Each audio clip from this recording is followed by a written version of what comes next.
Nidhogg.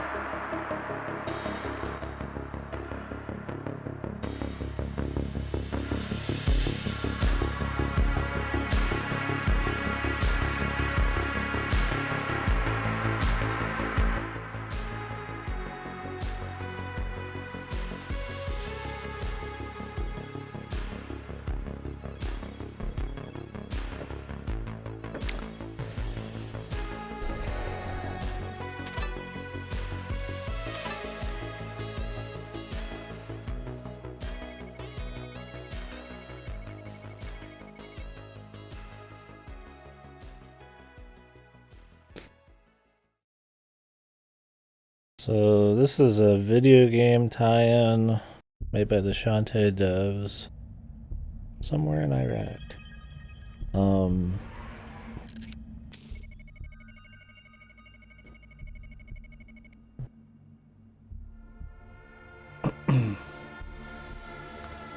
That is a little different. It's supposed to be like a decent Metroidvania. Not long. But yes, the Mummy movie sucked, the new one, Tom Cruise. That's supposed to be the first in some series of like the Monsterverse or some shit, I don't even know. Universal's trying to do a big ol' thing with it, but the movie sucks, so didn't matter. But anyways, this has been on my list for a while, so recently physical release, I figure fuck it.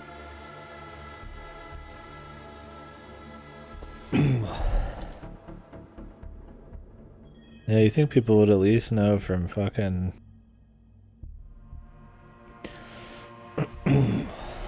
what's his name? The dance. Susano, man. So even though the mail doesn't go tomorrow, I still want to get through this today. I started a little later, and I don't know exactly how long this will be. Because if this lasts the whole stream, then we can just get into Dragon Quest tomorrow.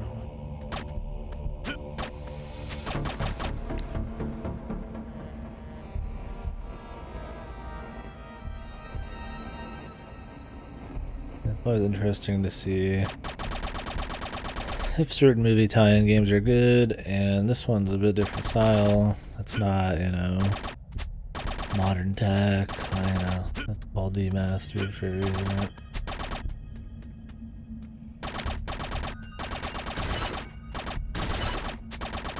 Use the glorious PS4 D-pad.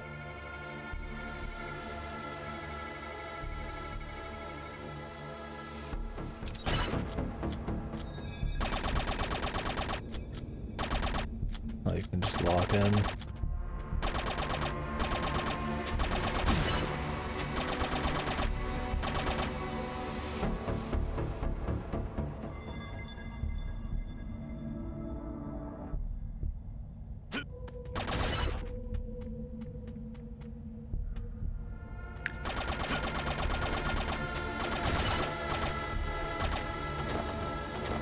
I got rolls, man.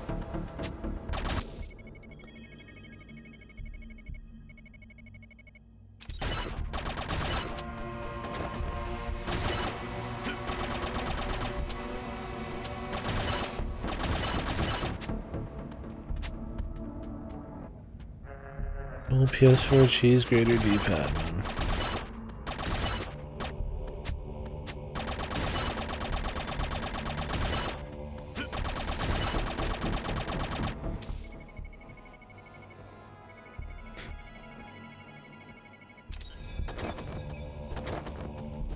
And crouch and press X or just press circle.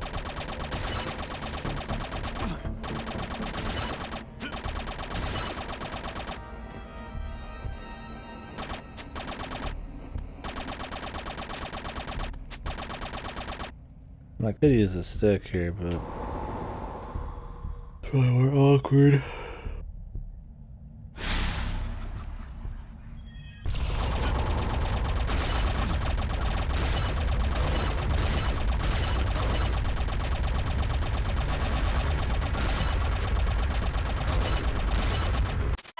It might be a little too loud still.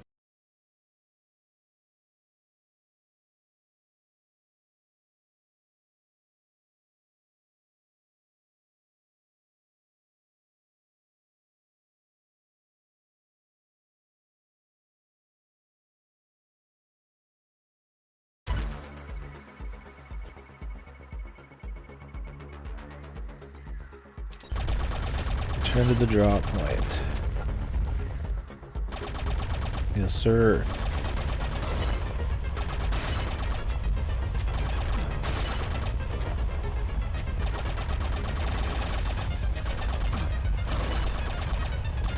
Oh, because you can't aim.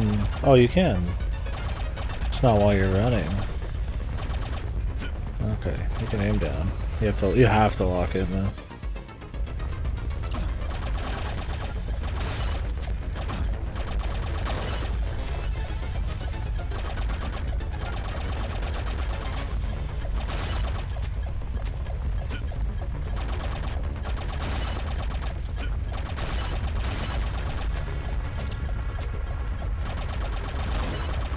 And then they can hit you diagonally. These guys can shoot.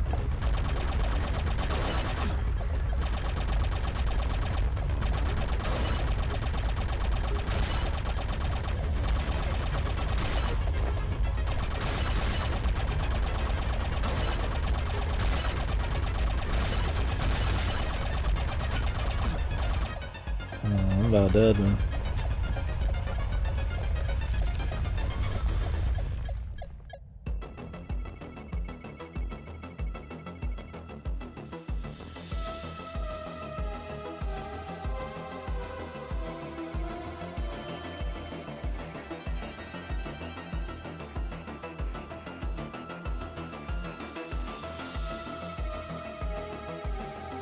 Music seems decent.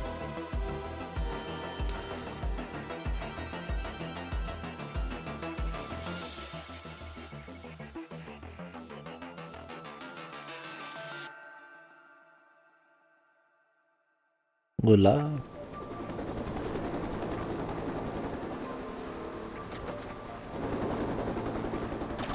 No, I barely remember the movie, man. I mean, it's shit. Not much else to remember. Yeah, how we doing soon?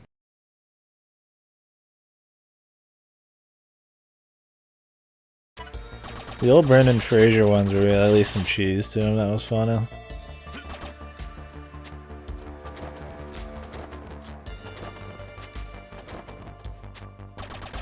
But like the Tom Cruise one was trying to be really serious, and it was just fucking bad, man. Even my mom, man. She's a big Mummy fan. Well, she liked the Brendan Fraser one, but even she didn't like the new one.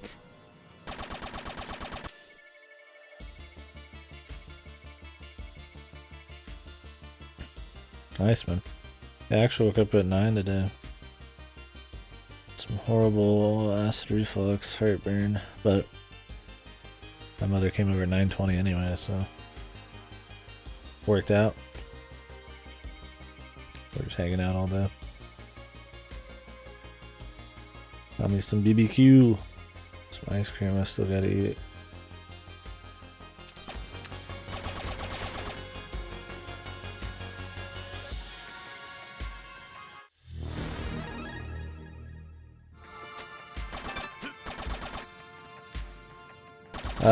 I mean, unless you like watching bad movies.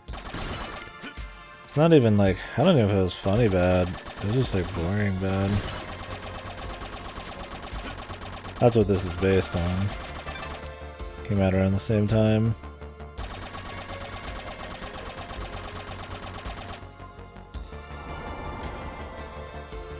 Yeah, like I said, it was supposed to be a, the first in a new, like, Monsterverse or whatever the fuck.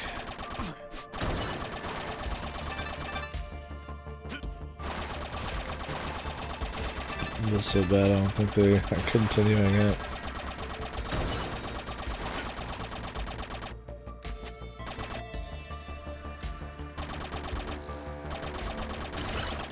This game is made by the Shantae devs, or at least Way Forward, the company.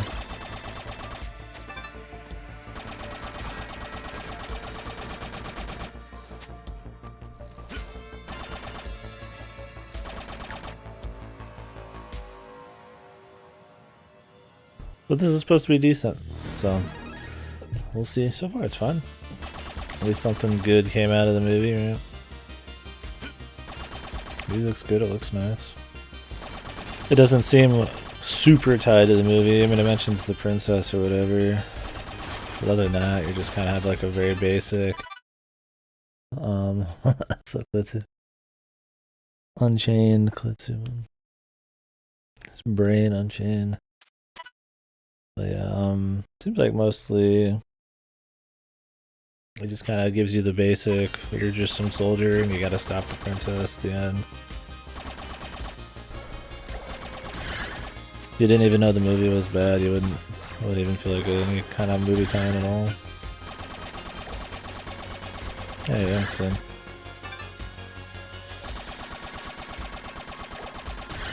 Flexing the points, dude. I would let you guys gamble or something, but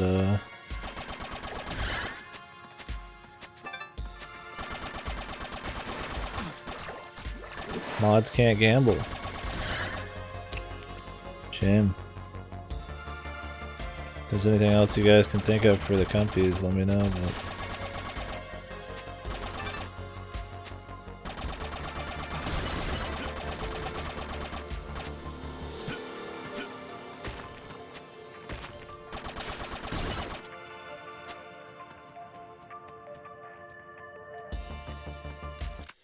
$300K. This guy's stacked. Grenades.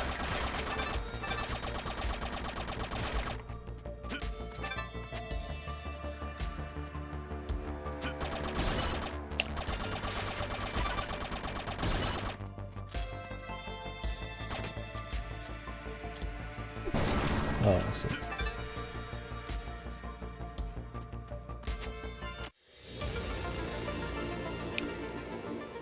The area map. Have you guys played the Shantae games? Anybody familiar with Way Forward? They did River City Girls recently. They've done Mighty Switch Force 1 and 2, which is... First one's really fun. I might rent the collection, do the second one. Great music. Schmexy characters, too. Did Shantae... they've done a bunch of shit now. They're pretty busy indie dev.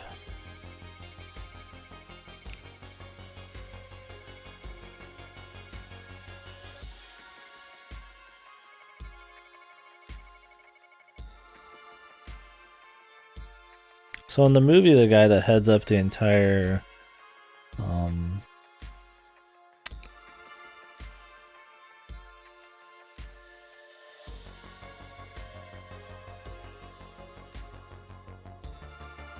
I don't know what you want to call it, agency that is supposed to deal with these monsters is Russell Crowe. I don't know, maybe this is supposed to look kind of like Russell Crowe, but not exactly, because then they don't cost money.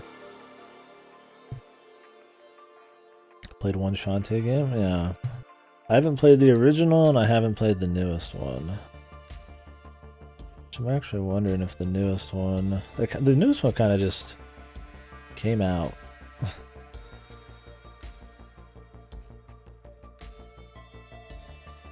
Not a whole lot of fanfare. Yeah, I don't see it on here. I'd like to rent it, but...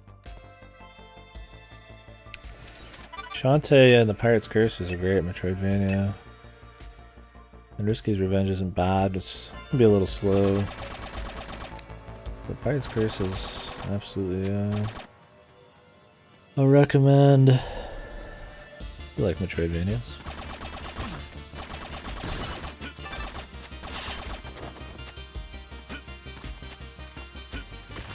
At least I'm not playing Tom Cruise either.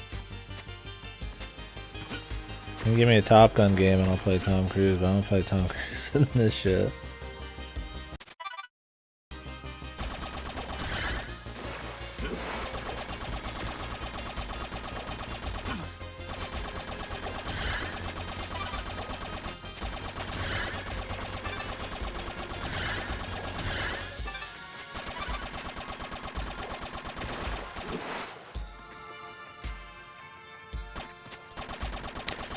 Yeah, we'll be back to Dragon Quest probably tonight. I think this is supposed to be like a 5-hour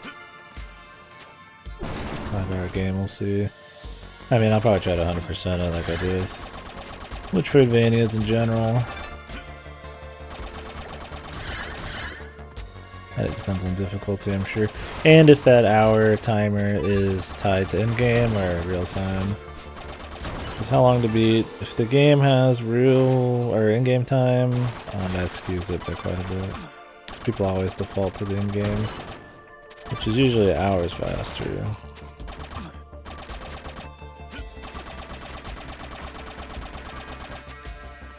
Might still be a touch loud for me.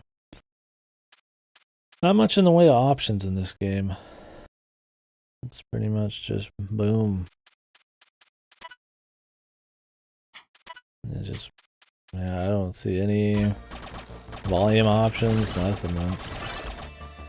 I'd like to just turn down the gun sound. I don't mind the rest.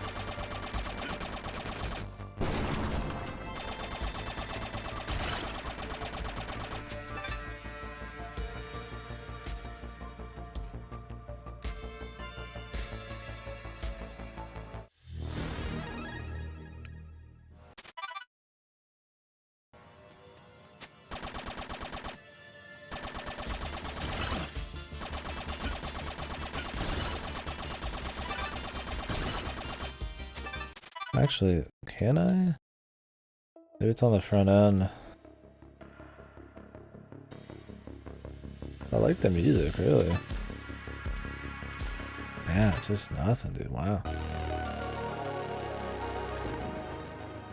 I'm gonna actually turn it back up a bit.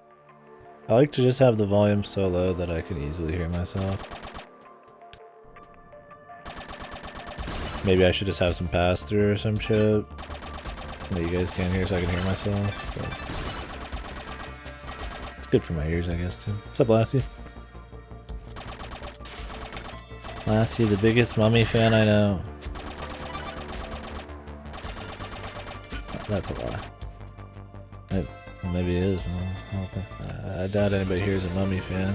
I don't think there's Mummy fans anymore. Maybe if you like the classics or the Brendan Frasers, but...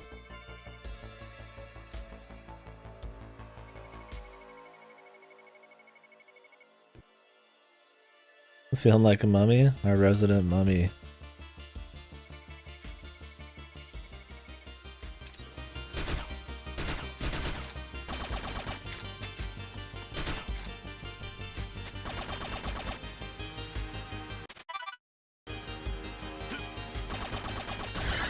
Really?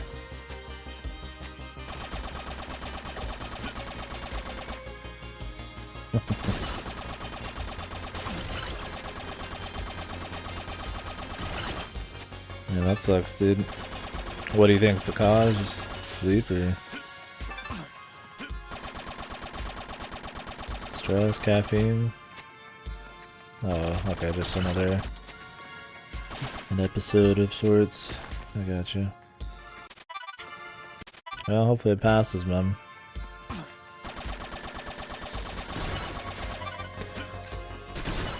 Well, this gun only goes up to 80.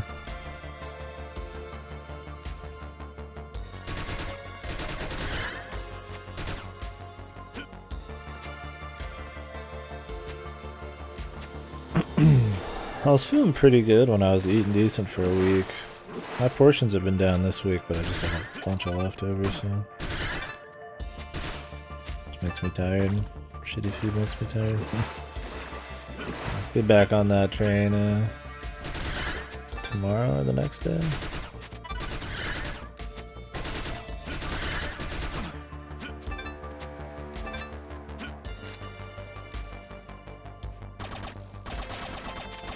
Sure makes this a mummy game yet? Look, the mummy lady controls bugs and zombies. So that's what we're after. And we're after Princess Ahmed or whatever. Who's the mummy big bad guy in the movie. That's pretty much it. You're a soldier working for the agency in the movie that's manages the monsters or whatever. Luckily, yeah, it's not too much like the mummy, really. Not a bunch of wacky Tom Cruise bullshit going on.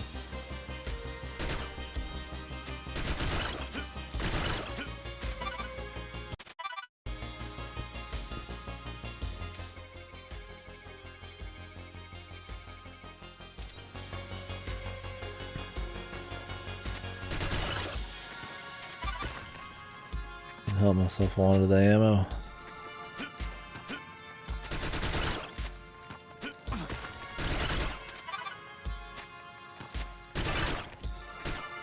Yeah, I think at the end of the day it was just like a lot of video game movies blow and they wanted to make one and somehow got the license to. And since Way Forward isn't like some huge AAA, it just worked better to do like a smaller scale indie. Which, I can't blame them because it probably makes for a better game.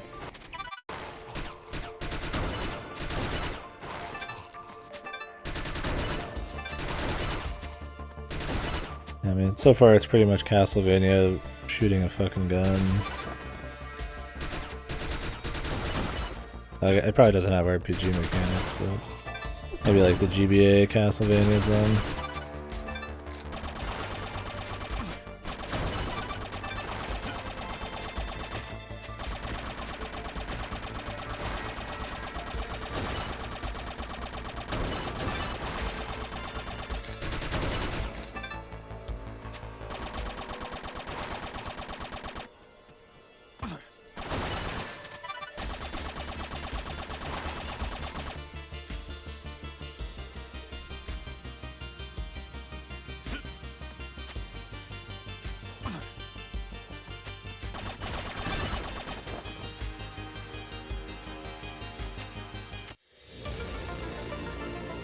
Health pack. I guess it's more like Metroid with a fucking machine gun in a Castlevania castle.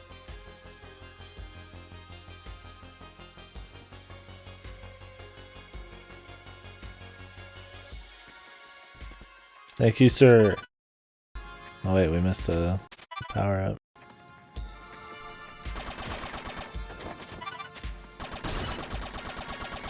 Oh, we gotta go back through anyways.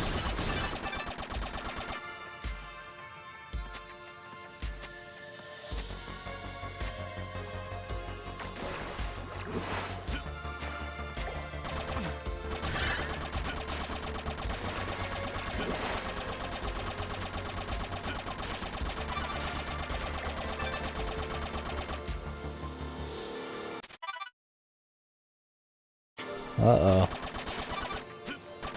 Shit. There's nothing you can really do on a pinch.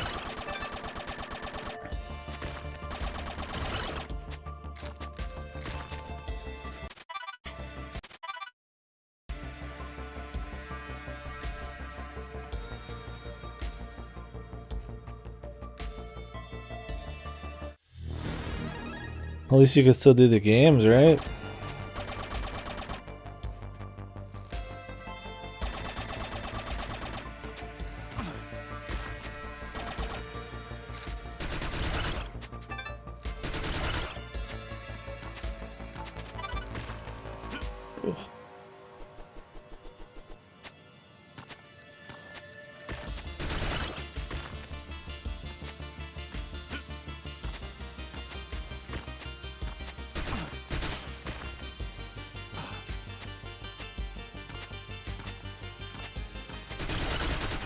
Oh, I need to jump close to the edge. Yeah.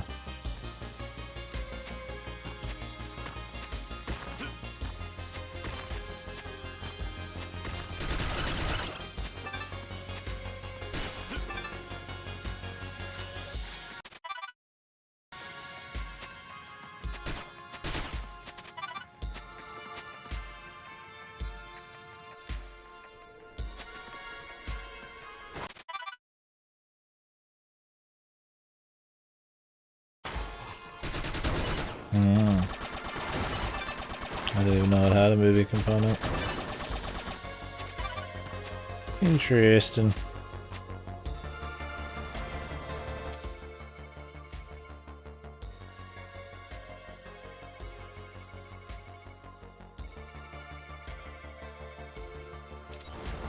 Oh, this is a fast travel.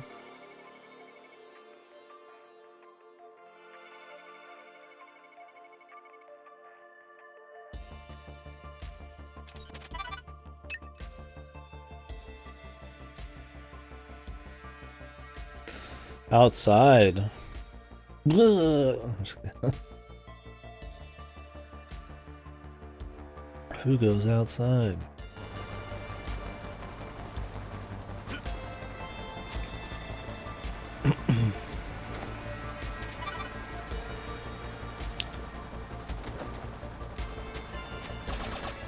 How many more days you guys got till that? It's not long, right? Like a month or less?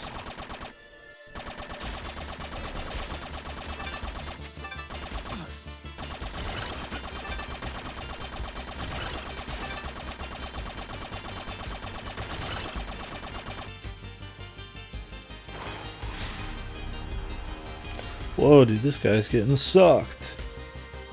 Can I join? Cool.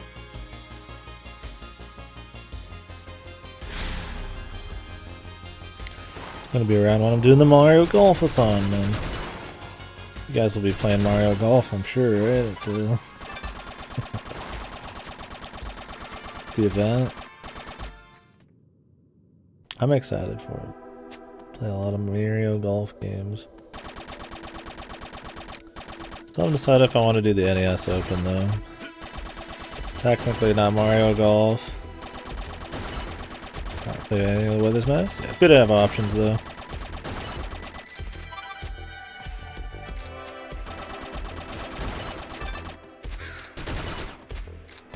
Yeah, the pixel work's pretty decent in this. I don't mind it. Or at least maybe the style with the music. It's kind of got this like Castlevania feel, but it's like modern shitty man. Mr. Contra dude.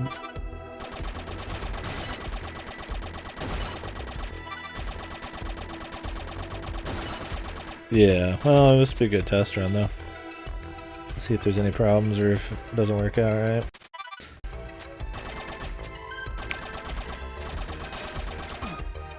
This is a Metroidvania one. I was gonna say we should have that conversation for this game. This one's probably a Metroidvania, even in the very narrow definition of like a literal Metroidvania. There's shooty, but it looks like Castlevania, but it has Metroid progression. If we want literal fucking like aesthetics and shit, this one's probably more Metroidvania than most. I can't get up there. But is it a roguelike? Now that I don't think so.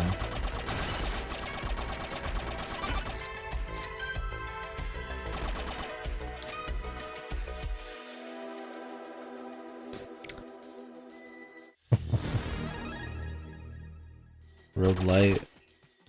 Wait, it was Roguelite was the one that's you're supposed to use, right? For almost everything.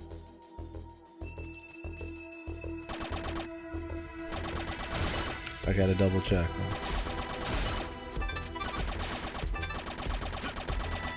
Elona.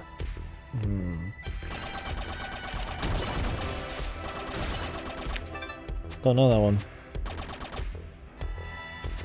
What's neat about it?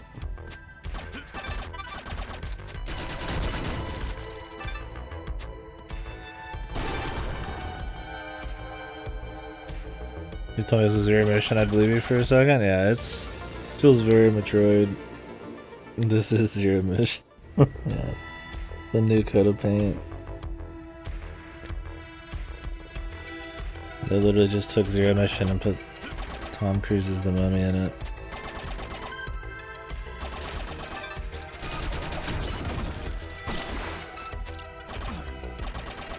Oop.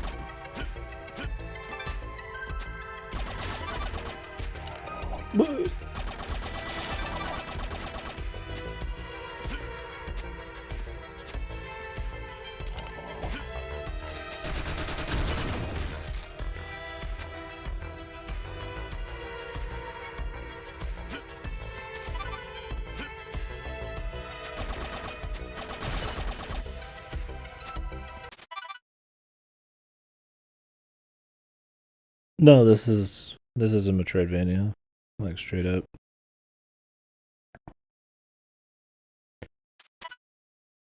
Oh. Also, because that's necessary, produce song graphics, cool music, you don't tend to see the classic style roguelikes. Yeah, they really don't, huh? I mean, there's so many, I'm sure there is some, but yeah, the popular ones. Not always.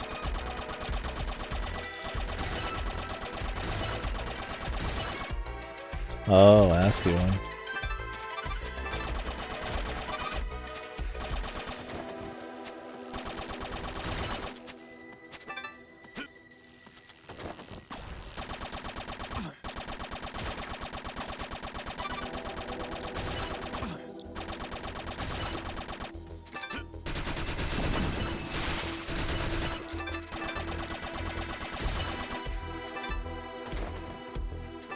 Dodged.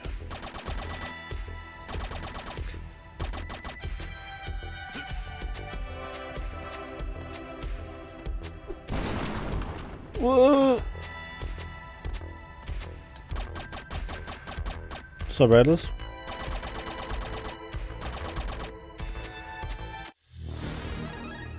The area map.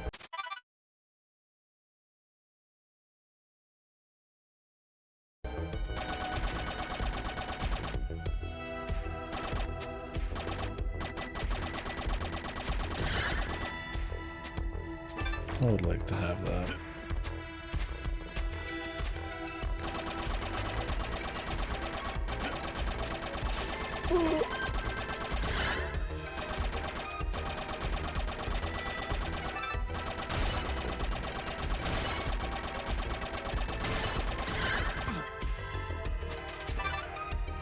Can I get up to the left here without some kind of double jump?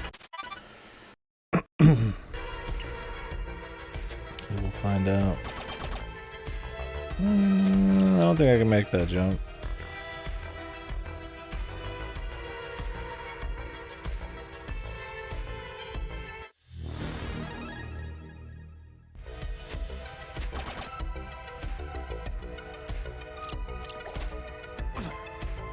Probably not.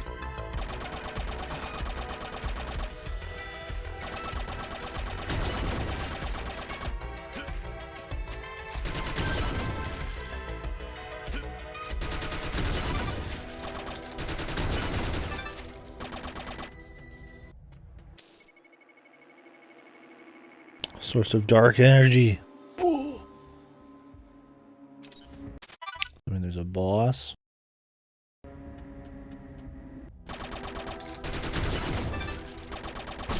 Holy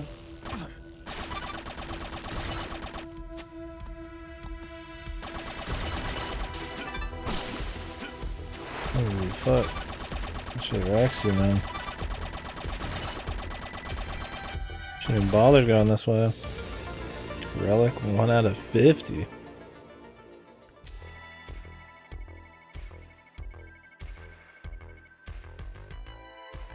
Research the right one.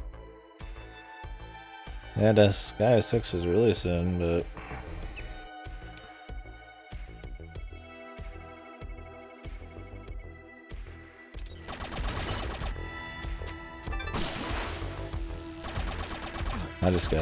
I haven't played any of them, so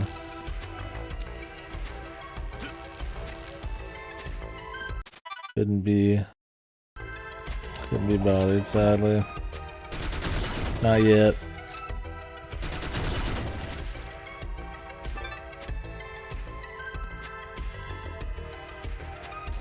Oh, I have like way less health now.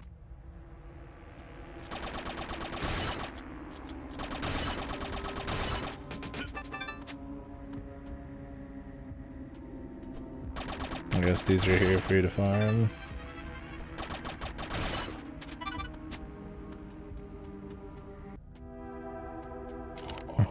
Weak, no, there's not a good reason to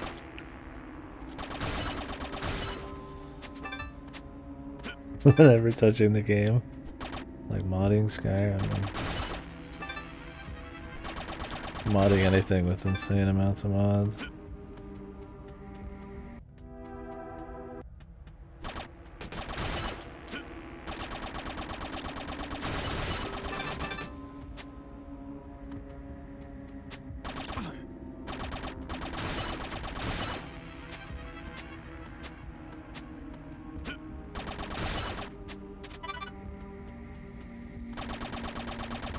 Pretty much. Just with us, the modding in general. I keep touching these guys and taking fucking shitloads of fucking damage.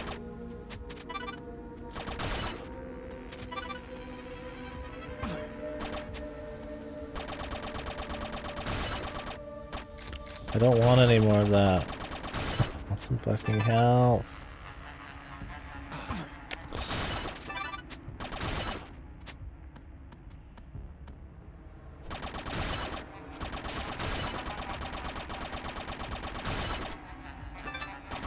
You can shoot slightly off the ledges, man.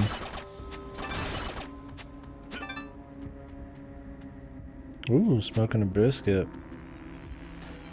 I went to a barbecue place myself today, but no brisket, sadly. I don't think they have it anymore.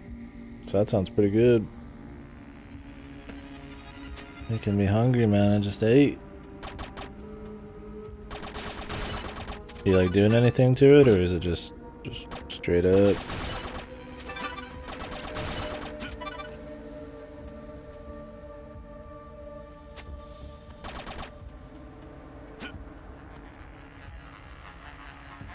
Cool. Sounds tasty, man.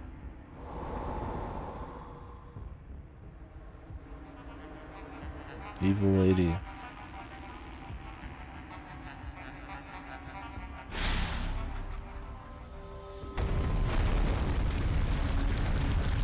Big spider. KDkill stream.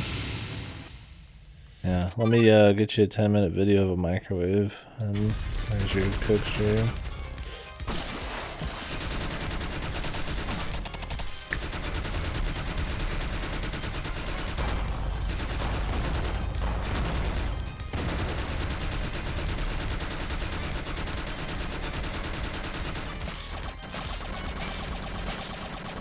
Yeah, I could get a picture of a microwave or a GIF just spinning.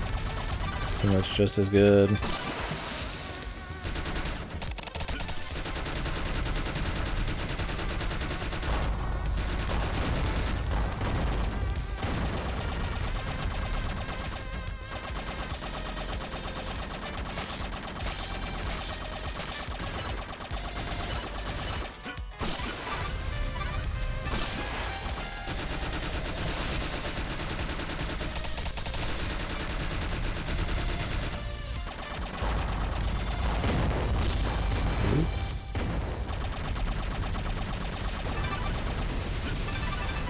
Oh, I have grenades too.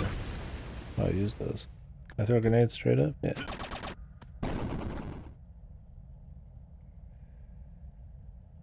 Yeah, other than that, I could stream my overnight crock pots.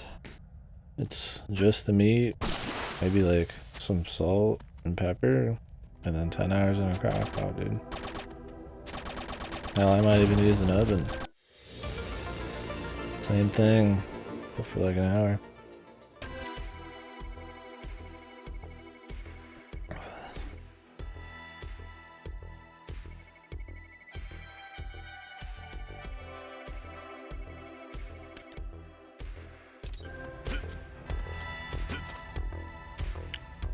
Oh, this allows you to fucking monkey bar.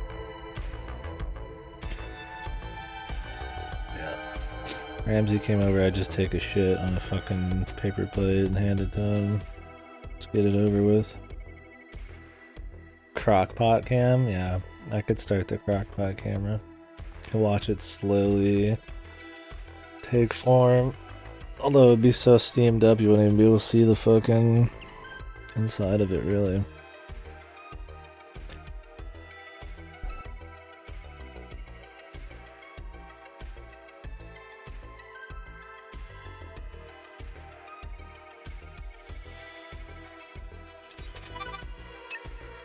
The rappel gear. Yeah. Yeah, fuck seeing chicks and dudes fucking marinating them in hot water sometimes. I want to see real meat cooking in water, man. Hot water, hot tubs. Hot tub of fucking meat. That would be funny. I could do that. That'd be a funny stream. Hot tub stream and it's just a crock pot with like water at the bottom and some fucking meat in it.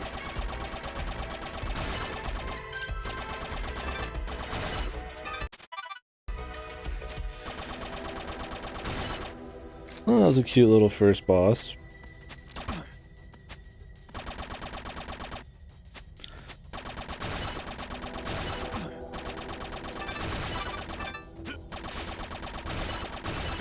Yeah, I don't cook that often, but if I do anything halfway decent, it's crockpot. It's fucking zero effort. I get a crockpot liner and everything. Extra little plastic liners you put in that, like, you know, when you're done crockpotting, you just pick it up and then like let out the juice in the sink or whatever and throw it away. And you don't even got to clean the crockpot really. I mean, you might want to rinse it and do a little bit, but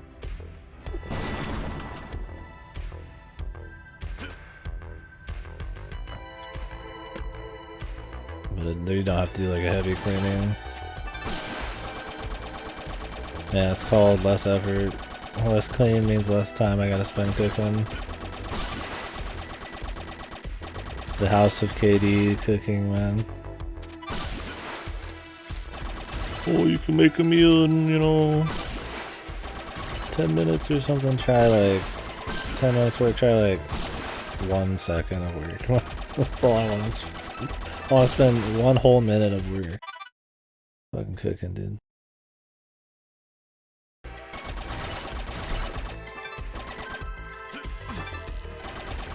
Just the fucking ass out. Mr. Loud. Oh, you can hang and shoot. These little animations are cool looking. The gun, man. You know, instead of him like Spider-Man on the ceiling, he's just monkey bar. He's got the gun in one hand and shit. Not bad.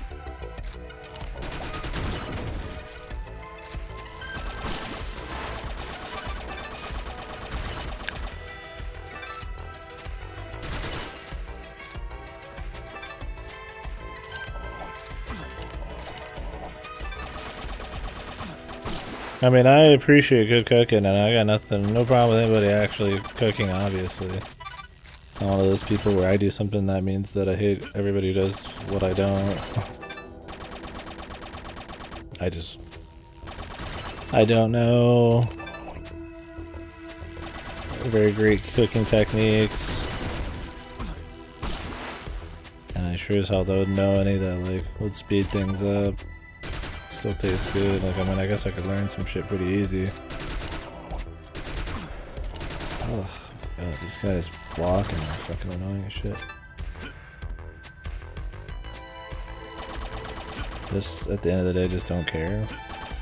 I always just have something else I'd rather be doing, I guess.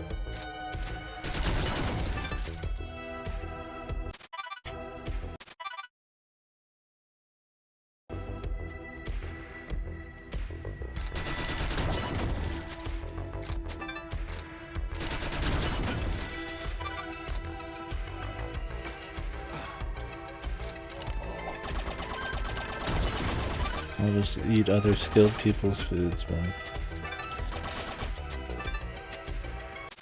I mean, I cook shit. I make shit. It's just not fancy, right? It's very Spartan. Steam some fish, make some rice, maybe put some curry sauce on it, cook some other meats. The end. Microwave. Like that.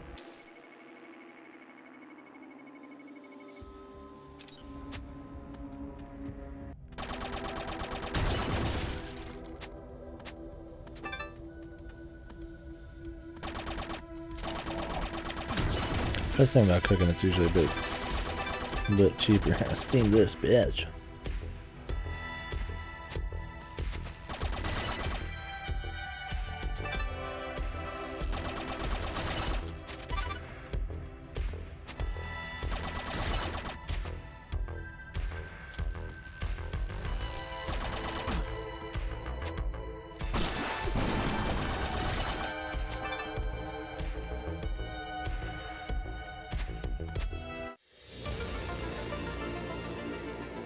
I should try cooking some kind of beef thing.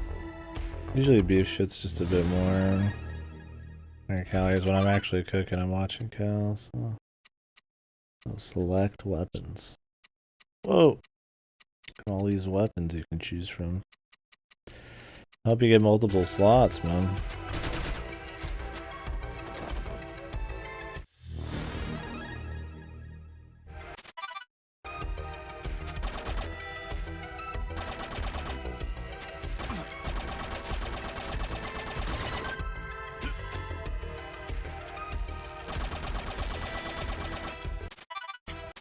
Did I even get anything just now?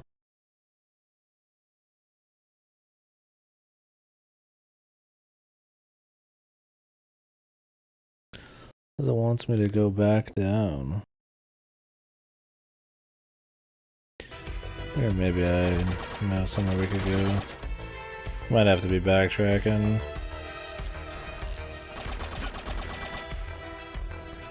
Maybe we can deal with something first.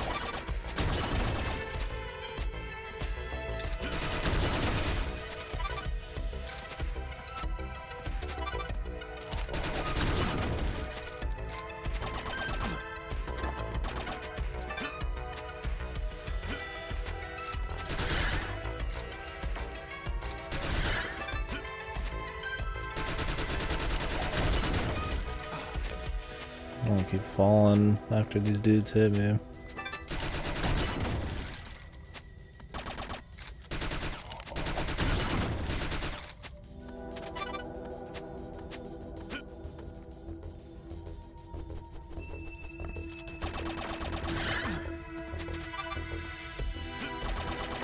Infinite bats.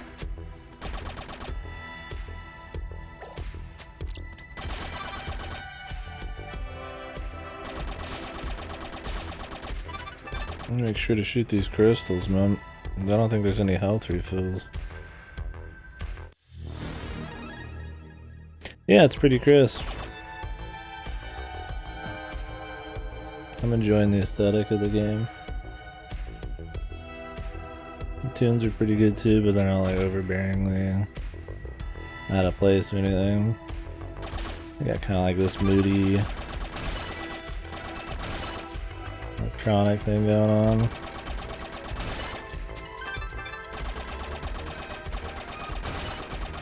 Yeah, that's what I was saying earlier. It's kind of like an actual cross between like a Castlevania game like Soten and Metroid. Because there's no like RPG shit, and it's mostly shooting. Metroidvania, more than just name. Yeah, maybe Contra of the Night fits more.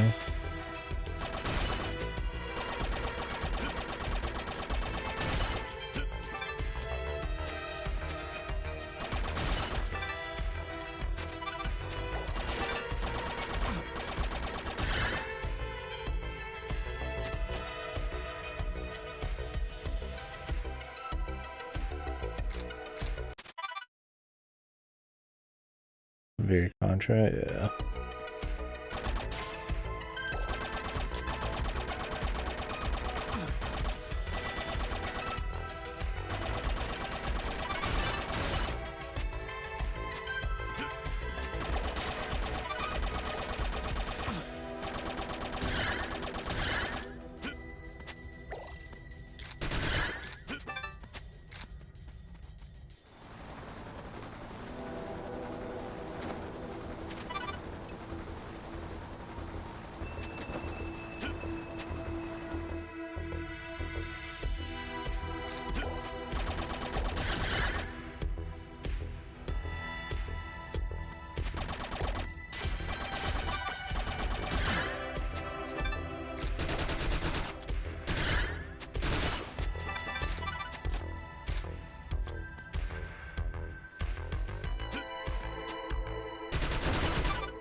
What's going on in there, man? Manometer? Monomer? Cool. Yeah, maybe I'll have to pick up the music.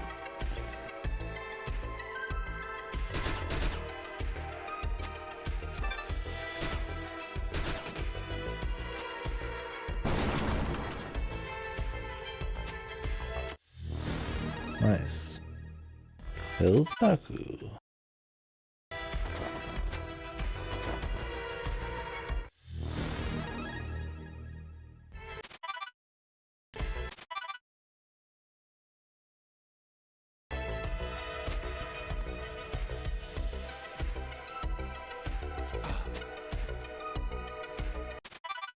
guess I could explore the ground real quick. Nope. Wolves, man.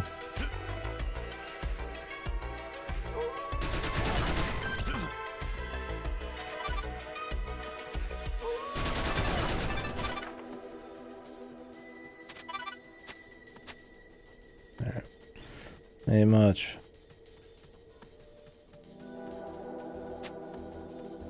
We're under London, or around London. They spend a little bit of time in Iraq, maybe some Egypt and Mummy, the new Mummy movie, but I think it's mostly like not. Yeah, there's a reason the new Mummy movie sucked fucking ass. Or the new Mummy movie. But yeah, I don't think we're in Egypt. 2 weeks, dude. I'm pretty excited. I'm always excited for game news. Especially back to back where we can do big streams of it and shit. Like talking about game stuff's awesome, like game news and shit, announcements, but having being able to restream it's really cool. Cringe, man. Video games are for losers, losers. I mean, I don't know if it'll be like really crazy and big because it's still kind of like recovery E3, but I think maybe we'll see at least some cool stuff. A few things, man. I get to see a little SMT5. I'll be happy. Maybe they'll show some Breath of the Wild. Maybe Bayonetta 3 and Metroid Prime 4 see some gameplay there, no? But a man can dream.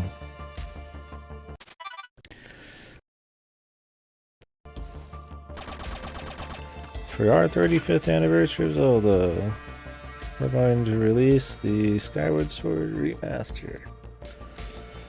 This time, put the fast travel amiibo on sale instead. But not a chance, yeah. Man can dream.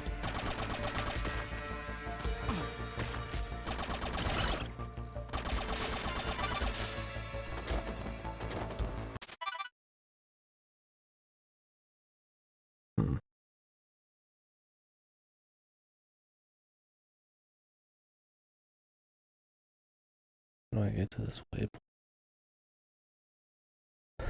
The stuff at the top of the screen.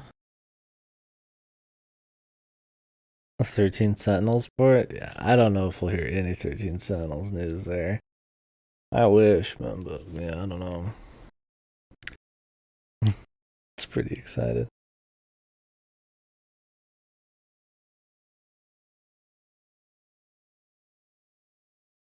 Yeah, we'll see though.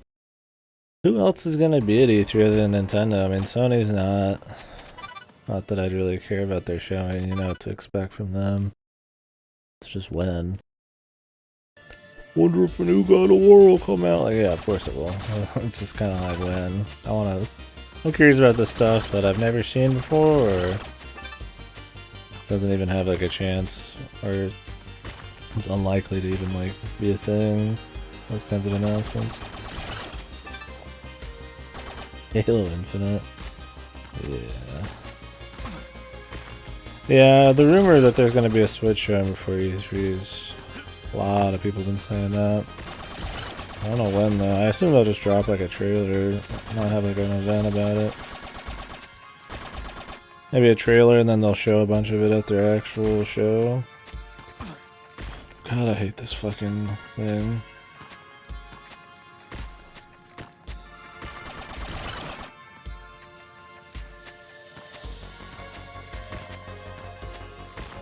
I keep looking away. This jump's a lot tighter than it looks.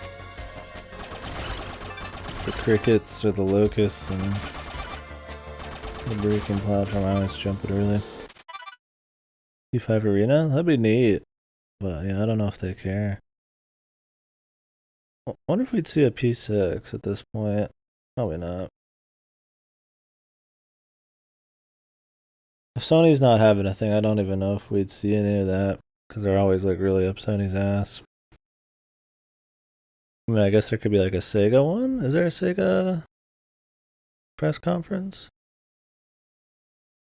Let me check the press conferences actually. Yeah, GG's in like a couple weeks. Project Fantasy.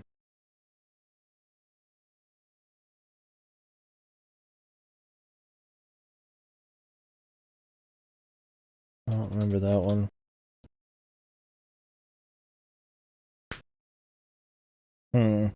Maybe we'd see Elden Ring. Speaking of that, that'd be alright. Elden, what? What are like the trifecta of like vaporware games? SMT5, Elden Ring, Bayonetta 3, Metroid Prime 4. I guess that's more than 3, but Guerrilla Collective, Dying Light 2, Horizon. I don't really care.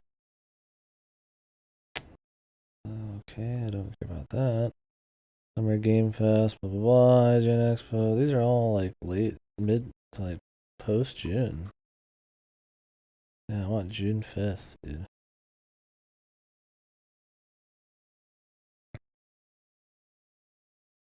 I don't care about these dumb things. Oh, June 12th through 15th. Okay, here we go.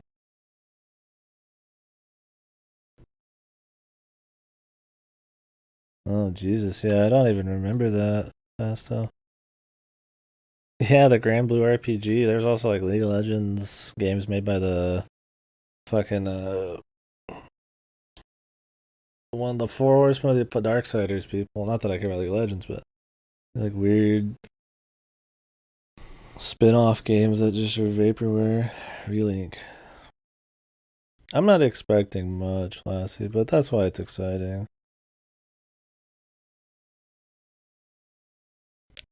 The thing about it being all digital and all pre-recorded is there's gonna be a lot less to laugh at. I love the live fuck ups, man. I mean, I guess we could laugh at some stupid out of touch suit shit, but an extremely sterile, happy man. We love gamers. Press conferences. We're gonna celebrate the gamers. Bullshit. Okay, so Ubisoft's gonna be there. It's just gonna be Far Cry 6, maybe Assassin's Creed. The big surprise would be Splinter Cell. But now that they've said they want to dial back the AAAs and focus on like shit like battle royales and all that kind of crap, I don't know. Maybe we'll see Beyond Good and Evil 2 again finally. Although Michael Ansel left the company, so I don't really give a fuck if anymore. And that game looks totally different than the original. Anyways, Division free to play. Yeah.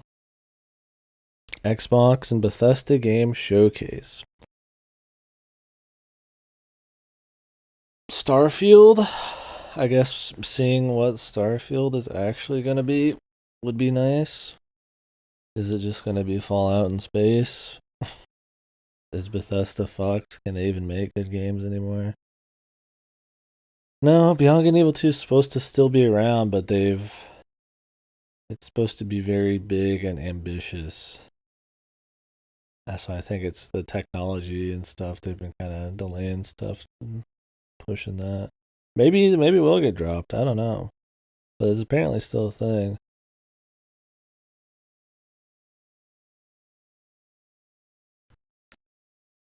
But I mean, it's gonna be so different than from Beyond Good and Evil 1. Yeah, it's hard for me to care too much. I'll be curious, but we'll just have to be interested in it in its own right. Which really all they've shown is a bunch of weird space travel demos and like Elijah Wood's music crowd program thing that is supposed to be part of it.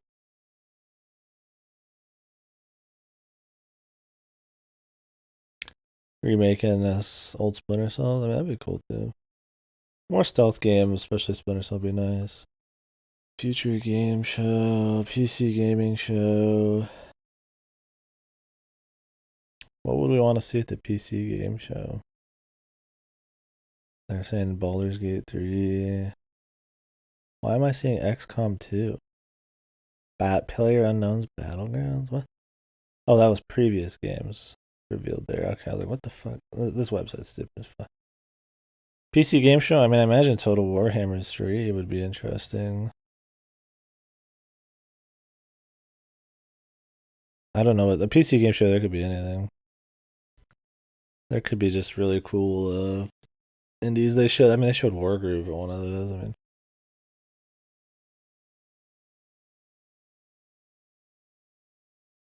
I don't know. He's made a game since Wings of V.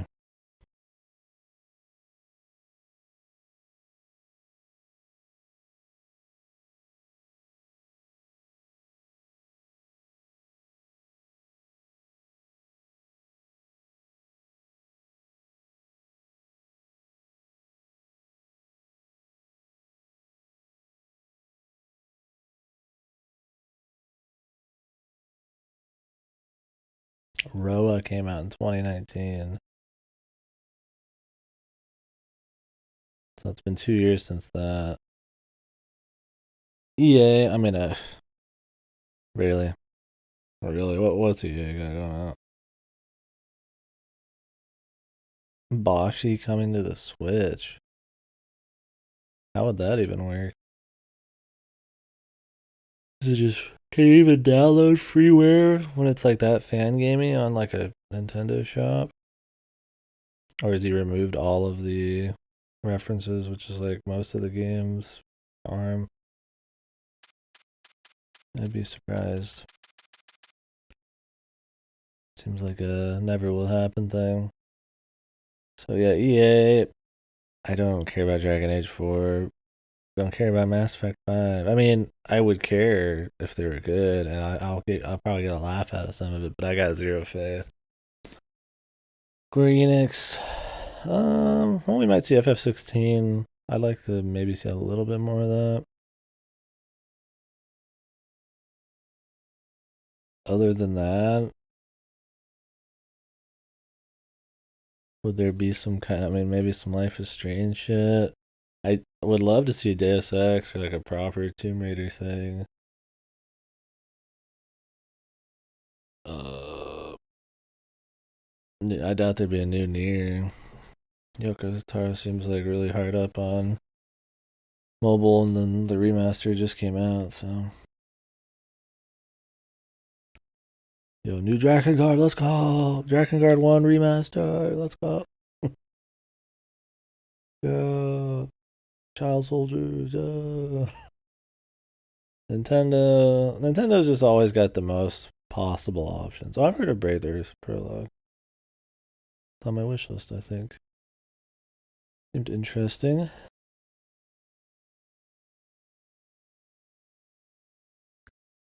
Drakengard 2. You thought it wasn't canon, but now, with a new story written by Yoko Taro that changes one sentence, it's canon, and it's crazy. Yeah, I mean, the other one, like most of those developers, you know what to expect. They got one or two surprises. But Nintendo usually really likes to have a show at E3.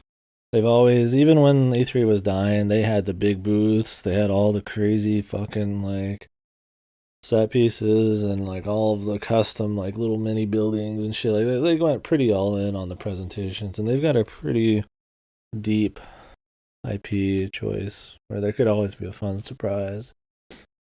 And the stuff they've actually announced, I'd like to see some gameplay of. Stuff like SMT, since there's not like a Sega one here, would be at the Nintendo one.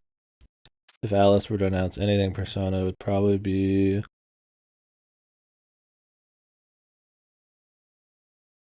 not. I don't know in what thing. I don't think they will.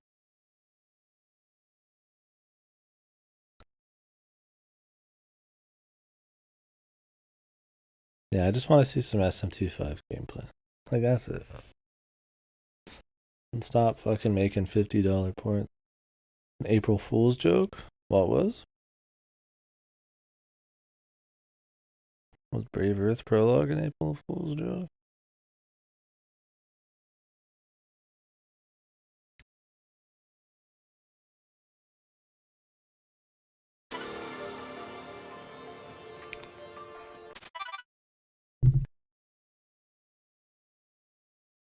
Oh, the Boshy thing? Yeah, I could see that. Real. Yeah, it sounds like April Fools. I don't see how Boshy would ever, in a million years.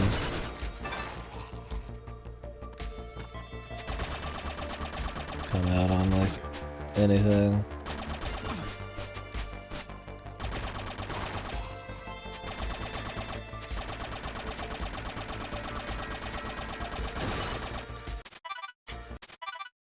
Where the fuck are we going?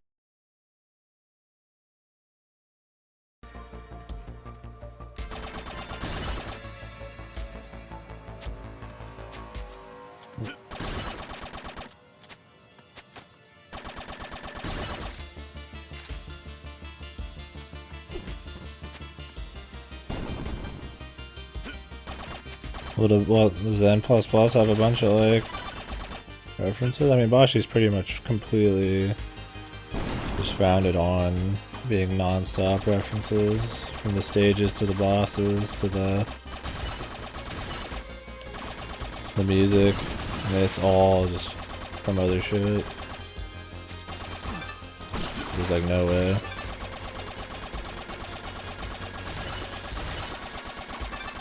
It can never be charged for money.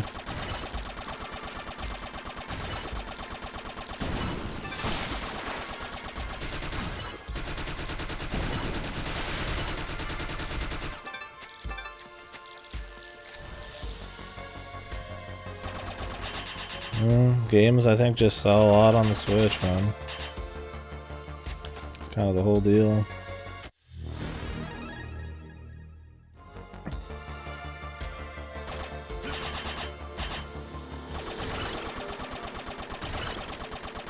Yeah, Neverwinter Nights, Baldur's Gate, Planescape is.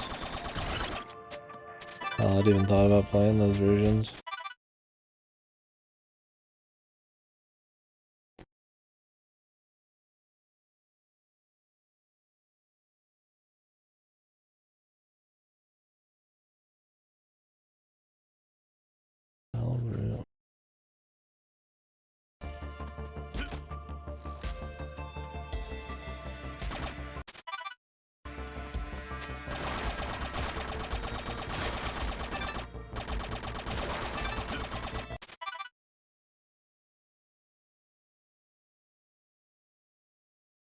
Maybe there's some entrances on the top right.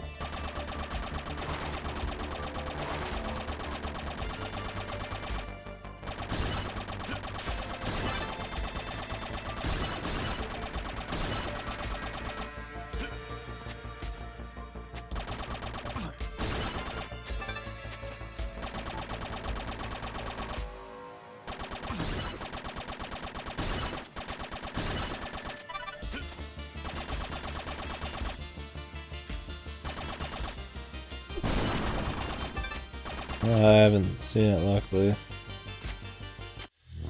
I'm sure I would not love it.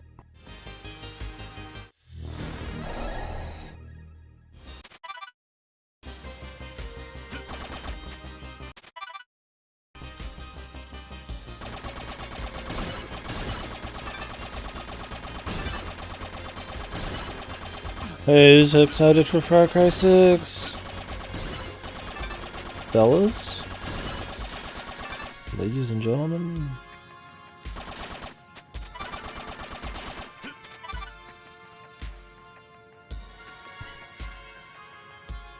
I haven't played a Far Cry since 3, since Blood Dragon. Like they say 4 and 5 are like decent, but man, this couldn't be any less interesting to me. I maybe would give him a try, but 6 ain't looking much different either.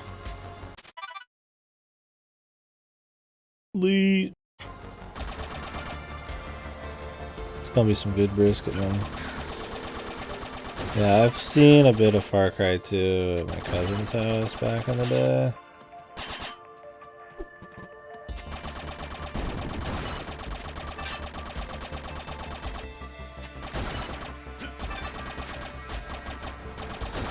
Like, maybe I would try him. The thing is, like, I would want to play him on PC, and I And definitely, they're not on Game Pass or nothing like that. I'm not about to drop like $60 for fucking Far Cry just to maybe kind of test it. Oh, they did yeah, they did two spin-offs. There was New Dawn, which was some kind of post-apocalyptic one after 5. And then they did Far Cry Primal after 4. Both of those because Far Cry Blood Dragon did really well. And it was like some kind of like 80s movie style, which was cool. It had great music.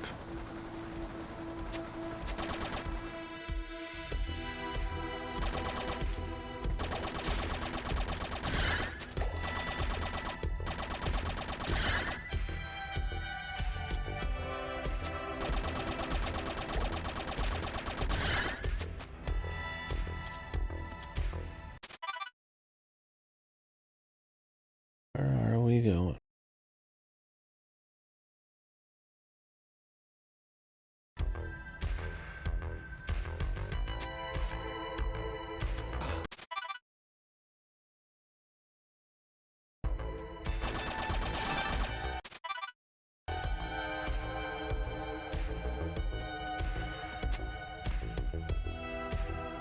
Oh, you've played them all.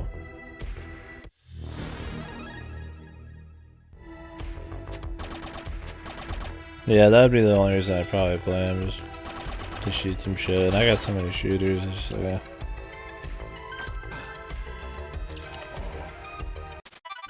oh, we should show doors sometimes here. That's part of the problem, is I don't know where the entrances are and where it's just dead ends.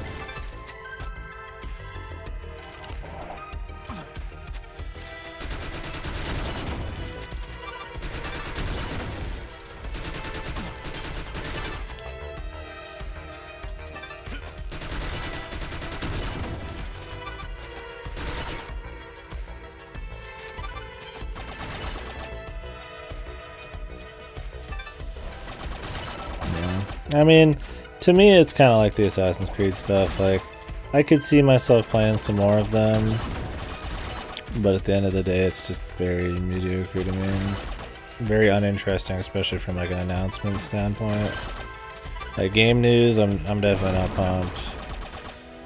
They're just way too basic. Zero innovation. They don't try to do anything. They excel really at like hardly anything. It's just safe. Oh, shotgun. Cool.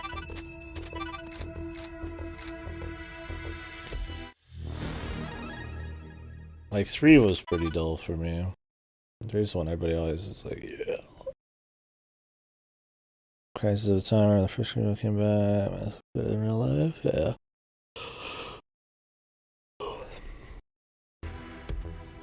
Yeah, I didn't really know about Far Cry back then. First time I saw any Far Cry was 2 on the 360 of all things.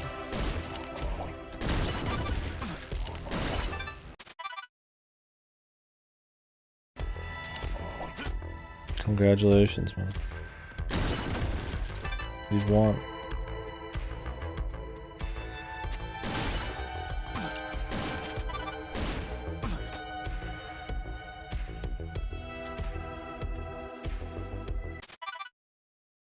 Yeah. Well, I mean, I probably wouldn't hate it on PC. I played it with a controller, which didn't help. Yeah, but I've heard it's pretty much the same shit. I liked Blood Dragon because it had a fun theme and silly story and fun music. I just think their stories are like really try hard and not very interesting, and the shooting wasn't like super awesome. But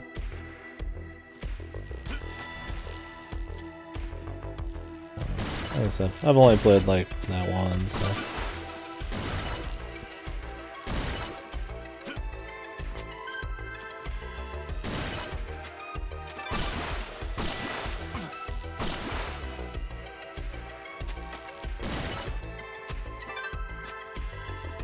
Yeah, exactly. I mean, Ubisoft just does the same thing over and over until it stops working. They get one hit and then they just fucking just fucking die. Like, I don't know what you call it. Just fucking squeeze it until it's fucking totally dry, man.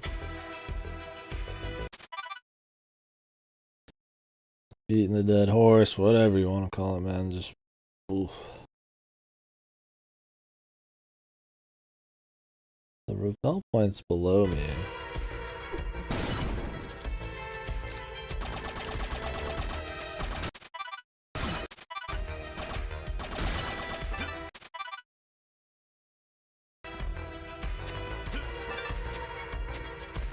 Hitman was Square Enix for a little bit, but not them originally.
Seem to be doing good. Oh, this fucking game loves infinite pits, dude. Like, Jesus, it's like entirely made out of Medusa heads and infinite pits. Where fucking skeletons throwing shit at you when you're trying to platform.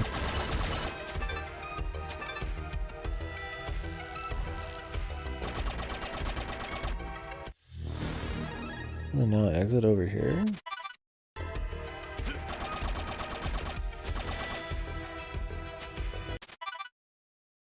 Where are we going? This map is fucking shite, man. Really tells me shit.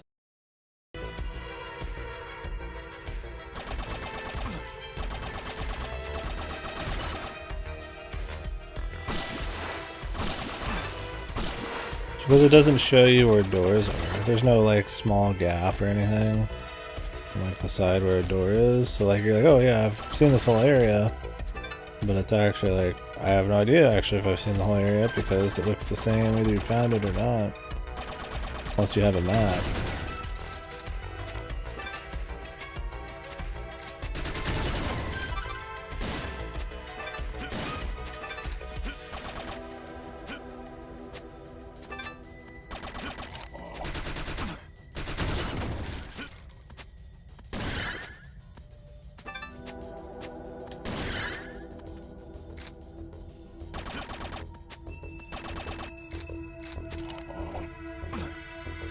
He's got like variable fucking throws, man.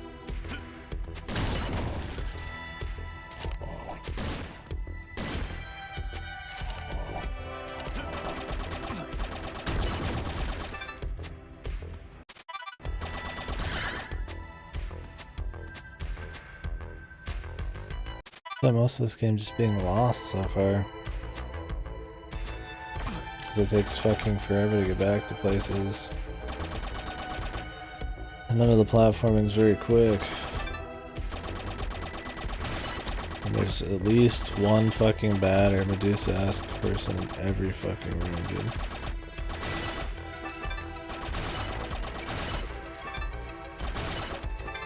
Definitely fun to run through once. Not a game I want to be like lost for very long in.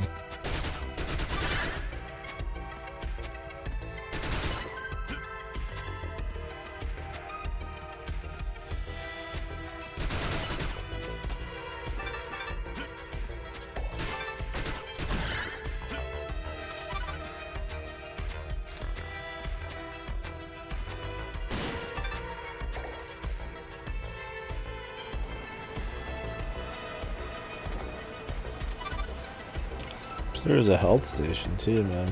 Like, what am I supposed to just farm?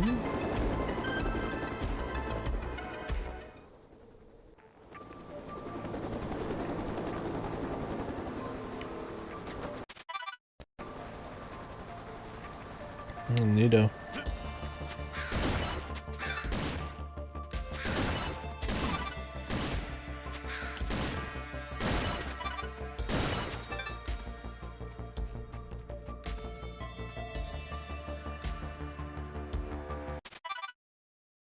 Like this bit underneath me, I thought I dropped down from here, but it's actually to the right.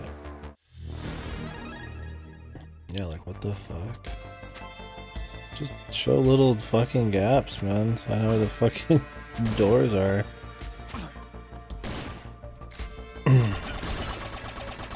Yeah, there's no pins or anything. I always hate when Metroidvanias don't have like pins or something, but Christ, this one doesn't even have like just simple fucking markings.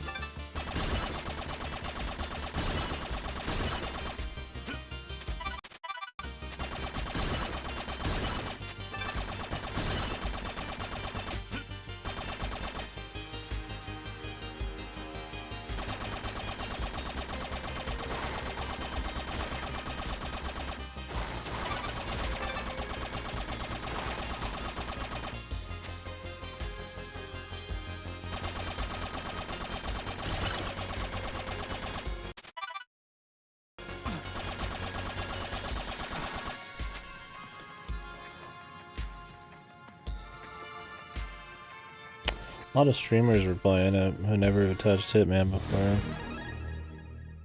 So maybe it just had marketing hype. Last year was pretty dead too, wasn't it?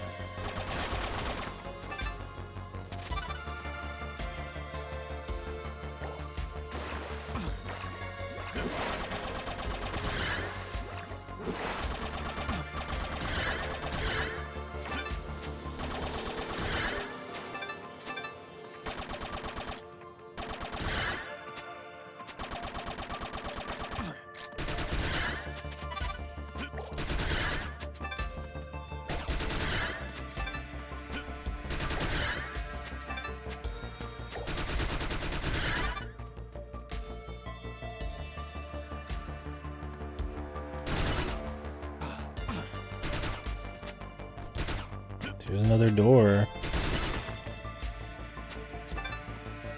Did I miss something like down in the room where I got this shit? Like,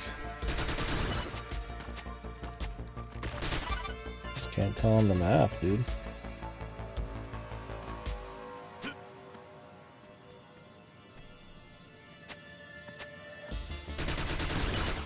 Well, bro, Ghost of Tsushima has stealth in it, man. All the amazing AAA stealth mechanics. It's like the most light stealth. Stealth light.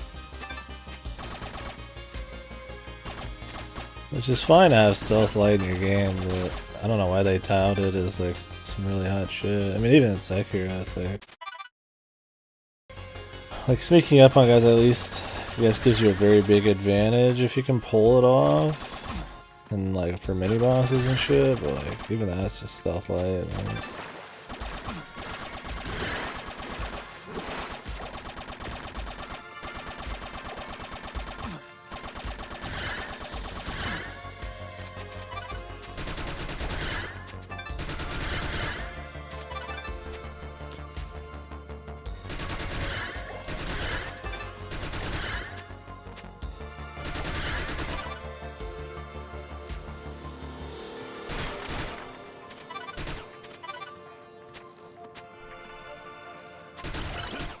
Eh. Freedom sucks. Restrict me.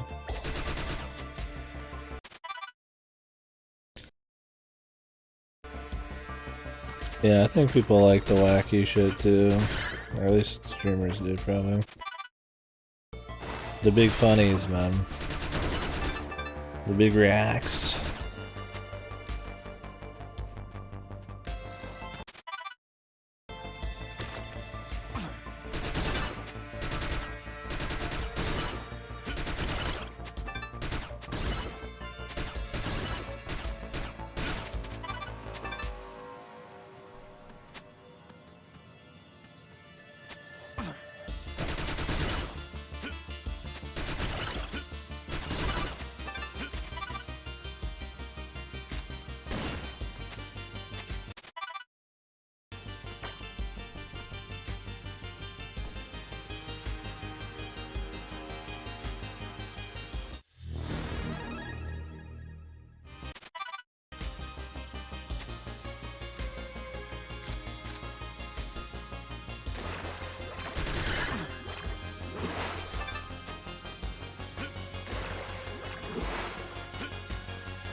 Like, am I just missing something? There's all these, like, fucking, like, metal doors, man, leading downwards.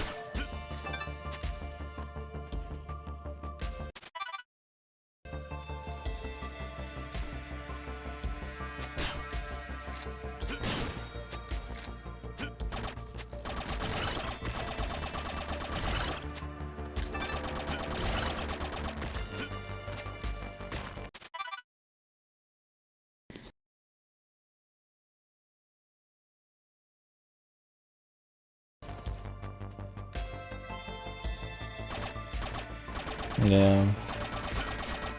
Just the price point for me on that. Like Total Warhammer. Be cool to do a lot of that, but unless they put them on some heavy sales.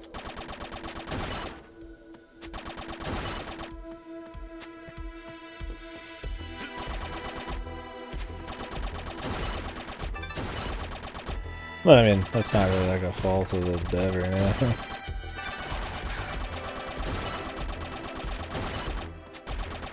This is like, I just already, like, I own Hitman 1 on, like, some platforms and not on others and shit like that. So it's like, I'm not really gonna be able to get, like, if I bought 3 on Steam, like, get used to the mix and match.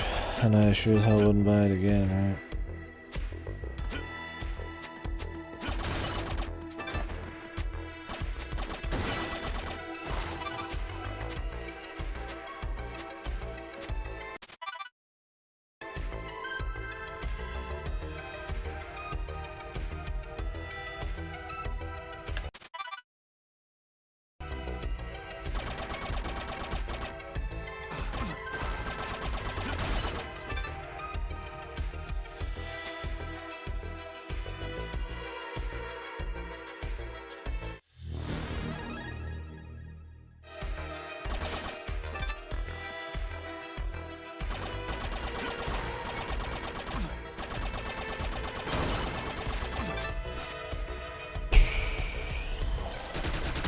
Map kind of annoying right now.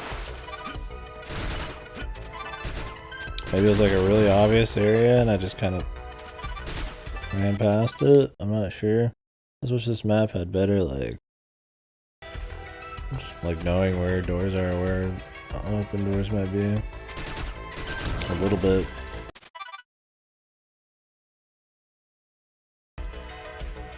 Just depends on what the map's gonna tell me. Because this game so far, even in the first hour, has had a lot of like go all the way back this way, go all the way back that way kind of shit. Which is fine. But Jesus, we barely begun. Backtracking like crazy. It's not like we got like much more than this. Axiom Verge flashbacks? Good way or a bad way? I don't have many good Axiom Verge flashbacks myself.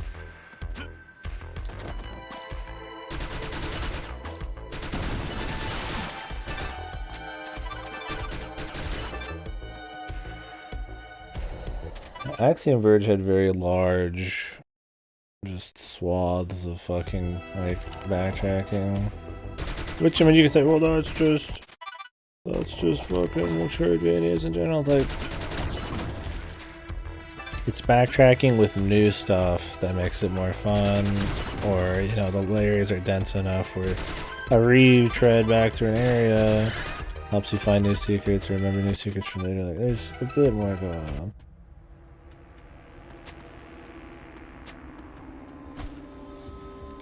Like, what? I already had the repelling shit? I thought they said I needed to go get some repelling gear or some shit. Did I just read that wrong? Like, I thought it said I needed to go get some repelling gear before I could go down here. Am I crazy? And I just kicked the shit in. There's repelling gear already on it. Maybe that's what they meant? You need to get some repelling gear to get down there in the first place? But the only way to get down there is with the repelling gear station. They should have just said, we have a repelling gear station that you need to go activate to get down or something. I thought I needed to go get an item. Like, not hit a fucking button here. Which I didn't see a prompt for when we were down here originally. I mean, maybe that's a me thing. Some odd dialogue for sure. But we'll just say that's a me thing. We did go find a bunch of other upgrades, so it's not like our time was wasted, but could have probably done that a little quicker too.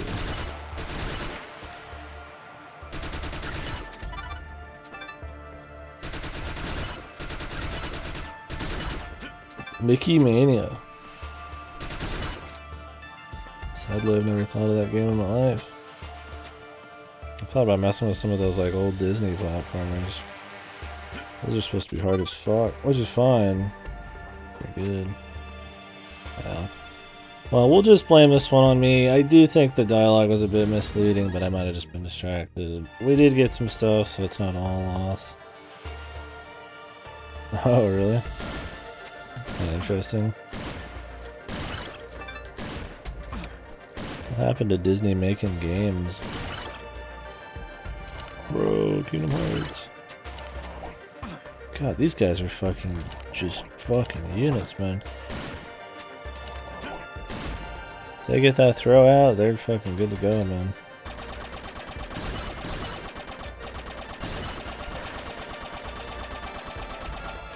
Okay.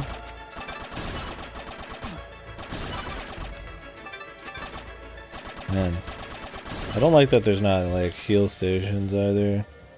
Not that I need it like for ease, but more that if you get hit a bit over time, it means like you have to kill everybody and like grind to make up for it. Where it's like I could just make a break for it and ignore shit. And like having that option's kind of nice. Guess we're about to get the double jump. Oh, I picked Mickey. There was 2 epic Mickeys, so must have been after that one. I mean, they've ported the Lion King game recently, and some of the other Disney ones, but that doesn't require much in the way of development. I'll just outsource it real quick.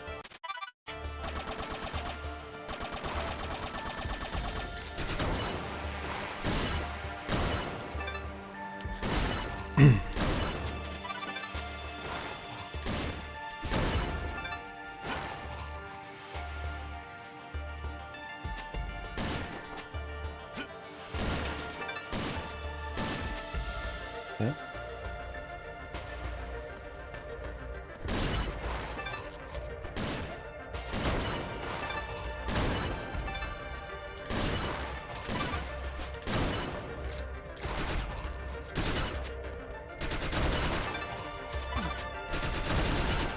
Game has more infinite spawning than almost any Metroidvania I've seen.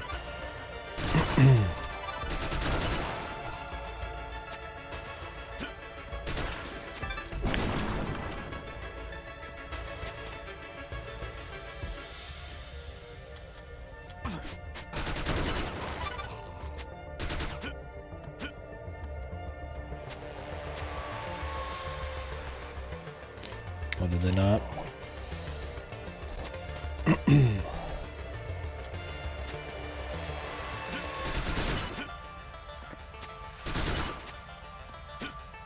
think we're getting that. Don't really care about collectibles though. I want just like real shit. Disney Infinity. That's not that long ago.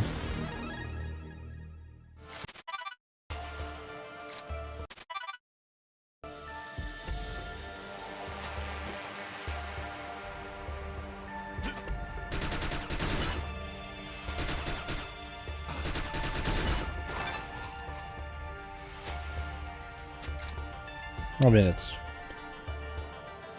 not like it's yesterday or nothing, but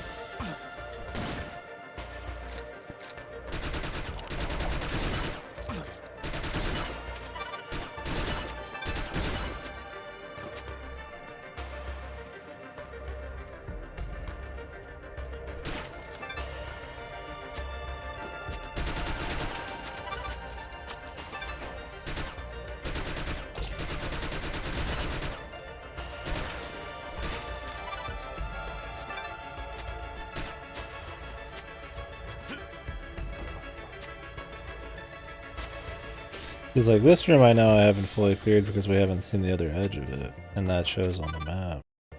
I mean, I guess a lot of Metroidvanias had this kind of map, but I guess there's a lot of guidance. But it will mean we have to retread a lot of areas we've been to already.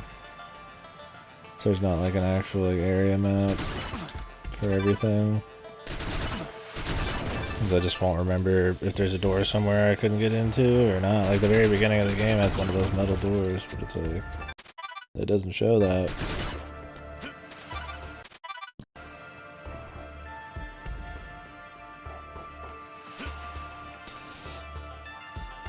I wouldn't even care if I could like pin it.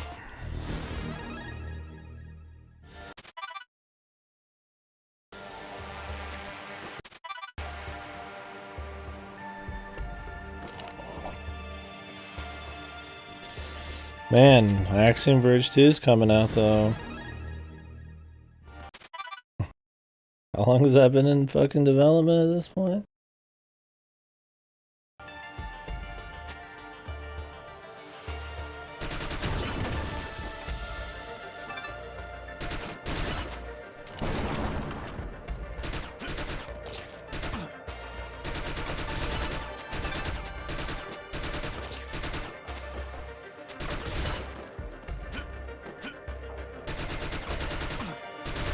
Drop. I guess they would.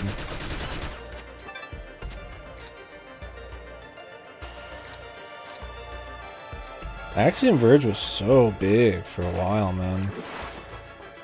I think it just had this atmosphere, this art style at the time that maybe was just a bit more unique than most around at that point. I don't know, maybe it was the music, maybe it was this kind of like seemed like a creative Metroidvania, I don't know. But when I played it, which good 4 years I imagine after it came out, it was not an impressive game.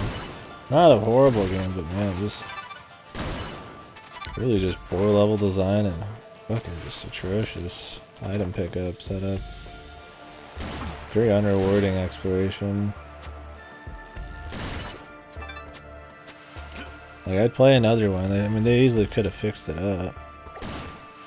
Some tighter level design, probably better boss encounters, not having like 50-part fucking upgrade pickups, and way too many pickups you could only get at the very end of the game. Like, 9/10 of everything you saw in that fucking game, you had to come back for it, which is fine.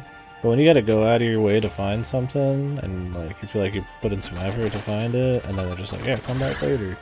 For like almost everything you see, it's just kind of like, that just gets old.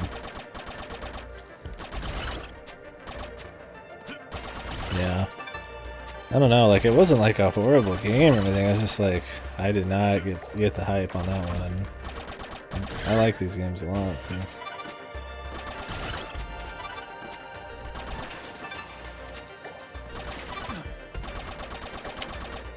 Region.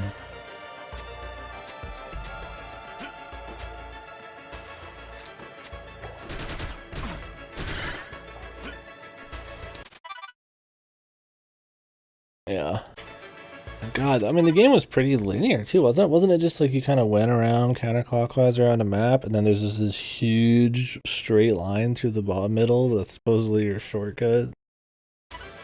Or through the middle, I was just like, this is like really fucking just felt like poorly made. Which, I mean, the linear Metroidvania with some like, you know, like where you just play it in little chunks, like little Metroidvania chunks.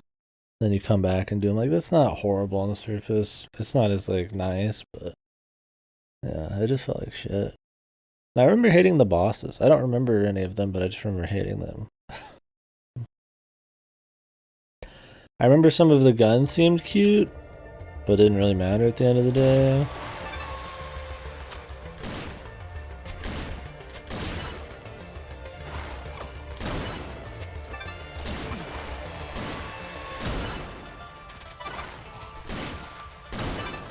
I don't know what else.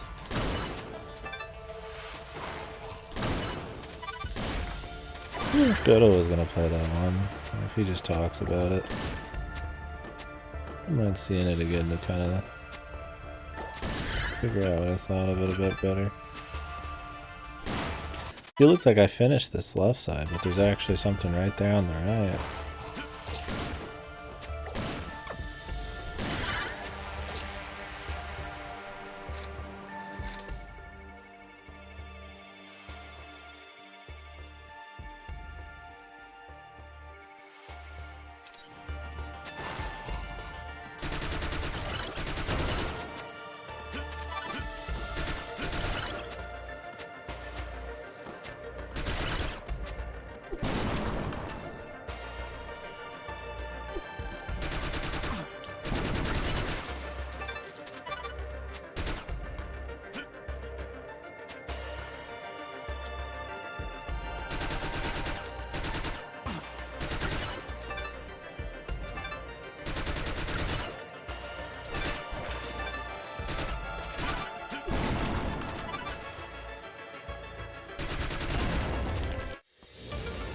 Hey, run speed. Okay, I like that.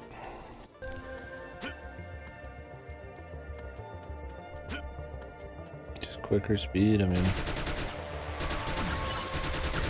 I've never been sad about moving quicker in a game.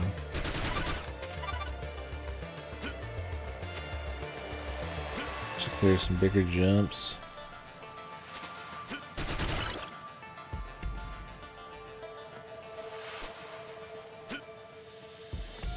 I'm supposed to like pick up speed and like clear this or something.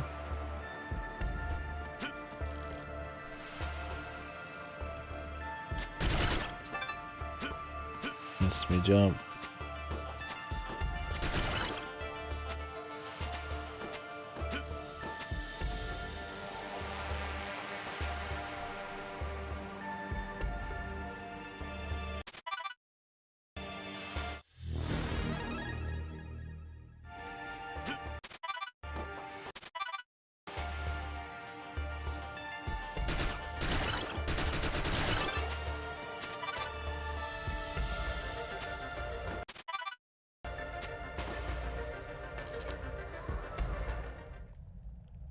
Yeah, I think these are supposed to be like the elevators essentially, which is cute.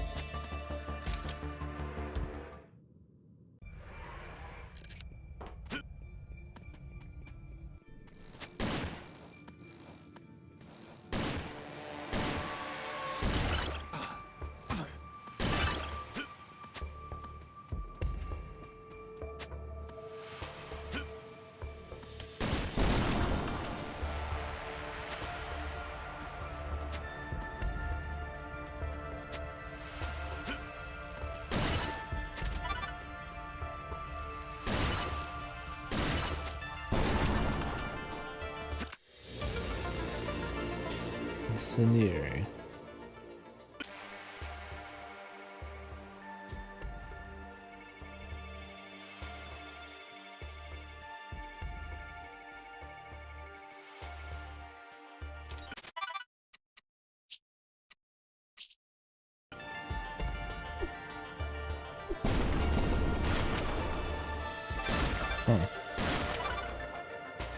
Does that break things that are different?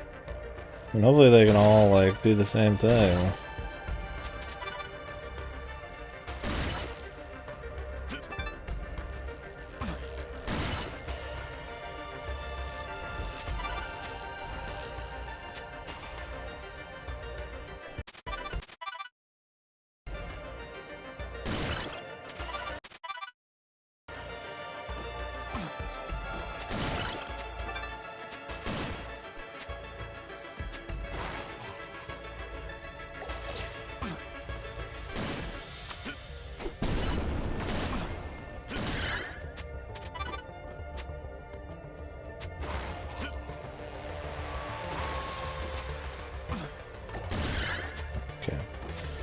We're making that out some kind of double jump.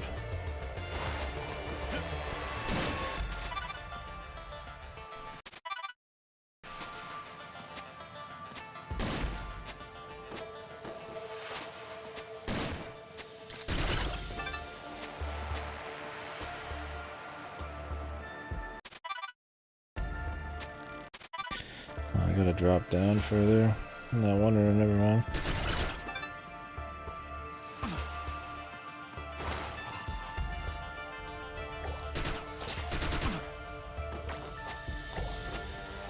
Of course.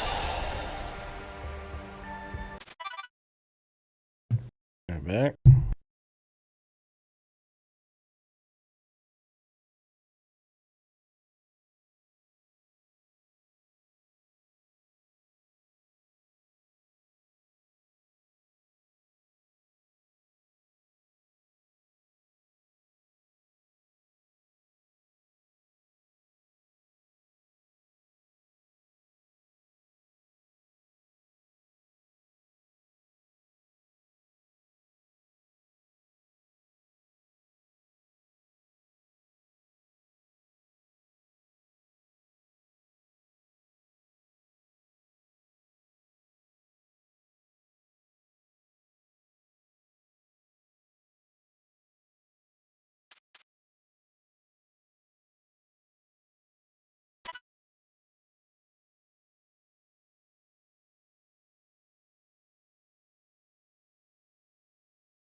Okay. Yeah, so far this has been good though. It's been fun. I'll say one little thing I probably don't care for is so I feel like to facilitate having all these different guns and shit, they just have like infinite guys. Which respawning guys when you go inside a room and shit's fine. Rooms like this don't have like infinite dudes, but like more rooms than not have like infinite bats with infinite zombies with infinite like flying bug dudes, and it's like it's not really the difficulty. It's that they're just it's kind of annoying to a certain extent. You're just like, alright, you know, I got it. Like you're trying to platform around and get moving and shit, and it's like constant dance of shooting, like I'm doing some Ninja Gaiden shit. It's not bad, but it's getting a lot of hand. I'm a big fan of this.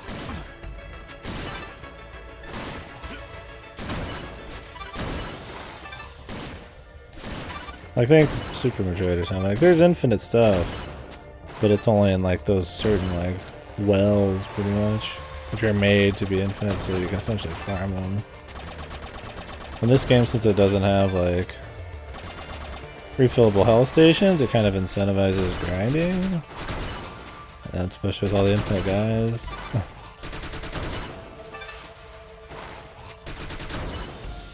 I guess not bad or nothing. I wouldn't say anything's been bad so far. That part where we lost, you could probably put that one on me. It was a little weird dialogue, but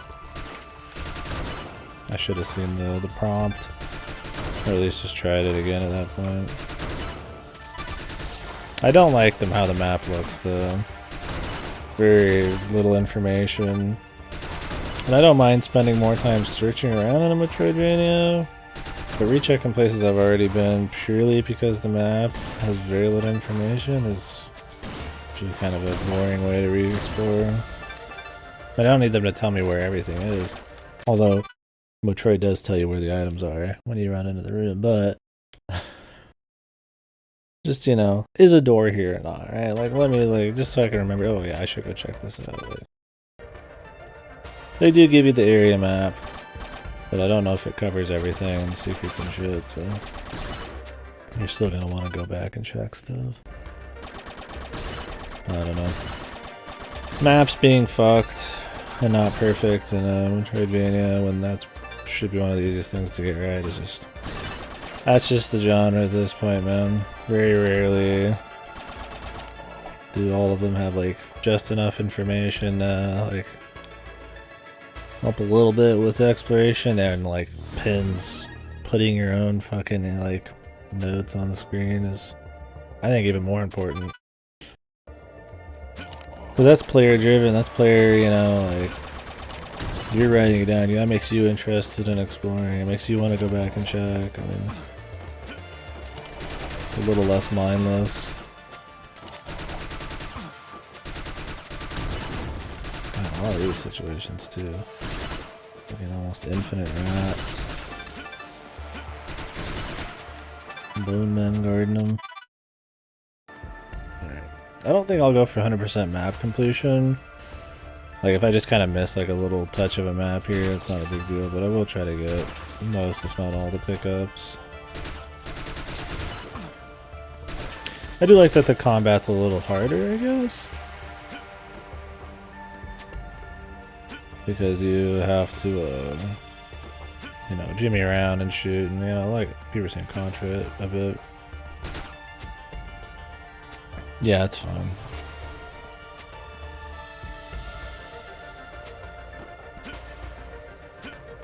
They don't really have that much in common, as much as they'd probably want you to think they do. Time for Kino, though, huh?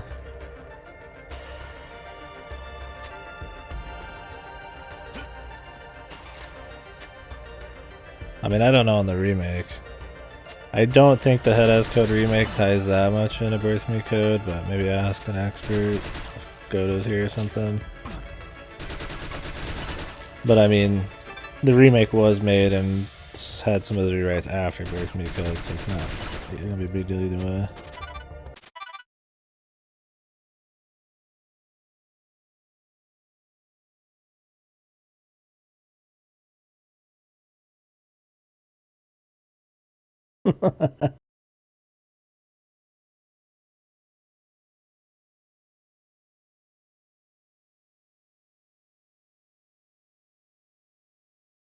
Amazing, dude.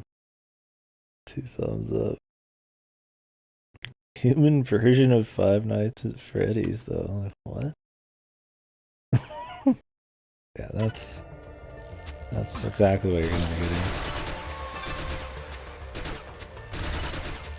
For BMEC? Jesus, I don't care for BMEC, but that is one of the worst misrepresentations of a game I've seen in a long time. The second one, pretty accurate, I'd say. Spot on, even.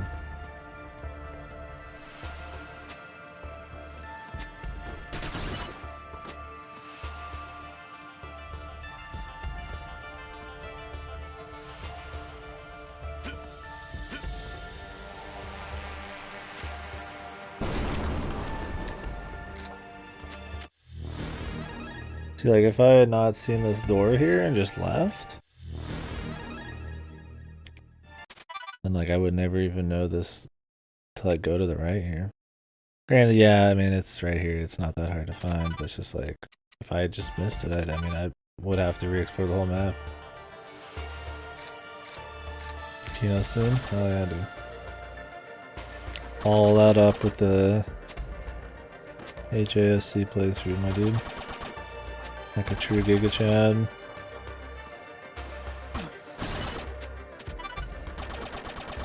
I'd almost recommend the original, but just because the puzzles are better, but the art's fucked. And I don't know if he's like tied it in now, like it's more of his true vision. I don't have him on speed dial to talk to. I'm sure it is his true vision for it. To play the remake.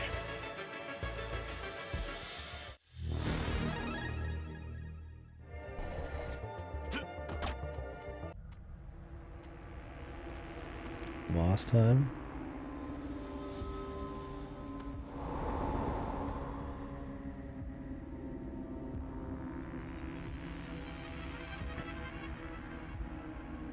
Yeah, if it's free, I mean, just do that. I thought he was just gonna take it down forever. Because the remake's been out for a bit.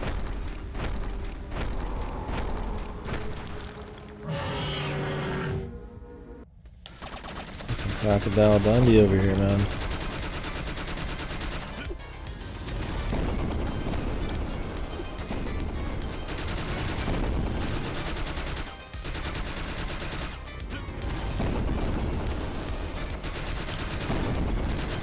Still down.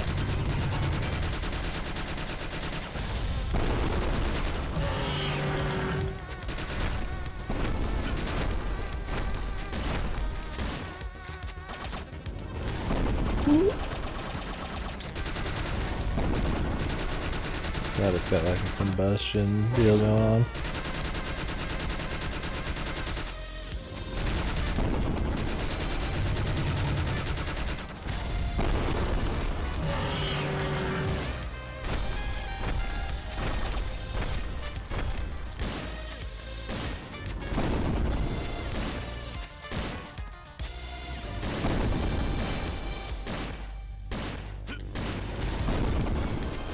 Shotgun is just fucking full berserker mode, man.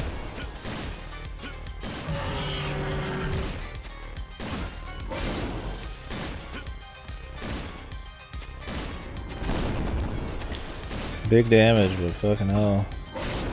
Big risks, too.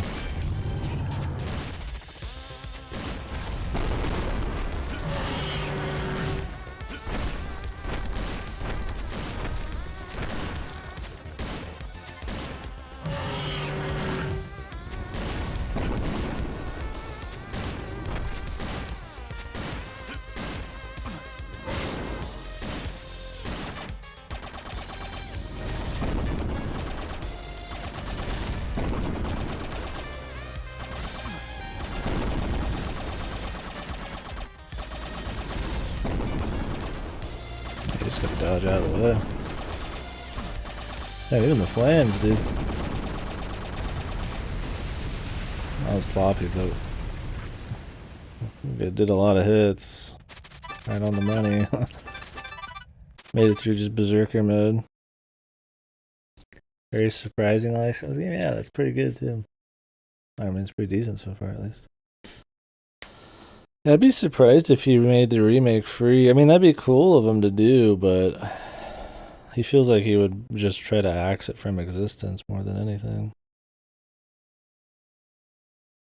Yeah, this game's like loosely like the movie too. It's got the princess from The Mummy, and it's got like you being a part of the agency that takes care of the monsters.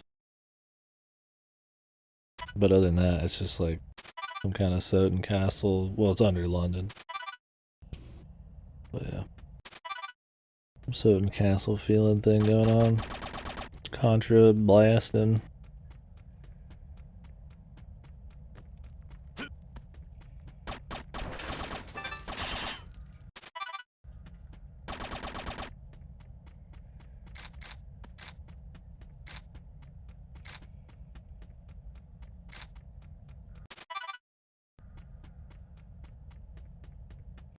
Does it say there's something like right here?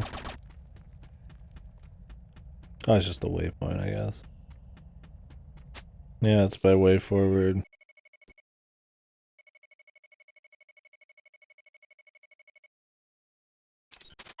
Report to headquarters.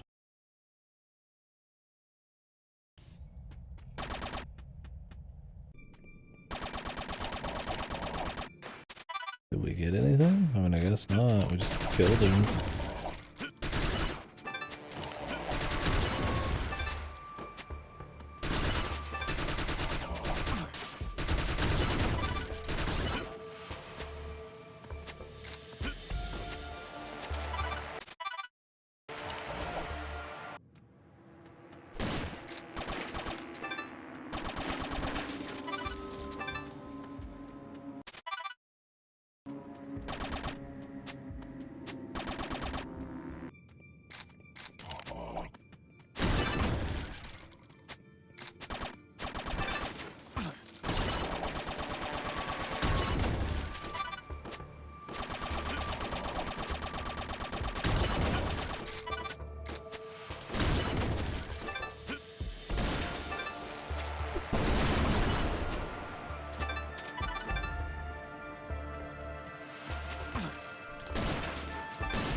Yeah, motherfucker.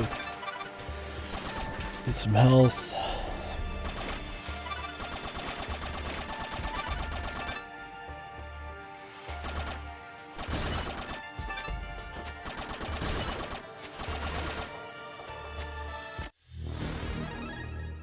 The 50 collectibles.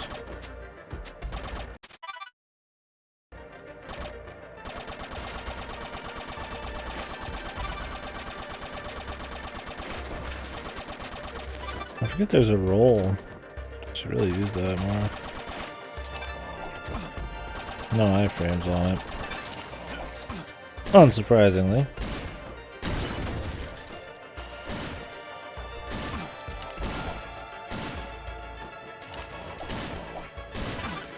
Shotgun, I don't think I'd keep it. It's cute, but you have to be pretty much point blank against to kill somebody. It's just not a very safe weapon. And I guess Berserker mode in dudes is like a strategy, but it's not.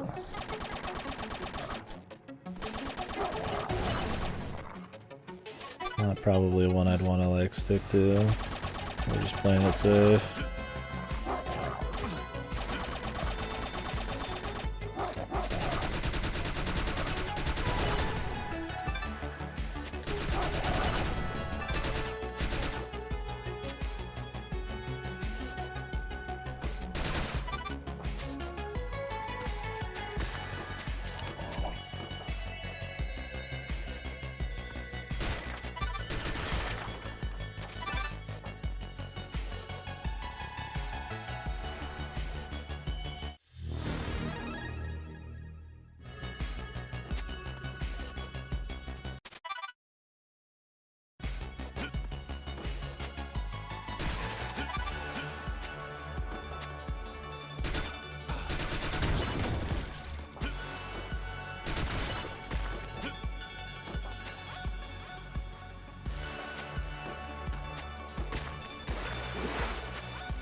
I feel like they're trying to make little areas that you can platform with speed if you have the full momentum going. I just don't expect them.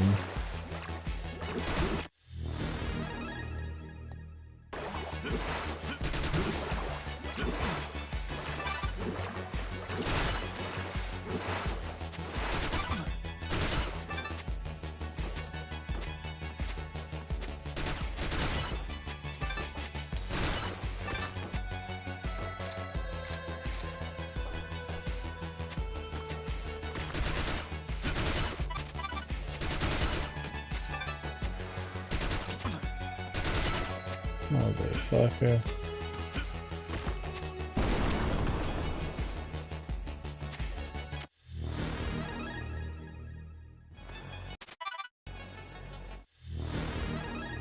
Nice.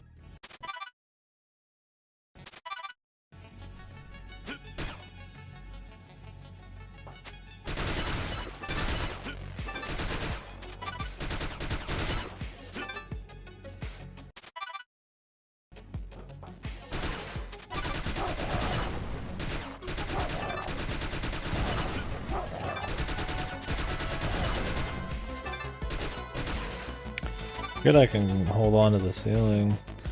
Use that more on dudes like this.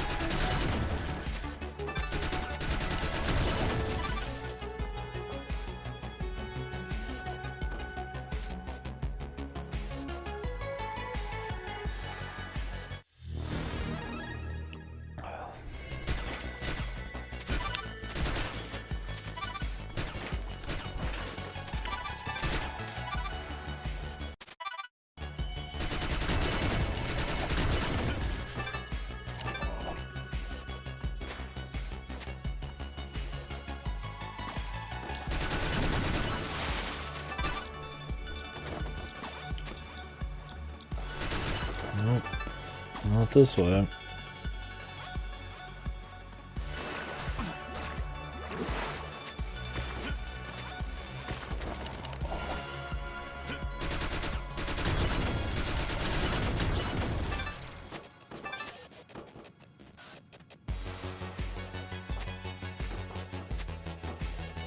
don't think you get through there without some kind of double jump. And that they gave me faster movement speed already. It's one of like the first upgrades. Probably means they'd be willing to give me the double jump. There's definitely some situations I've seen that require a double jump too, so I'm expecting it.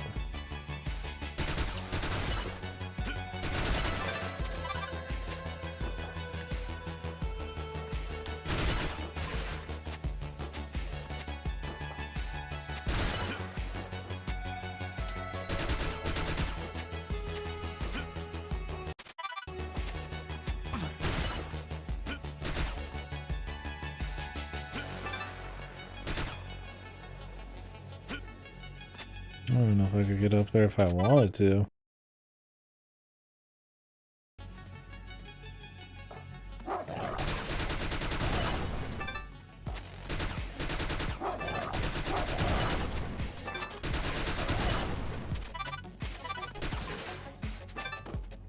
I have to get to the area right underneath me.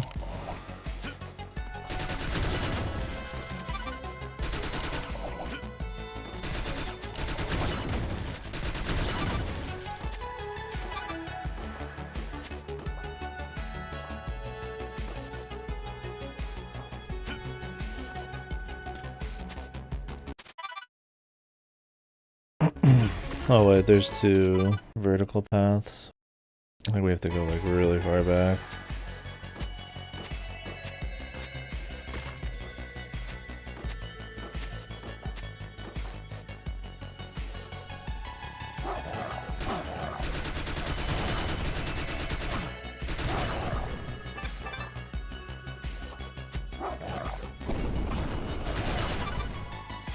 I don't think a grenade just does more damage. I don't really care about the spread. I would just want, yeah, whatever's like more.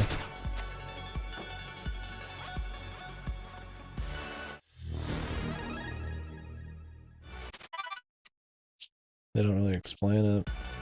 I just imagine it does.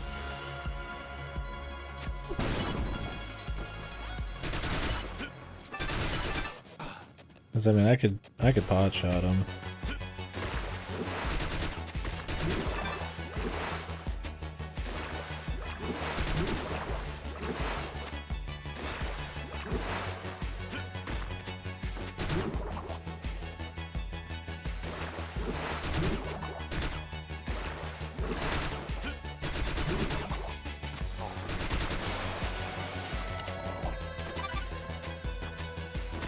Yeah, I'd be curious to know, like, how the fuck the licensing worked out on this.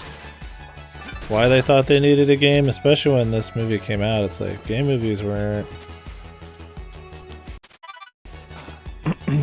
exactly the biggest shit ever anymore.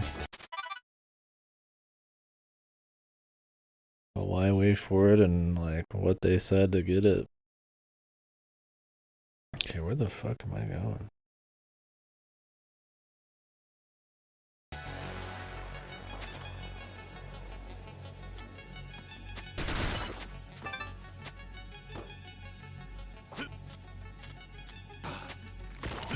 I can't make that jump. Whoa, easy, buddy, easy.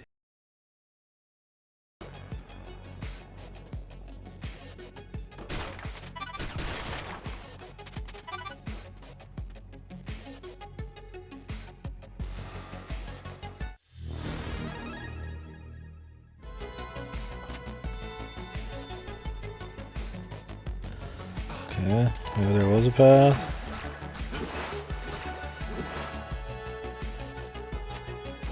Yeah, I could see that. Like they just want to do like a Contra Metroidvania thing. But I mean, most of the assets and stuff are from the movie. Well, some of it. There's some like that spiral staircase bits in the beginning of this area was definitely like out of the movie. But I mean, they could have just added some token shit like that.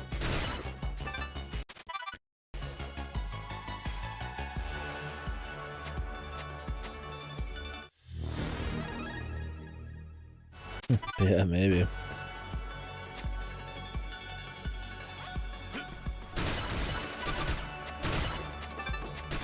Still, I'd be more curious to know how they even got the license. Can I make this? All these little fucking bugs, man, I'll never find out.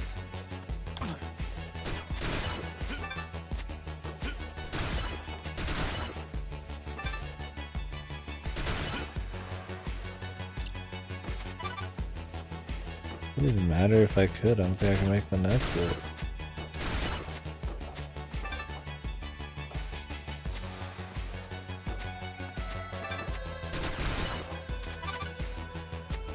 Yeah, I just mean like I'm surprised they even wanted a licensed game.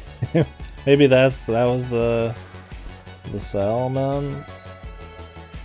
Like I don't see why Universal would even want to make a licensed game at that point, right? Like I said, because but like licensed games weren't really a big deal. But I doubt like WayForward approached them. I mean, doing a smaller indie one that's only like barely related is probably the way to go.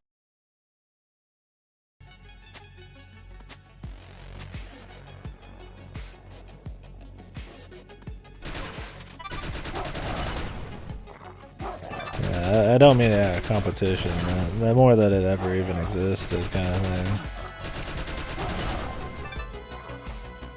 Yeah, Shantae people.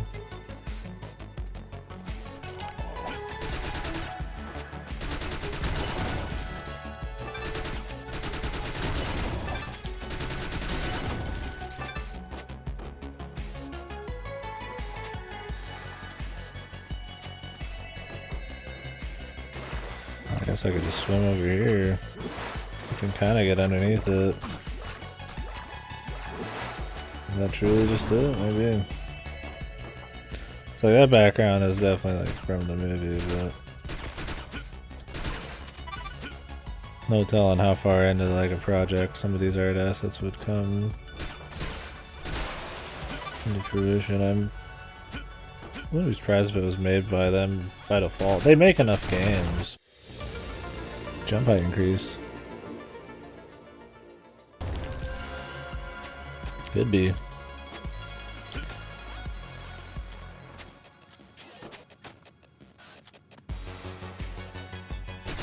The thing is, like, the game, it's like, it's demastered. Like, it makes it sound like it's fucking extra shit. Like, maybe that was the thing. Like, they wanted to make it seem like an oddball game or something to get, like, interest. That was, like, the whole hype thing, the novelty. Oh, have they? Jesus. Wonder how fucking great those are. Okay, so this doesn't have double jump, it's just got a super jump.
Yeah, they were trying to do the monster verse or some shit, I think.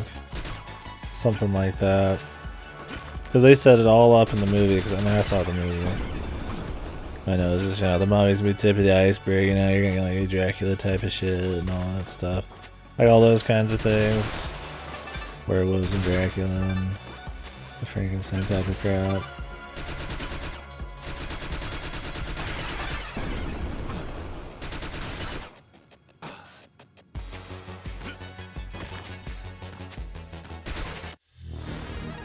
But the movie sucked, so that didn't really work out.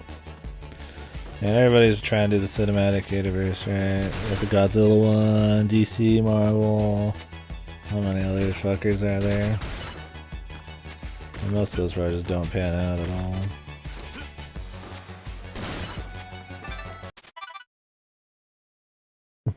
all. Maybe.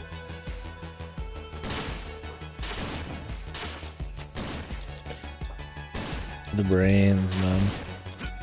You definitely get like a Castlevania vibe from this more than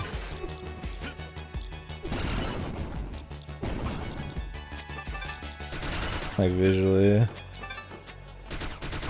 lot of just like wacky enemies and shit, which is cool.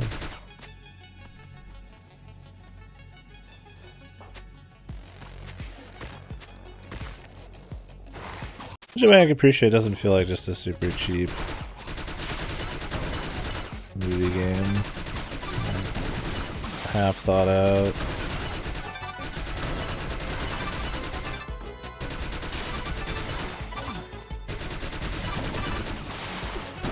Jesus, dude, they're really just gunning, man. Infinite zombies, we got brains.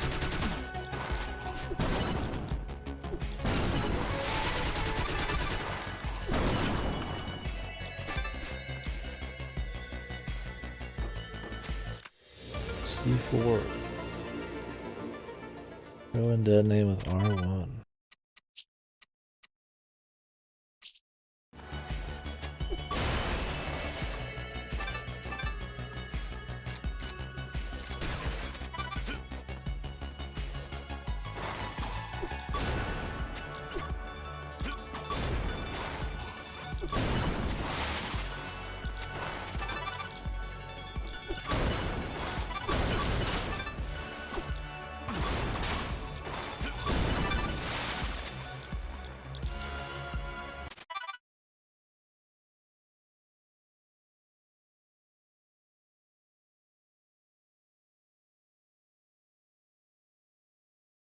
That good, huh?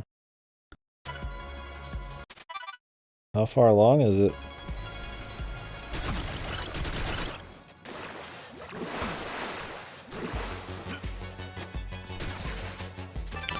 What's gonna be the difference between C4 and grenades for me? I guess you could just wait to blow them up and like power. Like, what does it matter?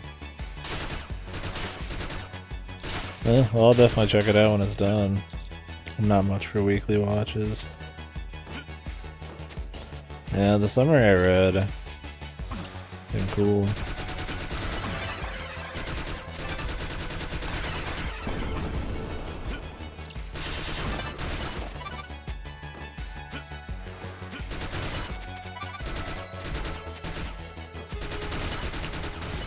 These skulls just take too much damage from them.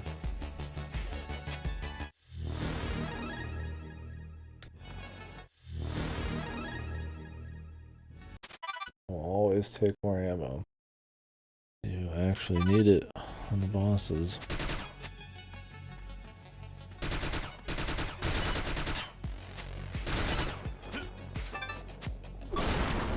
Oh, you can blow these up.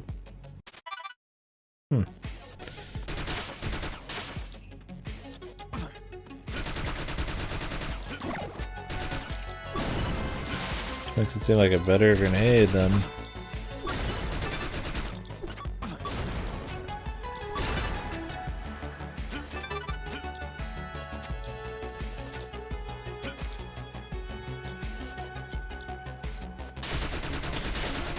Yeah, it definitely reminded me of Kino's Journey a bit from the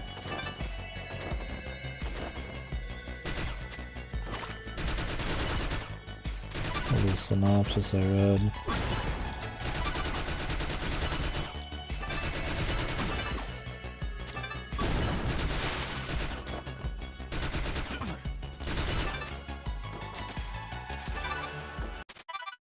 Where's this leading to? There's a bunch of areas I probably still should check out.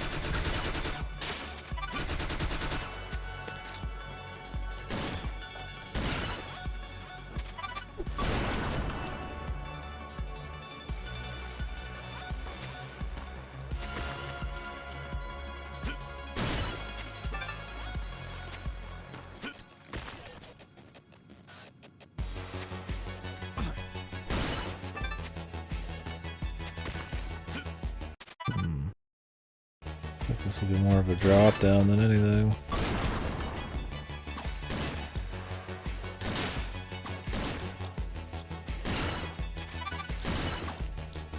These brains really take a lot to kill, man.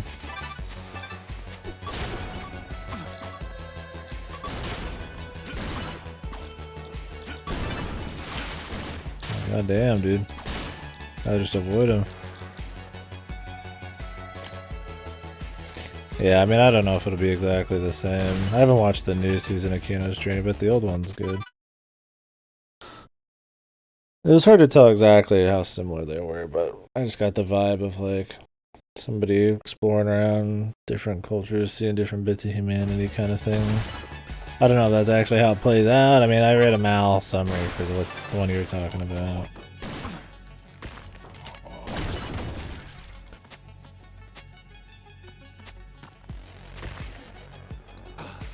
That's kind of Kino's Journey. It's episodic.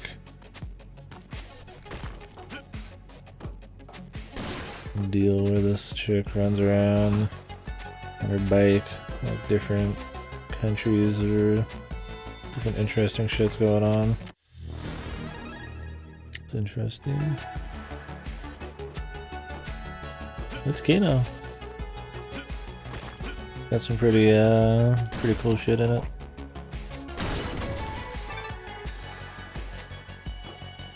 The movie has some keynote.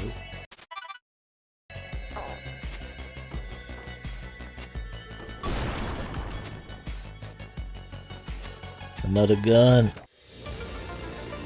Mercury harpoon.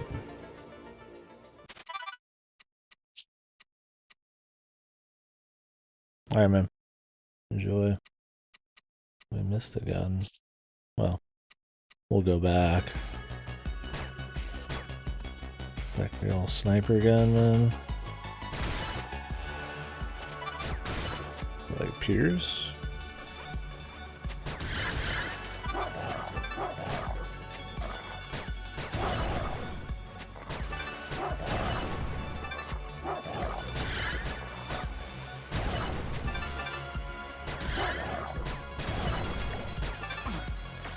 Seems satisfying.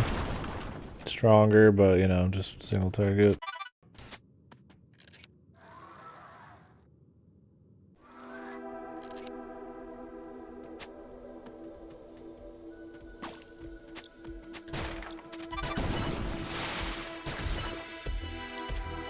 Not good for clearing a lot of small guys.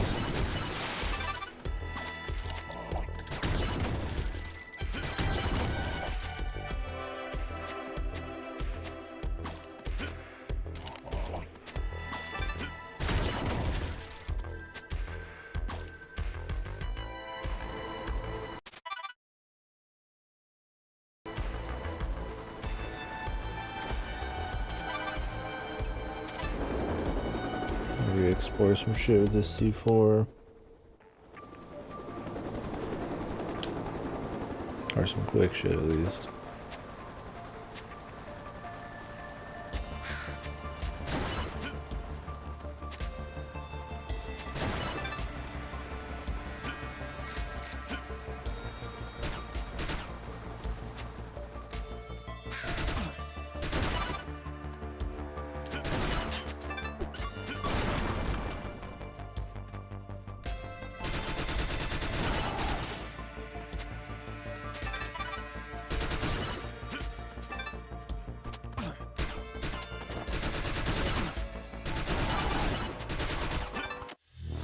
Jeez, these relics can be in anything, man.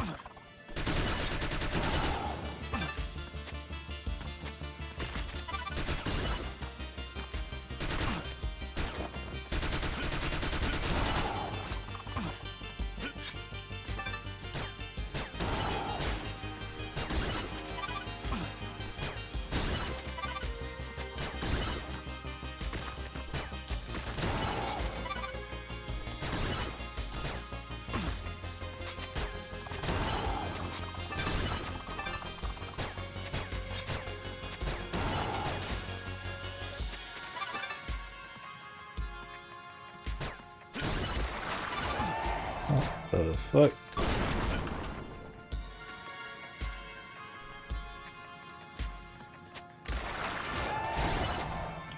Egyptian sarcophagus.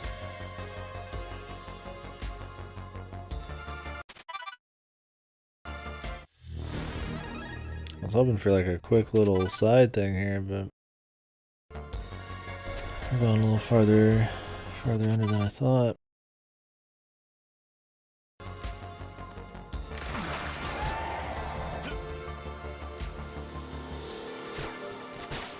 Getting low on health, man. Really wish.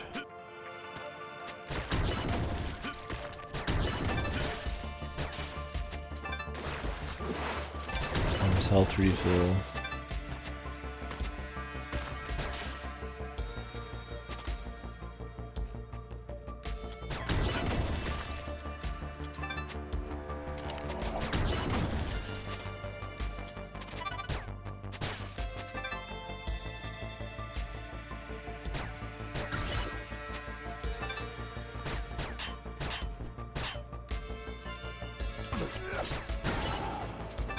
These guys, the Crusaders, man.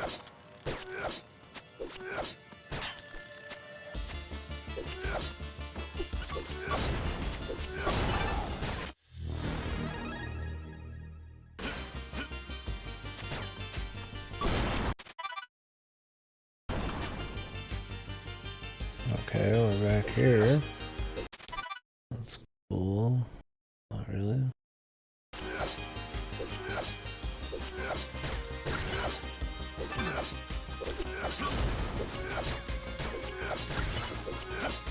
They seem more like pains than anything.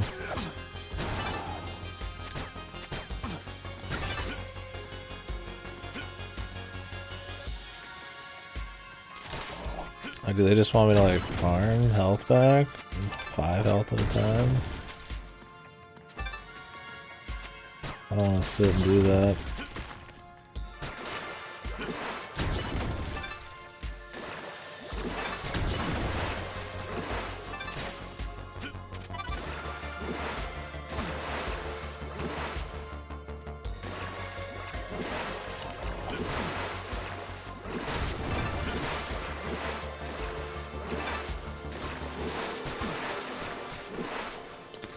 Lucky 20 occasionally, but these dudes are just kind of stupid.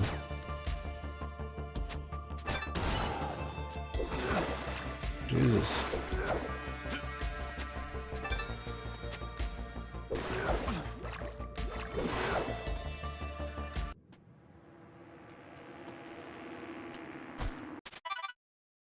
Like there should have been something here, but I'd have to come back with the water walking of some sort.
Yeah, this gun's definitely the best so far. It's not even close.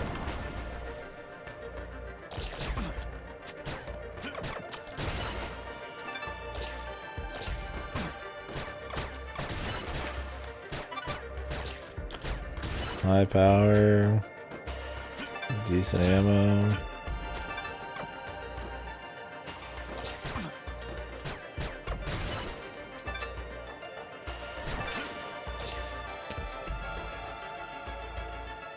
I'd really like health refill station, man. This all means is that you have to play more and more careful to always stay on top of your health, or you farm. I'd rather play crazy, dangerously, clearing what I want to clear, and then just be able to refill at a station occasionally. Wouldn't change bosses, other than you would need a farm before them, because you're not going to go in without max. The reason most games have it.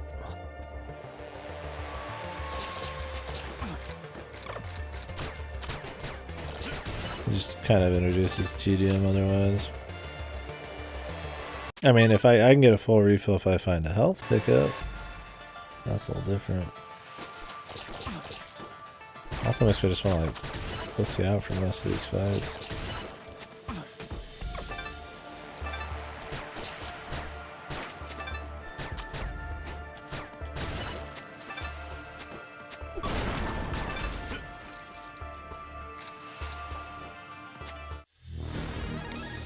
Nice. Oh. Some ammo.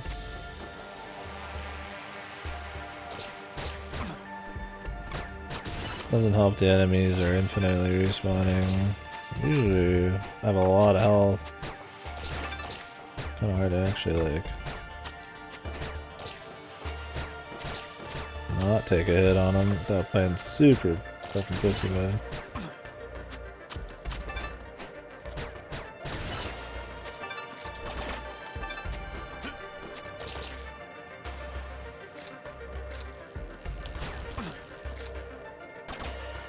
I guess I could just sit here, man. The classic.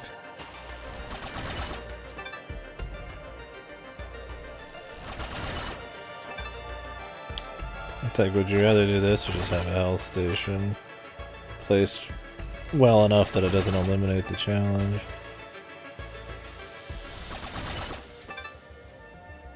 Yeah, this shit's so fun. Like, Metroid has these, but it also has full refills on a lot of save stations and shit. And its bosses have been harder in this game, right? You can have both, man.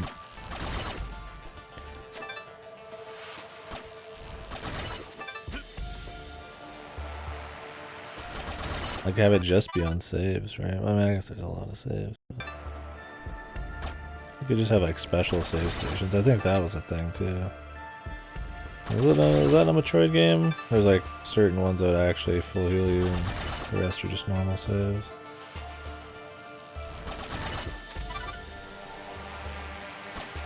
It's just like as you get chipped away over time, you're just gonna have to at some point refill unless you like go God mode.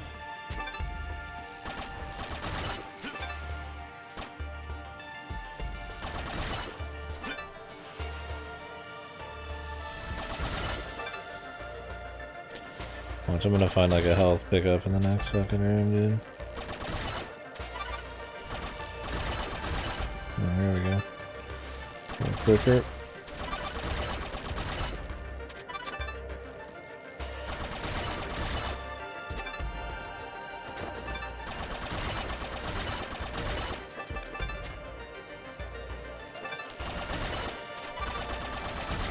I'm not gonna do it with the ammo. There's plenty of ammo refills. Just not health.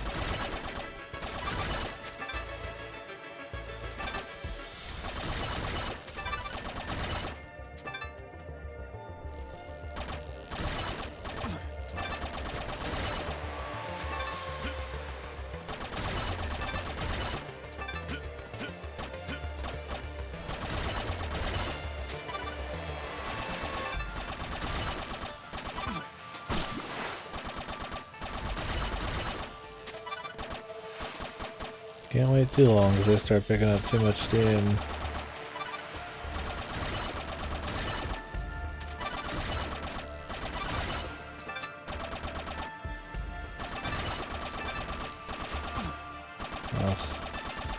You mentioned enemies do like 3 or 4 times the damage they get from heals. Okay, that's good enough for me. I think I've had enough. Switch to the real gun.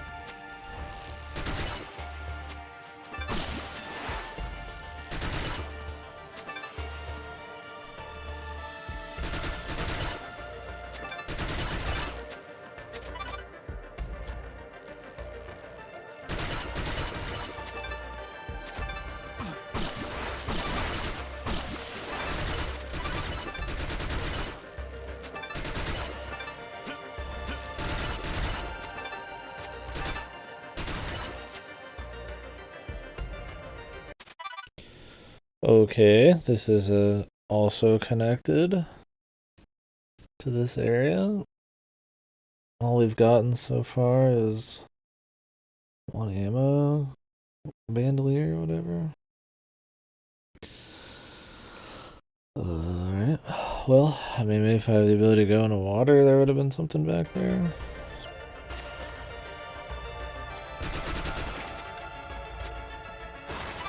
Definitely not the most exciting of, I mean, it was an upgrade, but I'd be lying if I said I was expecting something a little more. How do we get in here?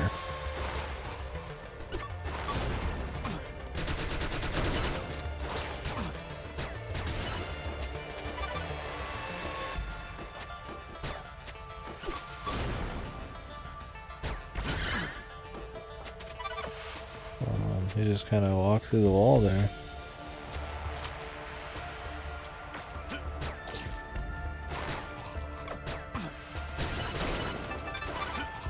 That's just kind of what they do. I guess they're bats.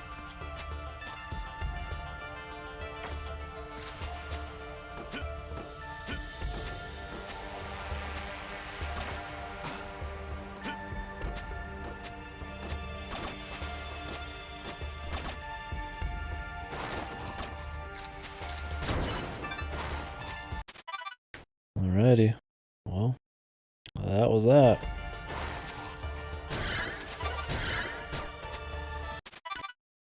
There's been a bunch of other,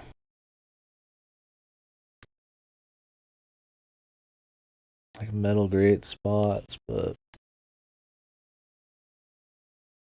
I don't remember they all are. Can't pin them myself, so I'll just worry about it later. Follow the main path right now. Well, I'll go to like top right here, some shit. That won't be a big deal.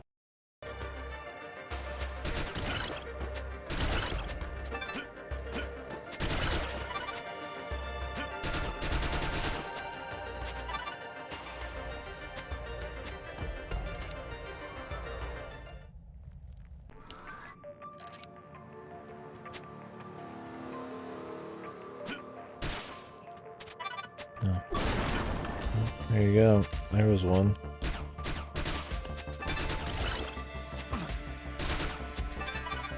Just unlocks a shortcut, but that's fine, I guess. When you already have helicopters, but I mean, I'll take a shortcut. Helicopters don't get you everywhere. And they're not going to have like underground helicopters, so they've got port points nearby to kind of make up for it. Which is interesting. I'm glad they don't just have like underground helicopters. But, I mean, that wouldn't have, like, I've been that sad.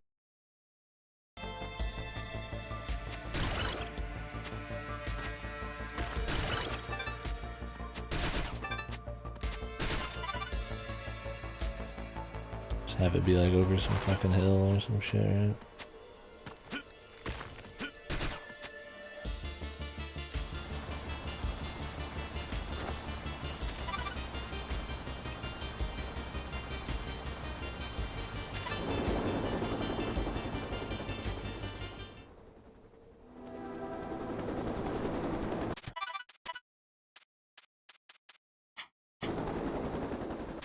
Oh, it says 33%, but it includes relics. I don't care about the relics, unless there's like some big reason to get them all.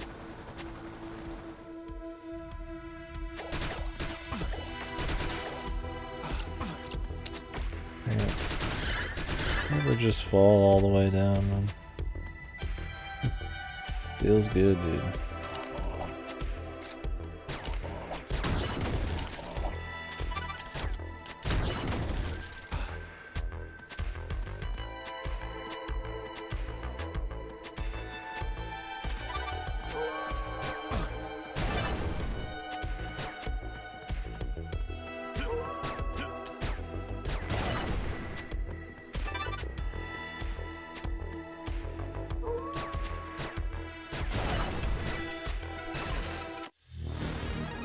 I mean, of course I'll get him if they're there, but not losing sleep over him. just want real things.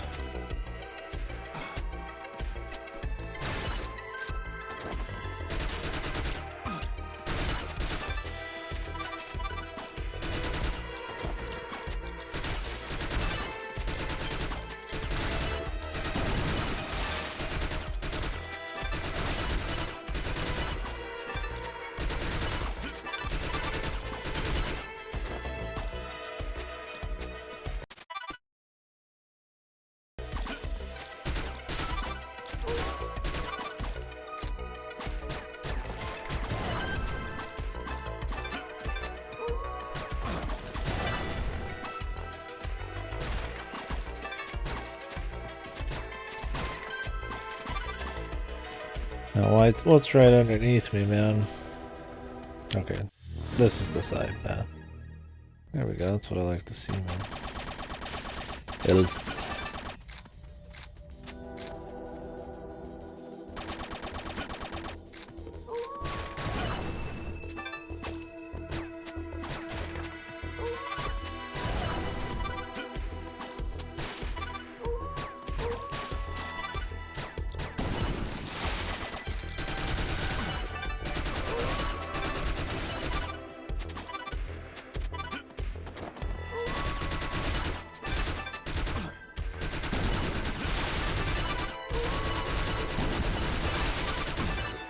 The wolves are just still above me, freaking out, man. I think they'll be alright. Maybe.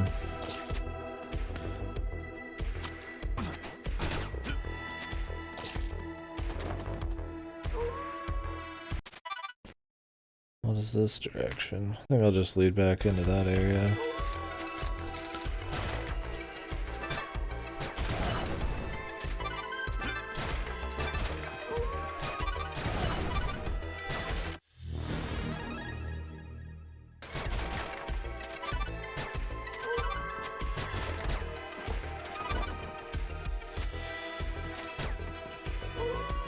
Thought he was coming, man. Is there even anything else over here?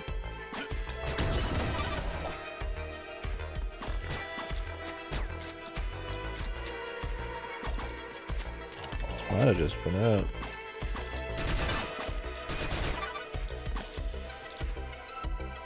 Yeah.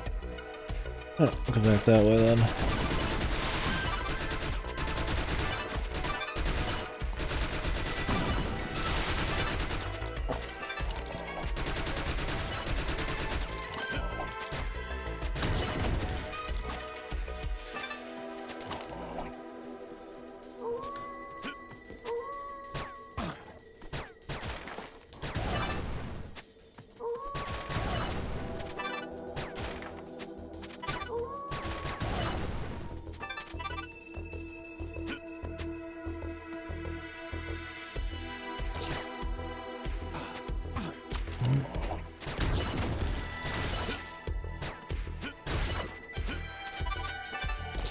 Gimme, gimme.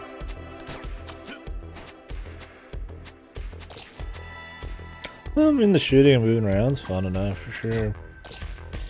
I mean, that's one plus to having a lot of enemies, I guess, and having it be focused on a lot of ammo. I do feel like you're just busting a lot of ass.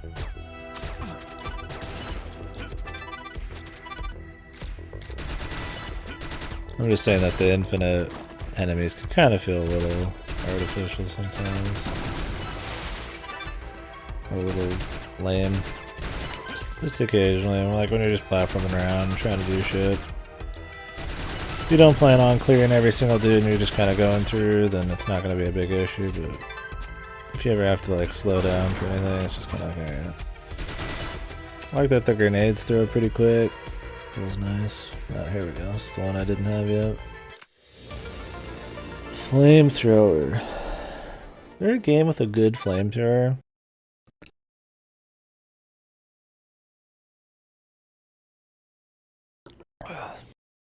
And not like games like Alien Isolation. That's like your only option. The flamethrower is good in that because it's the only thing that scares the aliens. But like when you have all of your options, at least a few, that you'd pick the flamethrower. Right? Like Team Fortress, it's like, That's the whole class. Maybe I'm making excuses. It seems like flamethrower's only good when it's the only thing you got, right? Like out of all of your kit, you get the flamethrower you ever pumped. Warframe does have one. That's cool.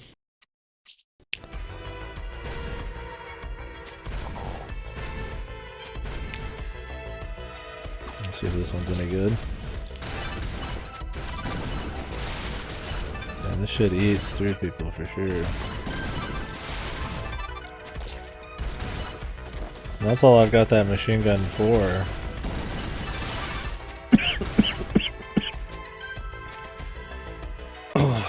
Clearing small enemies.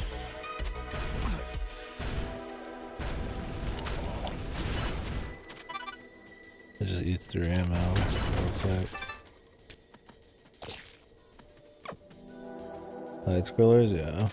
I could definitely see that be the case. It's the case here. A shotgun seems like easily the worst option.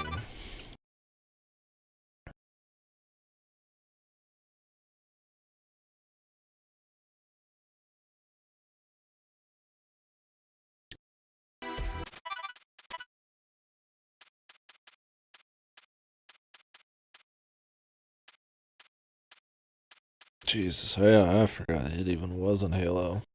Oh, it's a carry one, right? The turret and the Gauss turret.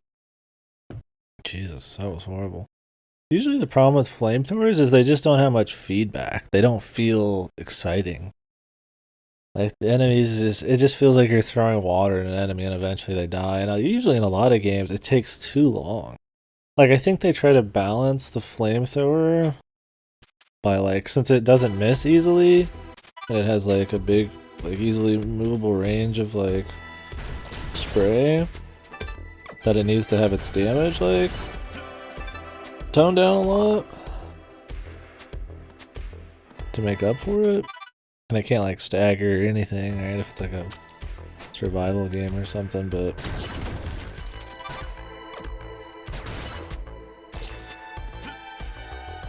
like I feel like flamethrowers are the most fun in games where you can just destroy a shitload of stuff with it real quick, or games that have a lot of feedback when you're killing shit. I don't remember if it was good in Killing Floor 1 and 2 in the Firebug, or maybe that was a 2 thing. And usually Firebug just ends up shooting like basic guns that have flame sort of properties. Shotgun with more flame. Demastered. That's right.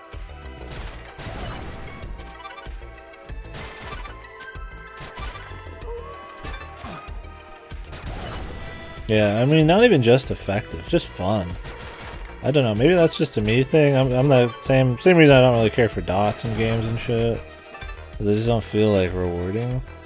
Only like Monster Sanctuary and like some other stuff where you can really see the dots start ticking off and you can put a bunch on is it like exciting. Otherwise it's just kind of a piece of strategy. Especially something real time like this, it's like a turn-based game, it's more of a thing, but something just slow with very little feedback, just kind of meh. Regular weapon and it still sucked. I mean, there's good flamethrowers, but yeah, I would say mostly it's a pretty weak enemy in a lot of games. This one seems good though.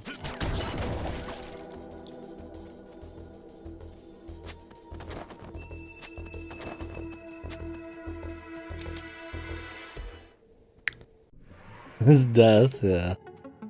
Yeah, I feel like the rare game like Monster Sanctuary makes me actually like appreciate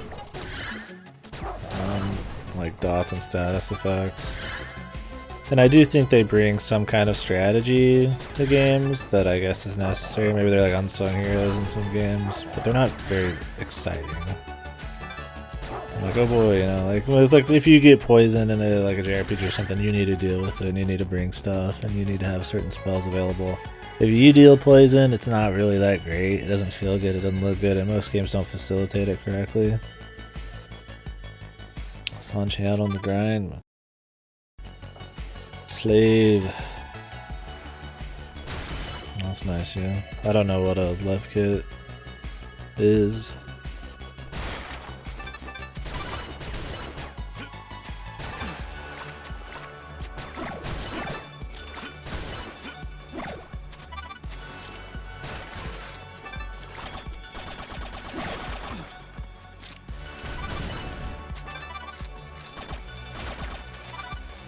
I just think maybe it's hard to balance a flamethrower in general, right? Like, what do you do? Like, you can't have them be just permanently stunned. But since it's a constant spray, same thing with like laser guns that are just like constant sprays of like laser, like those shitty laser guns, like the Sentinel beam in Halo. There's another good example. You just hold it down, and it just shoots a laser and it just holds it on them, and like nothing's happening to the enemy. Like they might be taking some damage, but it just feels like shit. I'd rather have like a big boom when you shoot it, and then like you see the recoil, and then you see some damage. And just holding the trigger, and the laser just hold it. I think like flamethrowers are kind of like that. Some games make flamethrowers like too low fucking range. Like I said, lower the damage because of how easy it is to hit with them. I think it's just a weird one to try to make right. Maybe in a solo game, you can make them feel good, but yeah, I don't know. I'm sure it's been done in multiplayer. Maybe even Killing Floor has one.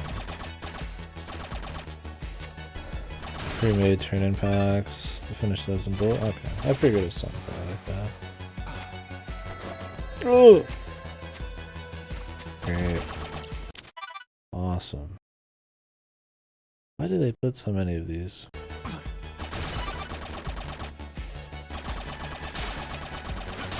These are drop downs, man. I can't get back up for like no reason. Yeah.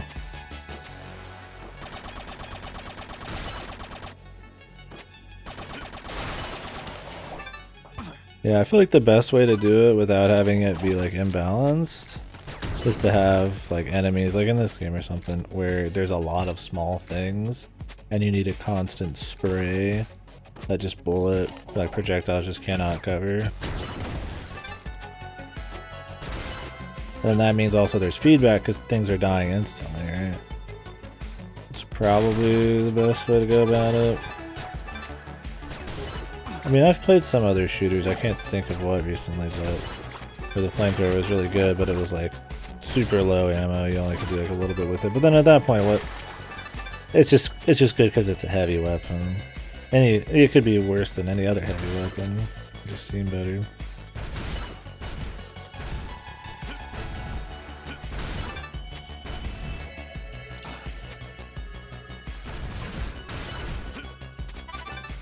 Just because it's like tuned up to be a super weapon at a special time.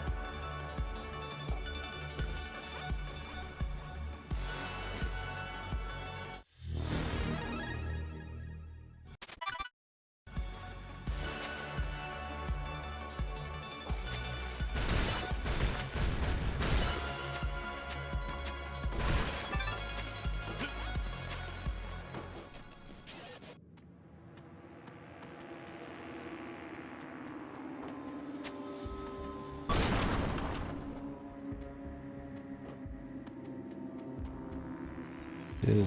Sometimes the screens in this game make the movie seem good, man.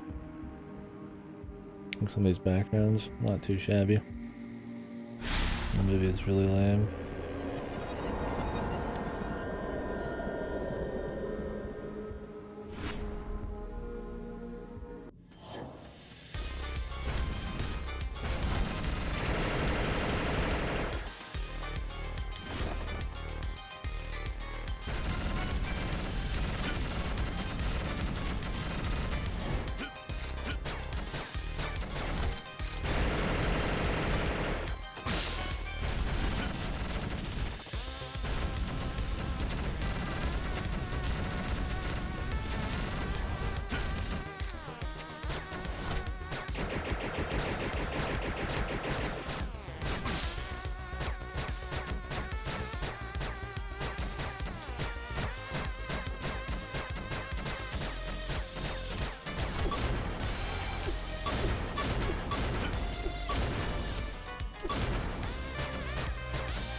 Little shock D-pad makes my thumbs hurt, man. Use my fucking stick for a bit. All seems pretty simple.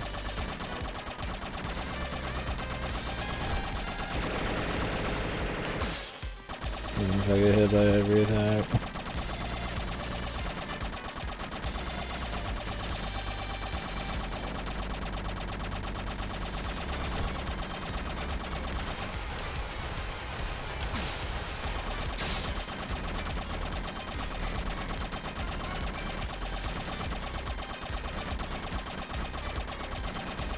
This is one of those Metroidvanias where it's all about just bum rushing them, hitting as many hits as you can, and you're good enough, and you'll make it. Instead of like the fight's so long or the damage is so high, you have to actually master the mechanics or the dodging. Which, I mean, it's a reward for exploration. You can just face roll. Oh, that guy was probably the worst boss so far. For how deep in he is, pretty weak. I mean, really, most of the bosses have very simple attack patterns. The big difference has been that this one didn't have much spectacle. Like, the first one was the spider. He didn't have that many crazy attacks, but he'd move around a lot in interesting ways. The second guy only had a few, like, fireball attacks, but he was blowing up walls, and you kind of had to run from him a bit. Simple attacks, but something was happening, at least to make it look spicy. Guy literally just did the same shit over and over.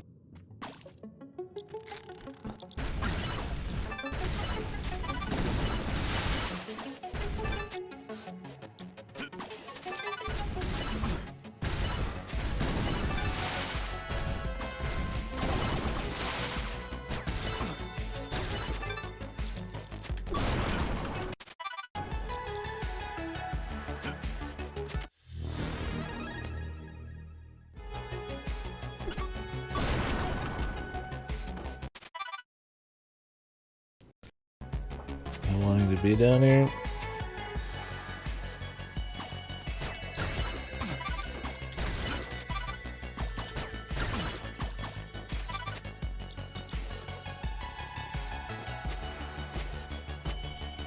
Just want to go up here.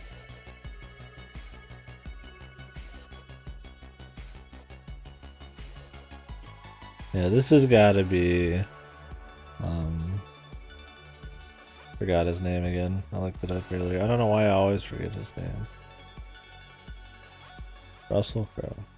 It's got to be like a not Russell Crowe, because he was the agency leader or whatever.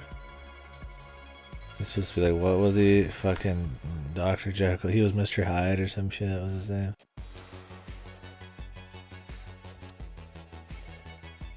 They're going for like a not Russell Crowe here. It just looks like some fucking overweight bastard. I mean, I guess that might be Russell Crowe. Russell Crowe he's in some cool stuff, man. I don't know if he's a bastard, but.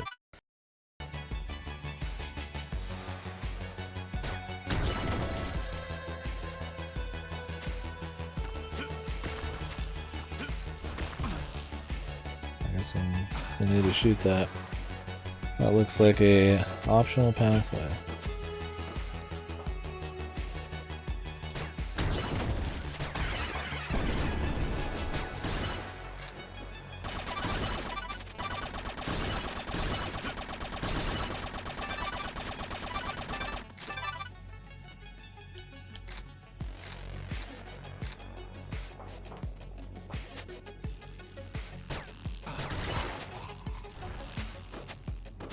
Gotta get a running start.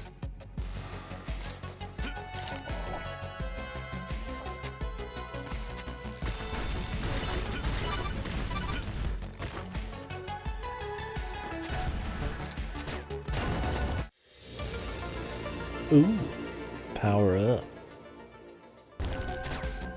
Doesn't change the visuals at all, but right. Rush the darkness. Overcome mortality. Light in the dark. These are my kind of trophy names. Very, very fun. I mean, I guess I don't need crazy trophy names, and I've never really thought about it. Most games probably have extremely generic trophy names, not worth even mentioning. Kill an undead agent.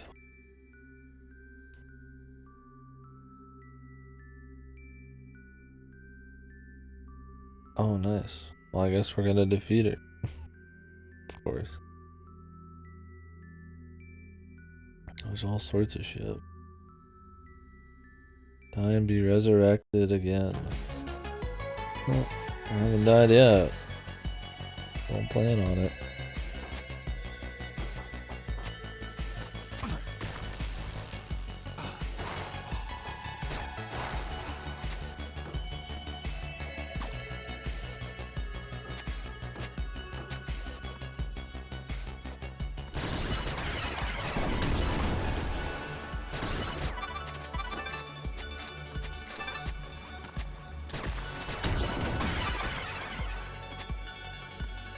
The skulls.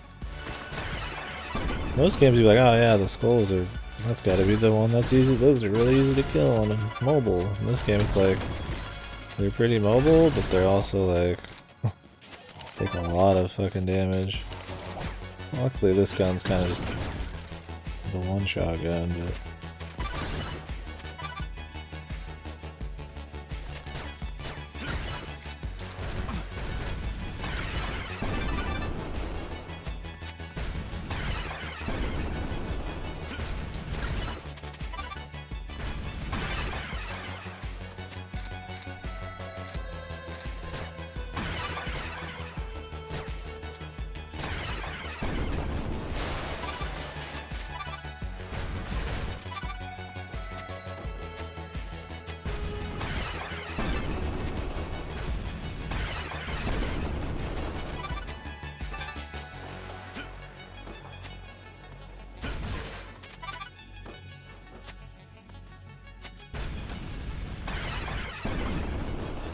They blow up.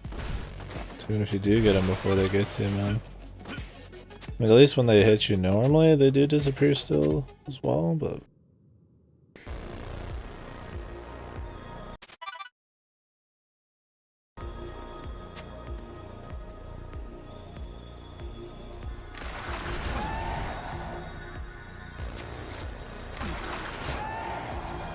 Okay. Okay, am I supposed to be able to see them before they come?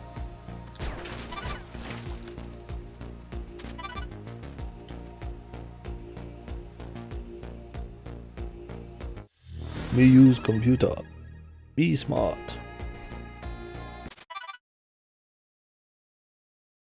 Well, this has been more fun than Mystic Bell.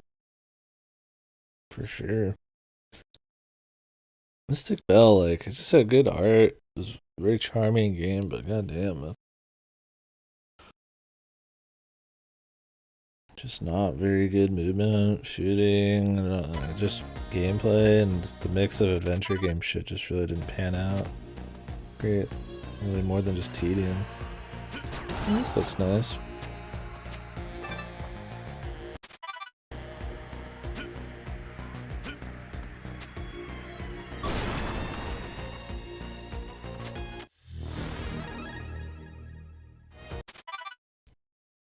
Huh.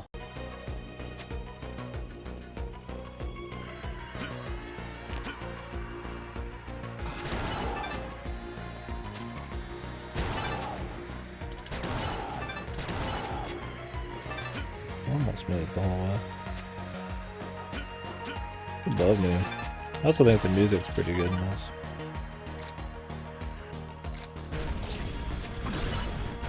I mean, I guess the flamethrower isn't infinite range in this, but it's good enough, man, for sure. Make up for how much damage it does and shit.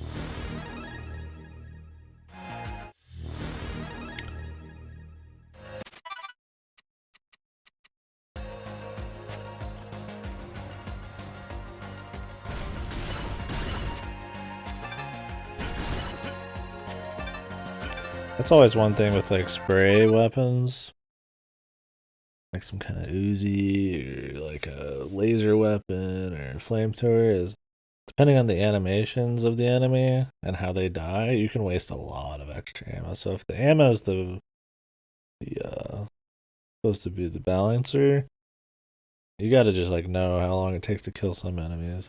Some games they'll like die, but then they like kind of fall over slow, and it's like you can't see them like through the flames, and you're just wasting like a bunch of extra ammo.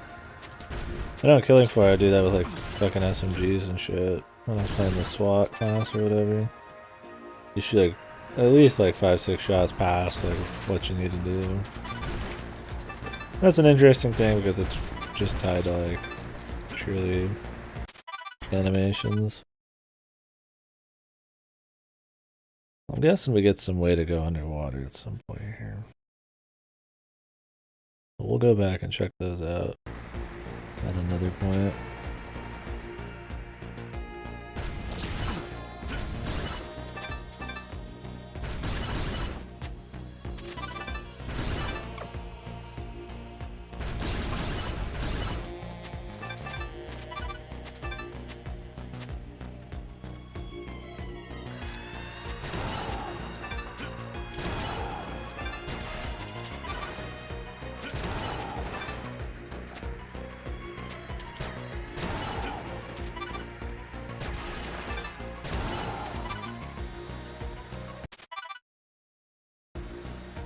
We go.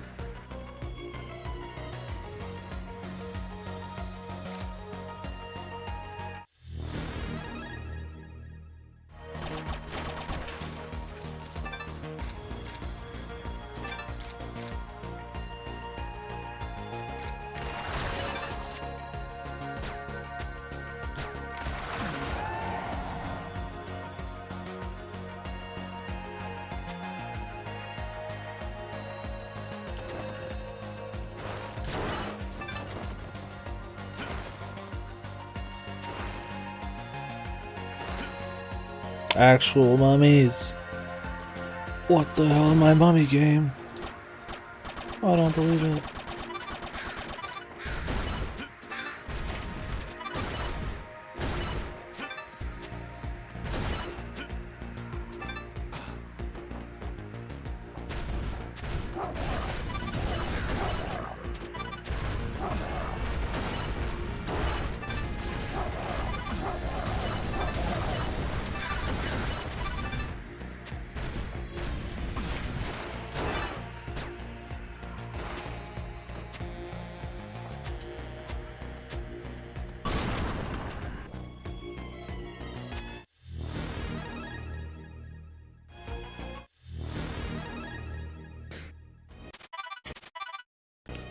Nice. And getting more ammo in this is pretty rewarding. I mean, it's rewarding in like Metroid too, right? I mean, more missiles means, you know, less normal shots you gotta put on Ridley or something. You know, super missiles especially. Same thing in this. It's also good for when you're running around. I mean, I guess in Super Metroid and shit, you would use missiles against normal guys sometimes, but usually your beams were so juiced up and stuff, they did pretty good work against normal guys. You just needed steadier, bigger damage, and I just saved most of my missiles for the big boys, especially the supers. This one though, I'm willing to use all my weapons, just running around, because the submachine gun's a fucking pea shooter. Trinkets, scrolls. So these are the actual upgrades. These are like just little extras. We'll try to get all these. All of the bandoliers, health packs. Probably not all the relics. I'll try to get as many of all of them as I can on my own. But I won't waste my whole life.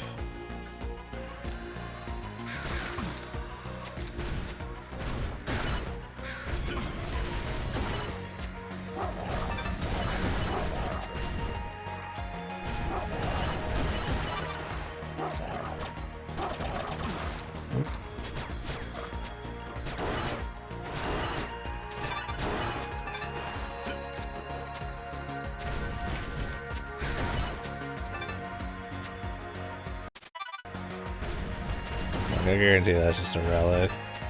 That's the thing, unless there's some kind of relic finder. Then it just doesn't matter. Because it could be in any area. You know, it's not only new rooms and shit, it could be in any area.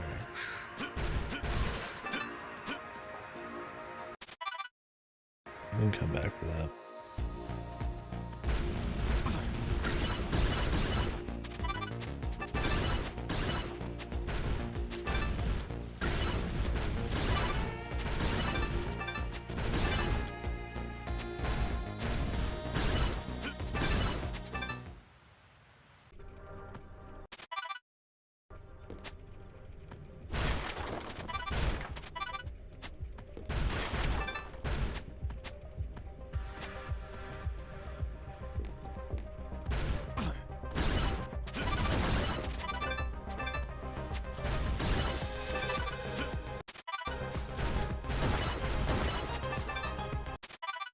We're going to a new area right now? I think we are.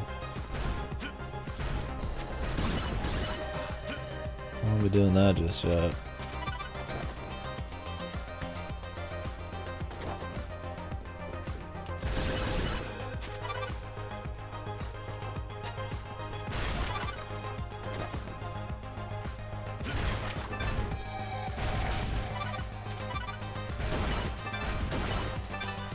Just a drop down.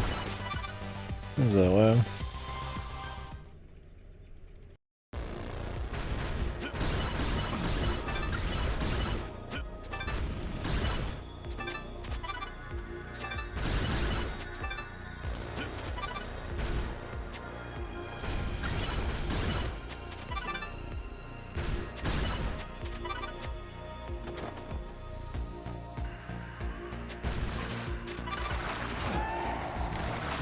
Fuck those guys, dude.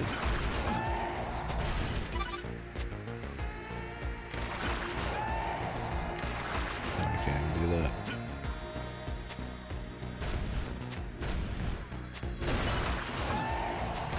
I just keep coming, dude.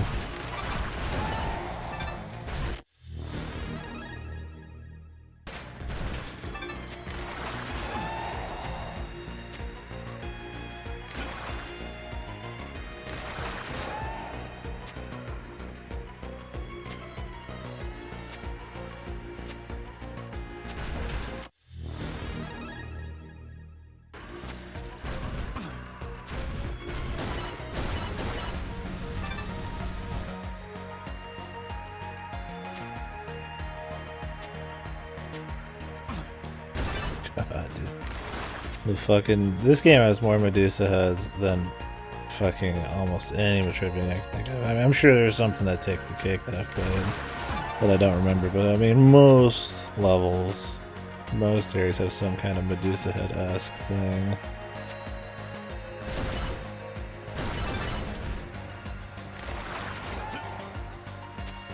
If you don't know what a Medusa head thing is, it's infinitely spawning, goes through the fucking walls, and usually has some kind of wacky fucking, you know,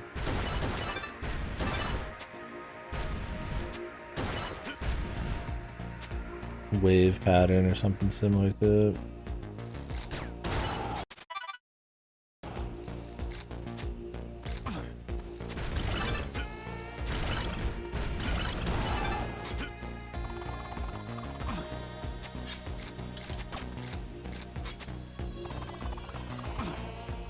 Weird that comes down there. I just got hit with it.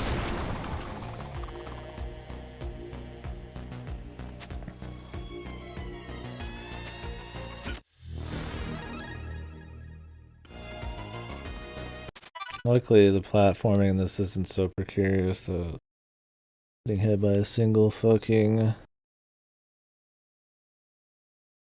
Medusa head's gonna set you back like that far.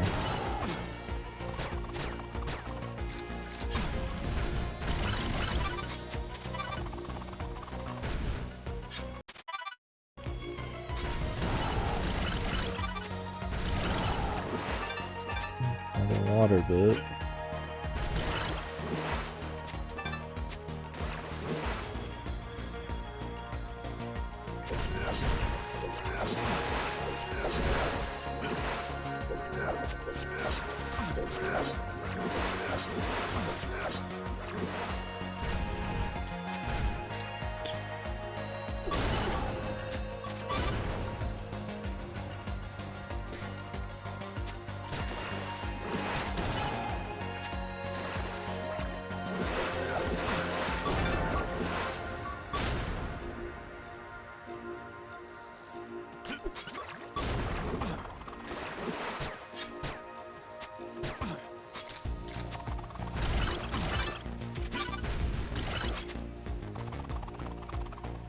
Definitely need some kind of water walking bullshit or diving.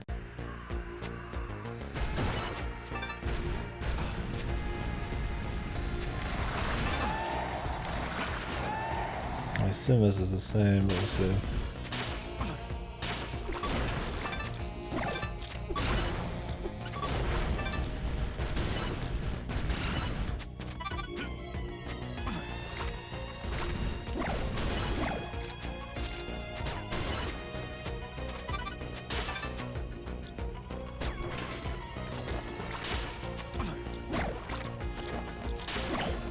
I just want to run through these areas, man. The brains take a lot of damage for some crazy reason. They take many hits for how small they are.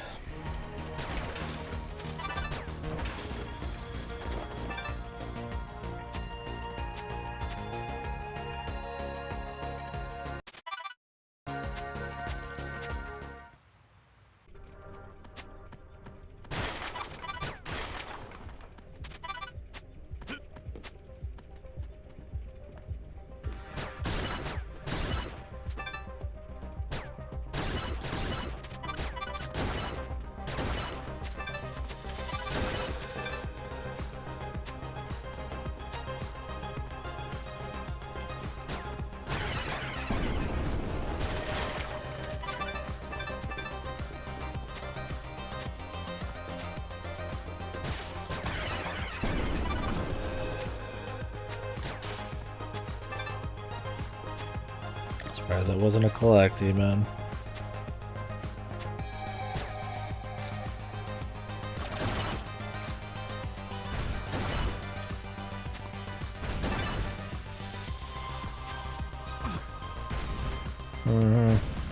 That's a collecty. Yeah, this is gonna be annoying. Like I said, there's already a lot of Medusa heads, man. We're gonna crank it up a notch.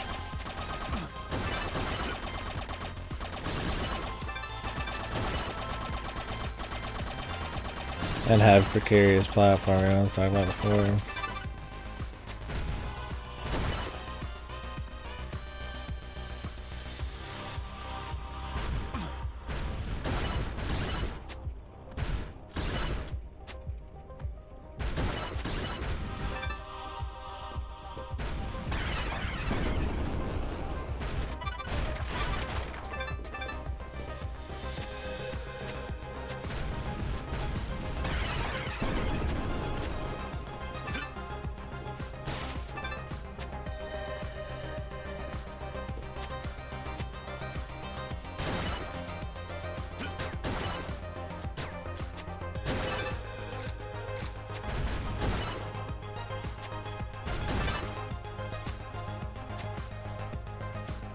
Okay, it was just a little section. I was ready for the full Castlevania experience, man. Is there... yeah, I always like when games, they do any kind of, like, you know, lean heavily into the Castlevania side of things. Having a fucking, like, clock tower, the gear level with Medusa. Like, there's no accident that the gear level would be the one with a bunch of Medusa head platforming. That's cute.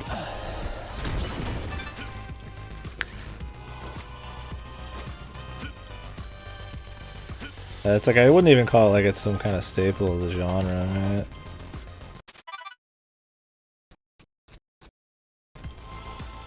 It's very familiar. Right, well, we're gonna have to go back up through this, but... or not. Yeah. Wonder what it is, man. I don't even know if do people even really like the clock tower levels? I mean, I don't hate them, but at this point it's more just like fan servicey. Like, oh yeah, it's a clock tower level. Maybe it's like one of those you love to hate them kind of things. They're paying, but they're not like the worst thing ever.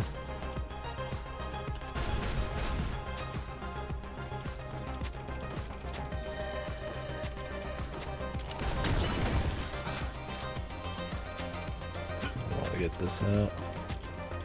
The one-shotsman.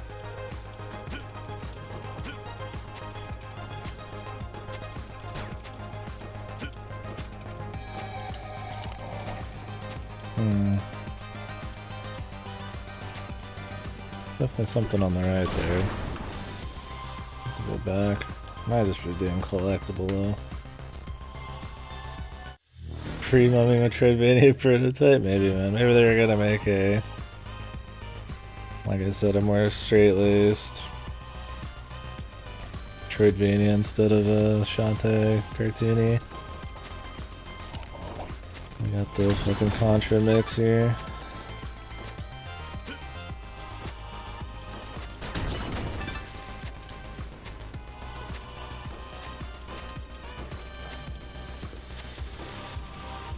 Shit.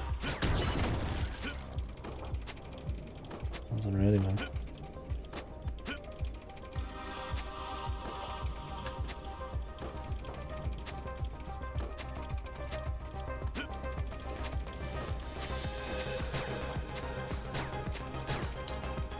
Damn, you get fucking moved really quickly there.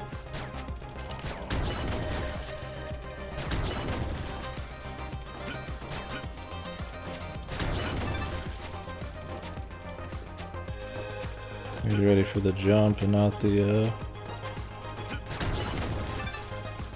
shooting of the lad. Yeah, there's something up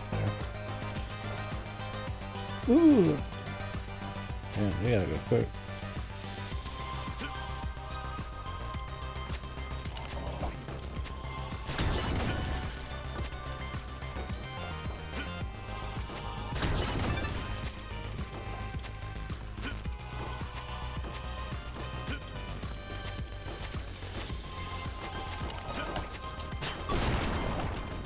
Jesus. Very nice.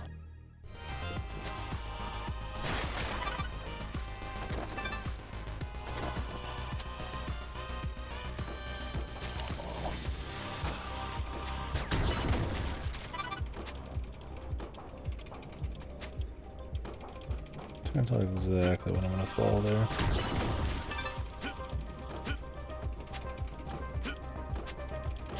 I like the different guns in this.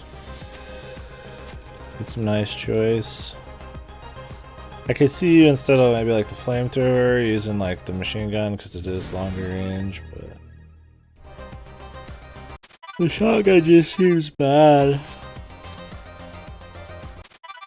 It just doesn't do enough for you having to be so close, but I mean I suppose it does like a slight spray so you don't have to be perfectly accurate, but you could just use the flamethrower and just spray all over the place. I mean, it's like... And it probably does, I imagine, better like better DPS. It's probably got a lot worse ammo set up in the shotgun, but...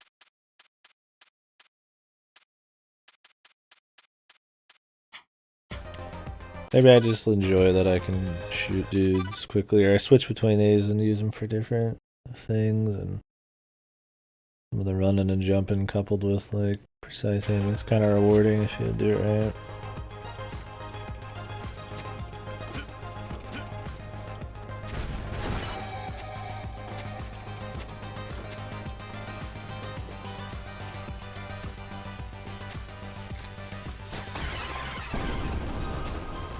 Now when everybody felt like insanely tanky, that wasn't quite as interesting.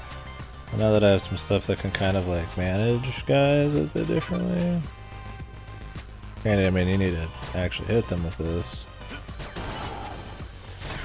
Well, you need to hit them with any weapon too, so it's not just this one. It's not like you need to be like more accurate with this or something. I mean, I guess you kind of do. It has a low rate of fire, but it's not too bad.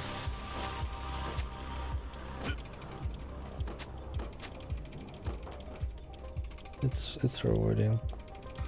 You're moving around all quick.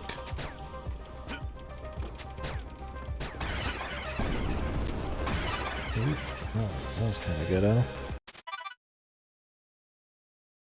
Yeah, still a clock tower level, man. I don't know if there's like secrets in this either.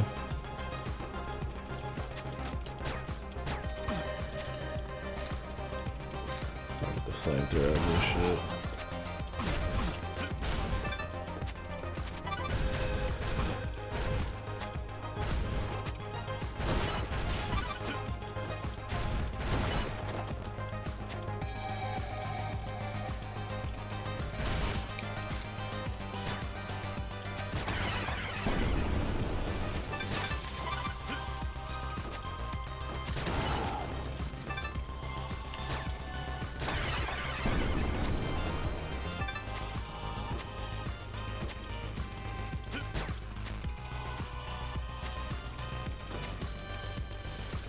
Ooh.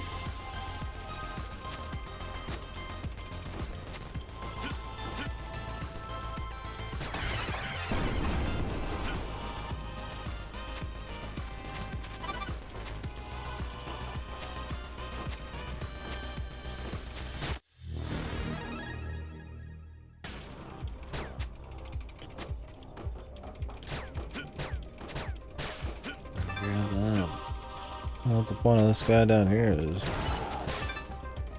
If you just like fall? If you had to collect it. I don't mind grabbing the relics when I see them. I'm just not gonna like go back for them.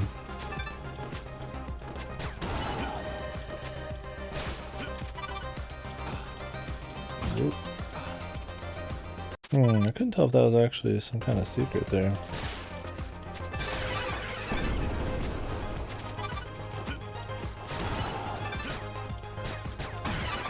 We didn't move at all, man. Brave little toaster.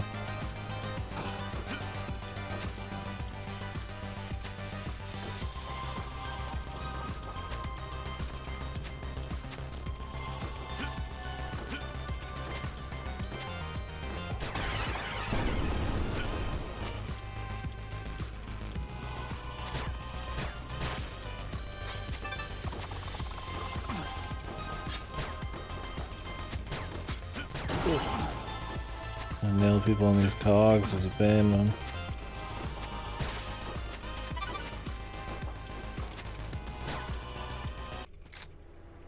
Use the flamethrower as well. Easier to manage.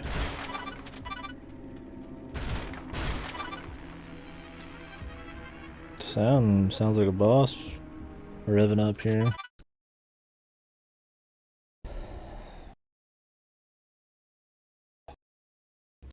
76 of the way, 76% through the map. Surely this isn't the end fight, though. If it was, then whatever, we ended it. I'm not gonna like go back, but and there's another 25%. Imagine we got another area here. Still some guns and some stuff we haven't grabbed. I'd be surprised, really.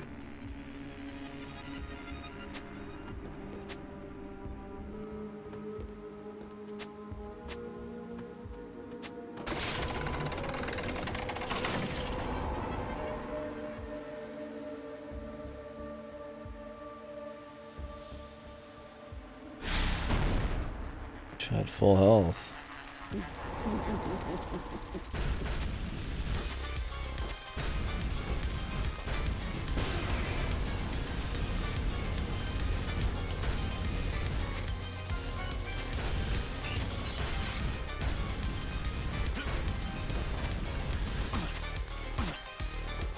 What's up, Rocky? Really?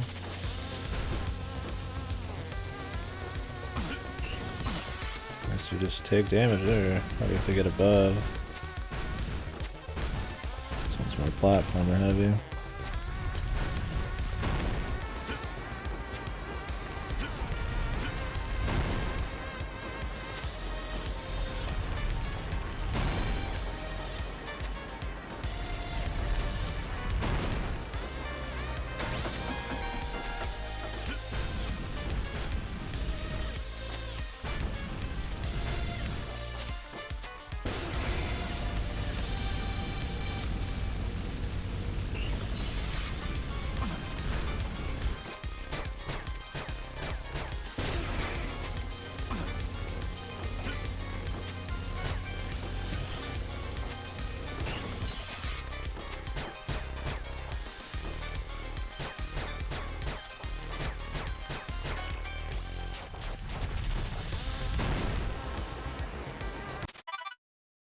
Oh, cool. What you up to at your mom? Just hanging or special day?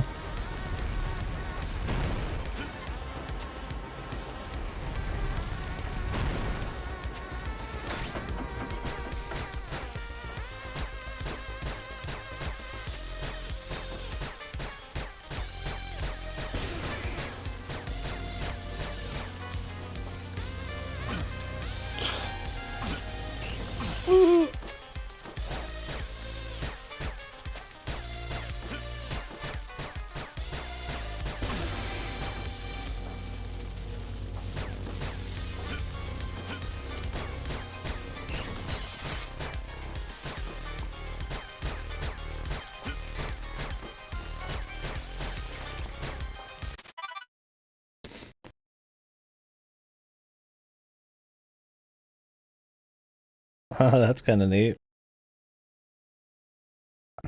Of course.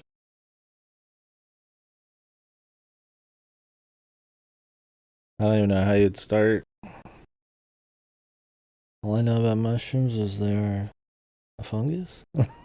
Oh, cool. Nice. My mom came down today and we went out and got some barbecue. We didn't barbecue. That's usually when I'll go visit them, but to like Logan's or whatever.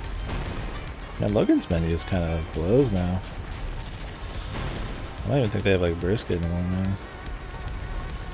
Kind of like this all-American place now instead of just barbecue. It's still tasty though.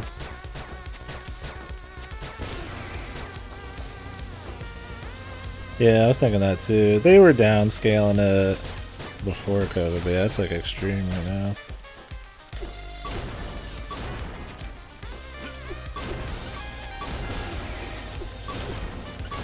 Oops, I keep wasting these.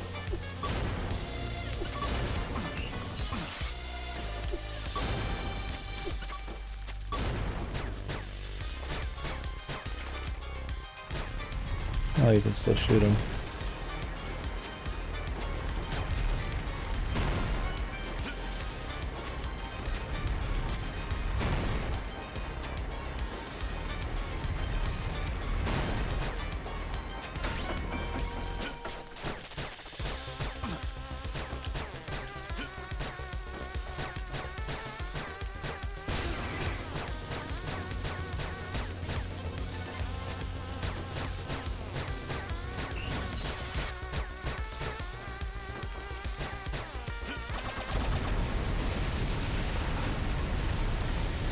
Jesus, some of these bosses take a lot of health.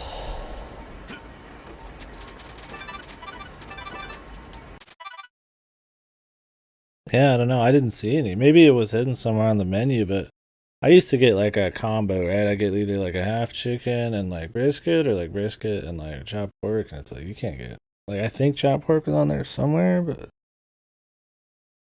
yeah, I don't know. You couldn't combo shit. Hey, maybe you can still get some of the choice stuff, but I got the ribs today too, and really, man, them ribs were fucking light. One of them ribs that are like, there ain't a whole lot of meat on the motherfuckers, man. It's just like that a little bit. I think it was the pork ribs usually that have some light stuff. I'm just like, so I got a burger with like a small thing of ribs on the combo. What was that?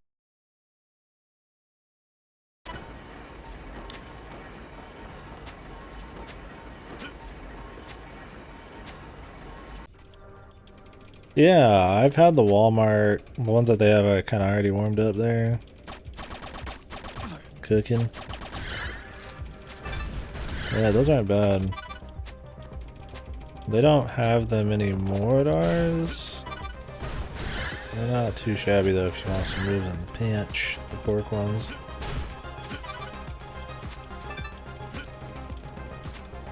I think they were a little too expensive here, but ours is really downscaled. They're Walmart's.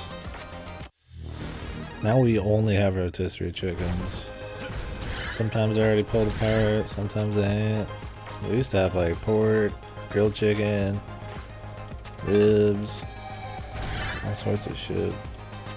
Sucks. Because I feel like that was the whole point of the neighborhood Walmart's, is it's supposed to be more like kind of quick shit and a fix and all that. Ours kind of blows ass. There's one like 20 minutes away. It has like a drink booth and all that. You can make all your drinks and get coffee. And they got a pretty decent section of shit if you're feeling lazy. For some reason ours, even though it has way more people at it, has nothing. First world problem, but... And lazy guy problem. Yeah, it's a little odd. Escape the watery grave. What? I'm still here. Am I just supposed to scale the fucking place back down now? Beneath London.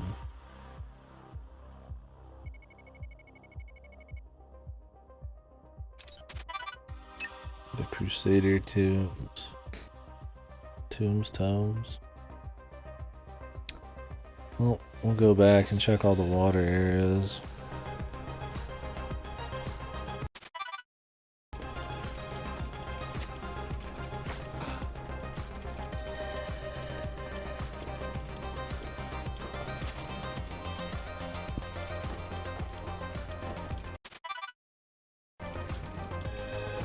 I guess we're just supposed to run back down. I mean, I guess it'll be quicker to go down than it was to go up here.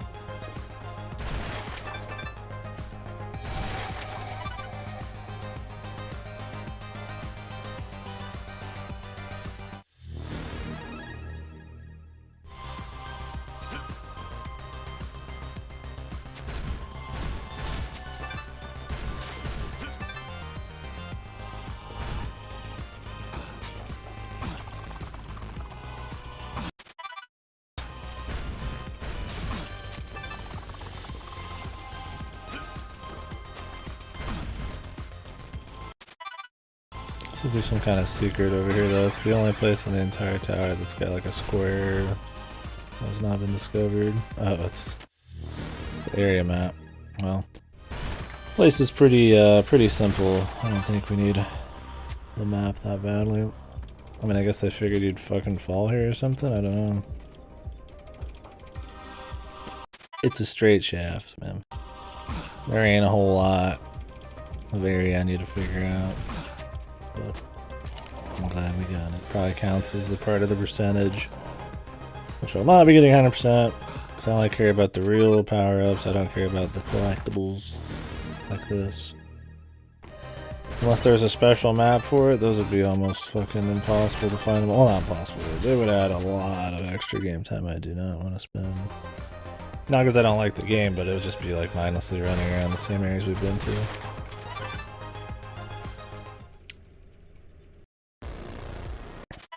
Okay.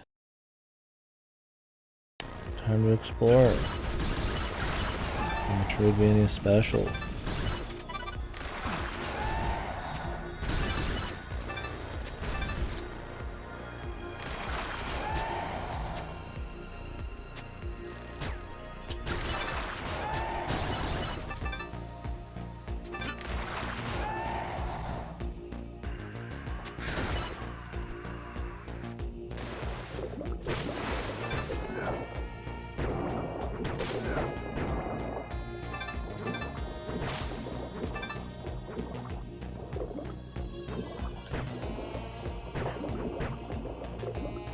Hello?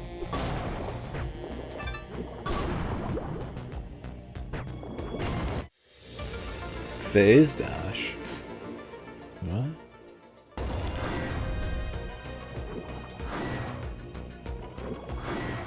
Just like iframes? I'm guessing not.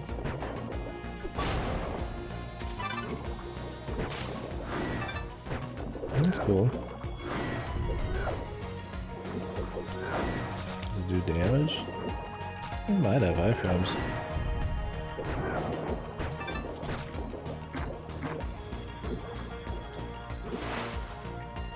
I like that the flamethrower doesn't work underwater. That actually doesn't work well. Shocking.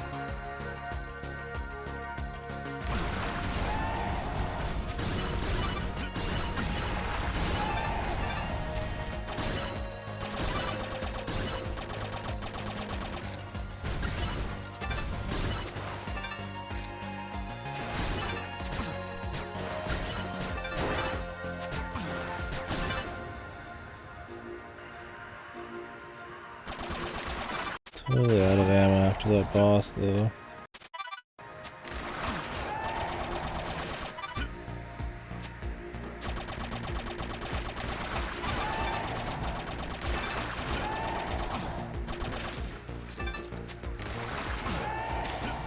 We get a pickup soon.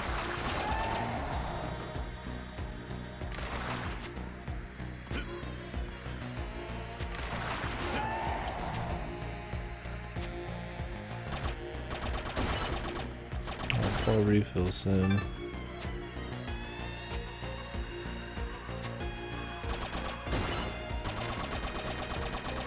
Great.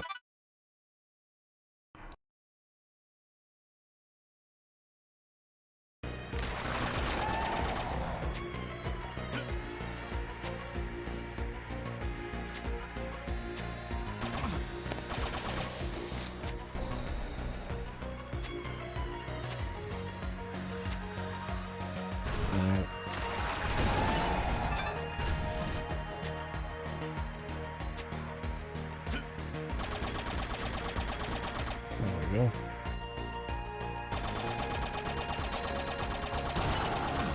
Yeah, dude, the pea shooter, man. Fuck that. Oh, Resident Evil movies. And I've really only seen the first one in Afterlife.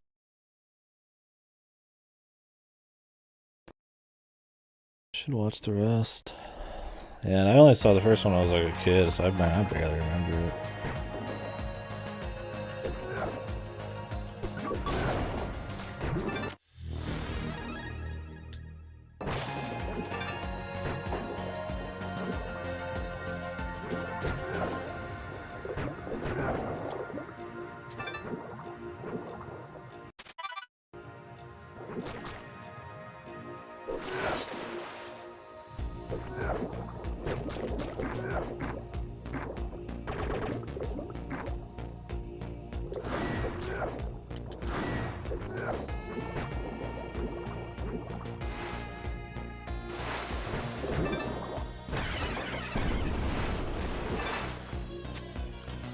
Did you watch the Monster Hunter movie? Same director, same actors, same company. I haven't watched it myself, but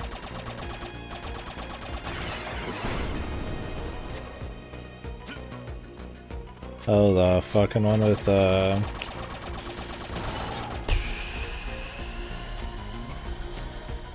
what's his ass? The old wrestler. He's in Guardians of the Galaxy. Was it Army of the Dead? Something like that. I heard it was fucking horrible. So I can't say it's been like super high on my list. I mean, although I could just play it for fucking shits.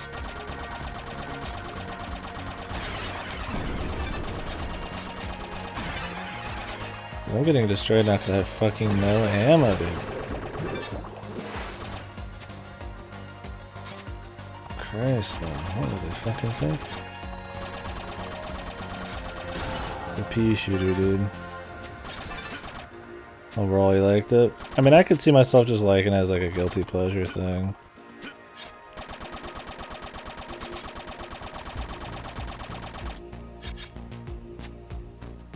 Just fun little zombie movie kind of deal, right? Just run past these. Oh wait, I don't even have a fucking C4, dude.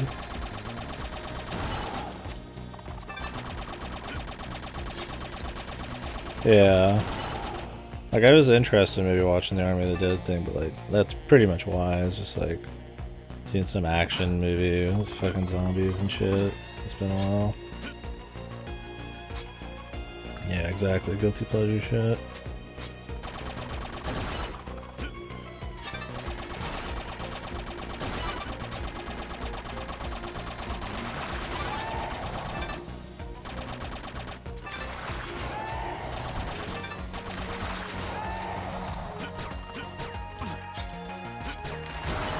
Jesus, man, I'm just missing that crazy like.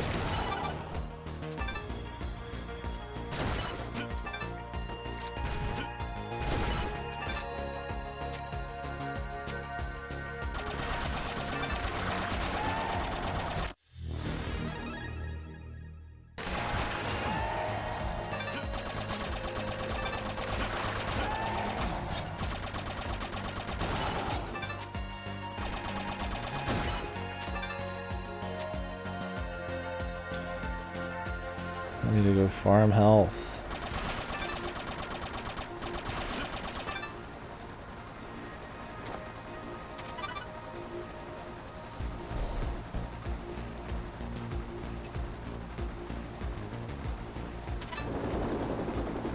Yeah, like I said, the set piece, the setting, the set piece is the setting, and just like the guilty pleasure of it.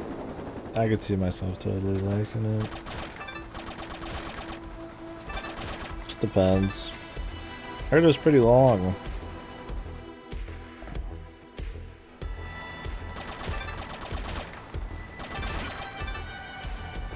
Which is fine if it's fun. I was thinking of watching Tenet recently for some reason. I've seen enough people say bad stuff about it, but then also that it's like interesting.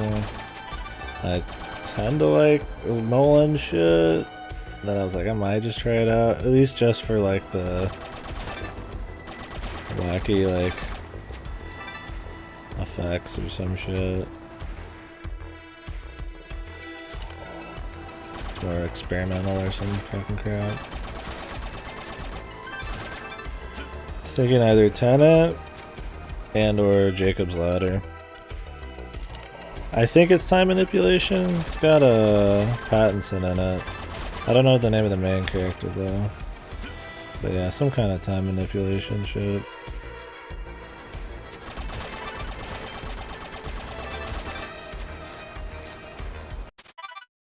I've heard it's not Nolan's best, but I was like, yeah, we could just watch it.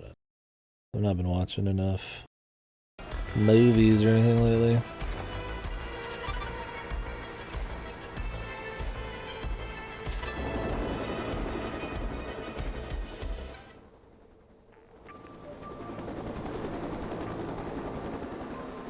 We'll see how I'm feeling after this game today. Maybe we'll do Jacob's Ladder, Tenet. I'm feeling or not feeling like playing Dragon Quest.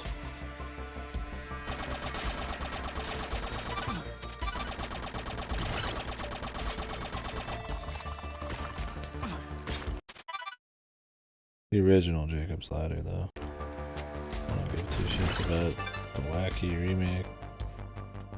Not that I've seen either of them. Say the new one's not very good. Yeah. Oh, we'll see for sure. I'll probably be done with this in an hour or two, I imagine.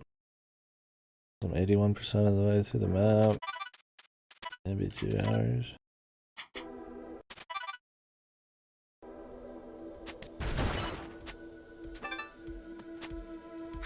If I do it.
Still can't get to this? Maybe there's like a double jump later.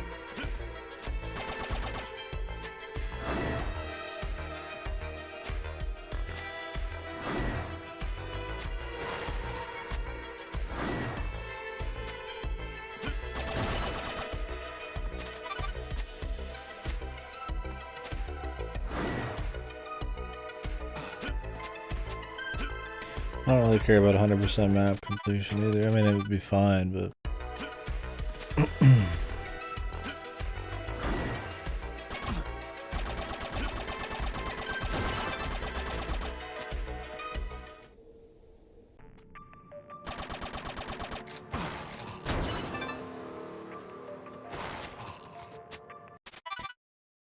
Other water bits. This game usually has like separate rooms have stuff in them, so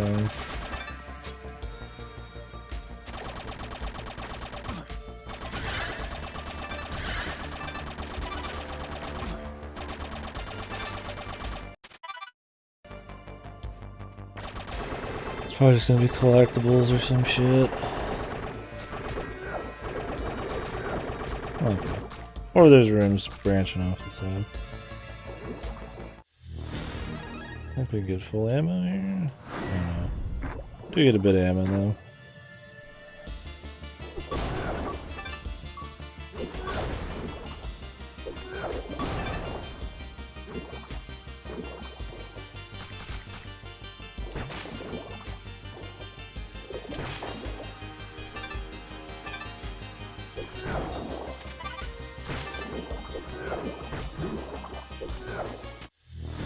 There's your collecty.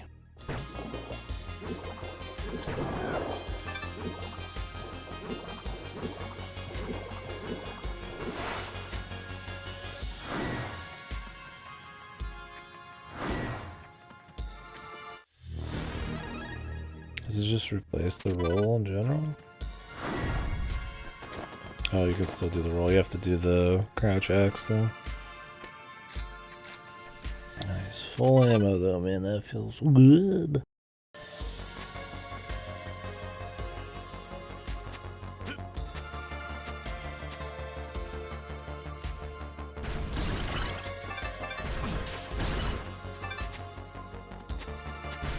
Hopefully lose less health now. I'll probably still have to grind up to max. It looks like we still have 2 more health pickups we'll find.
I was hoping that would double kill him.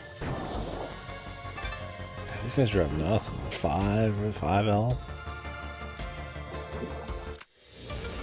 Plasma beam.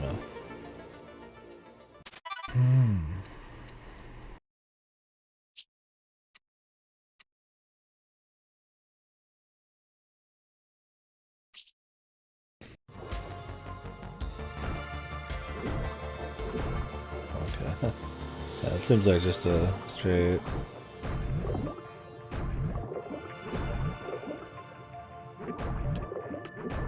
Okay, this is a use the stick kind of weapon.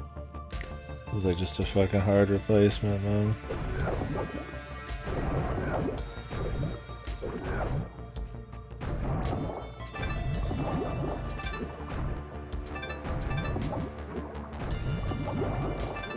Guess we could just farm these guys real quick.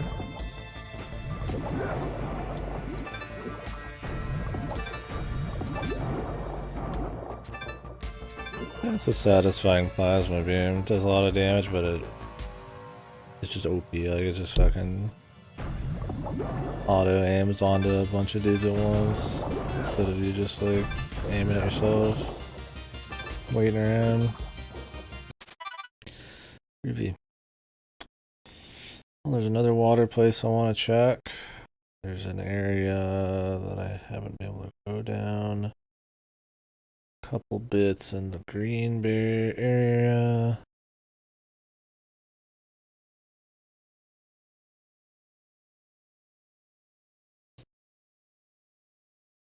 We'll see.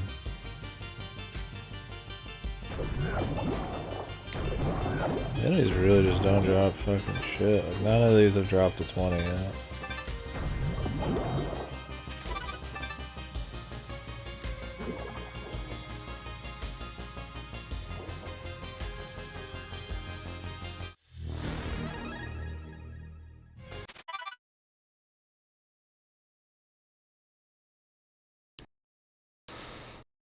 I wonder what the final weapon will be.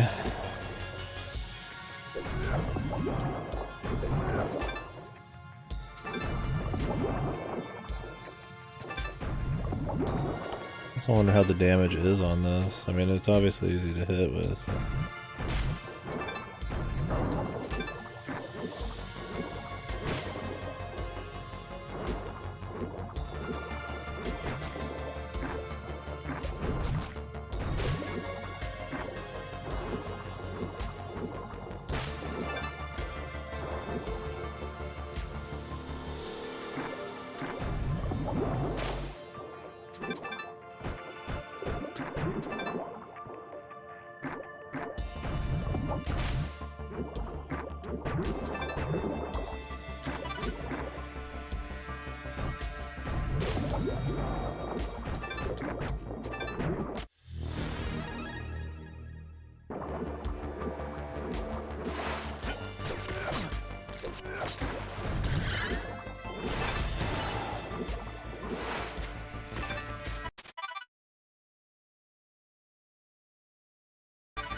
Can't get to the area above me.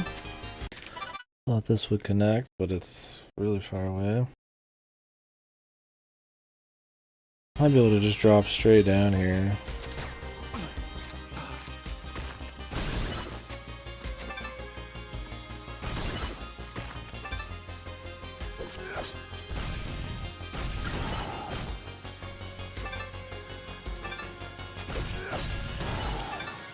Sounds great for those Crusaders, man. They can't block it.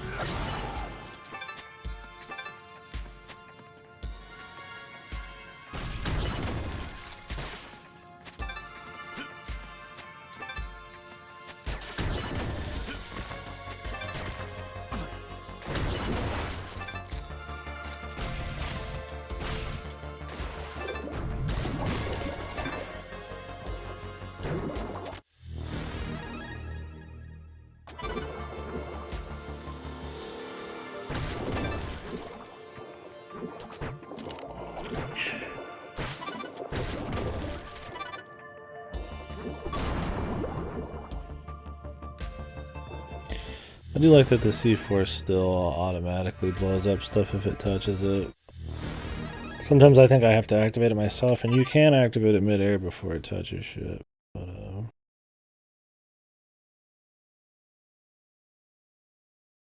it's kind of just throwing it, and it's really fast, and you can throw it really far, and the damage. Nice little AoE, it's satisfying.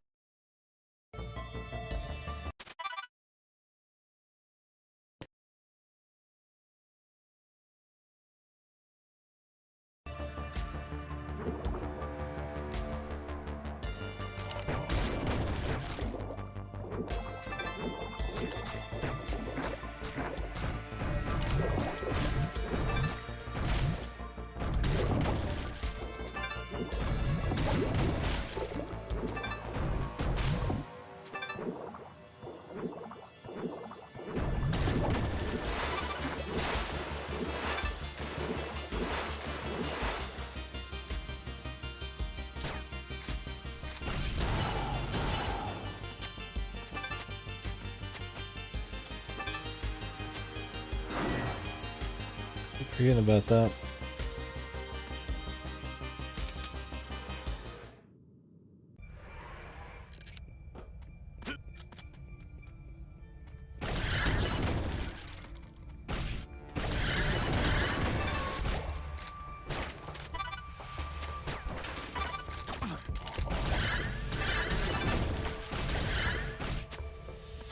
Well, this gun doesn't do is blow up.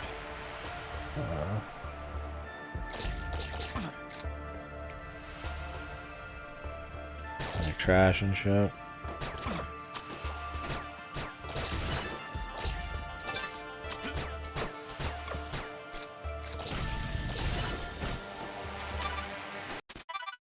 See, I'll get any of those pickups on the run. I gotta switch guns, but that's fine.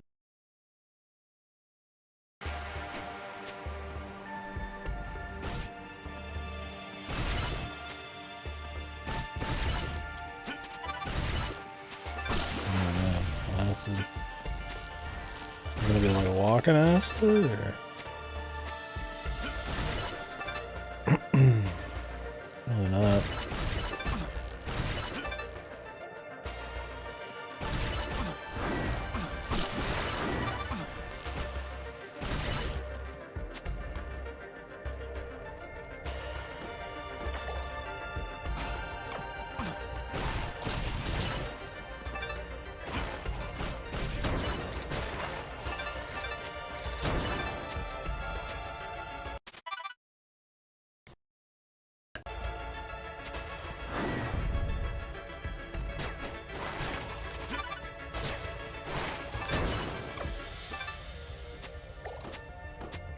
I mean, this is definitely just a collectible in here, but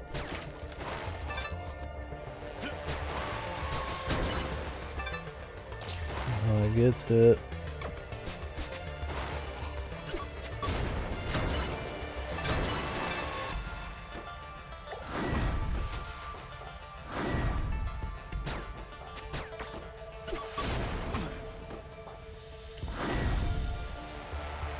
Yeah, whatever. Not too terribly concerned about it.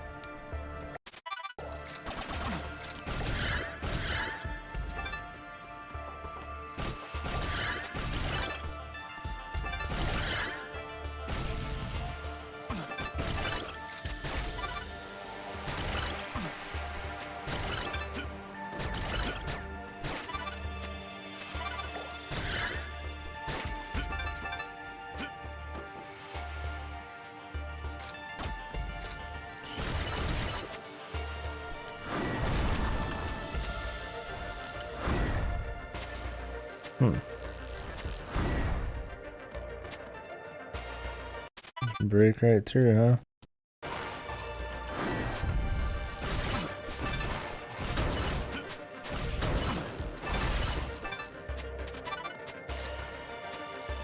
Interesting.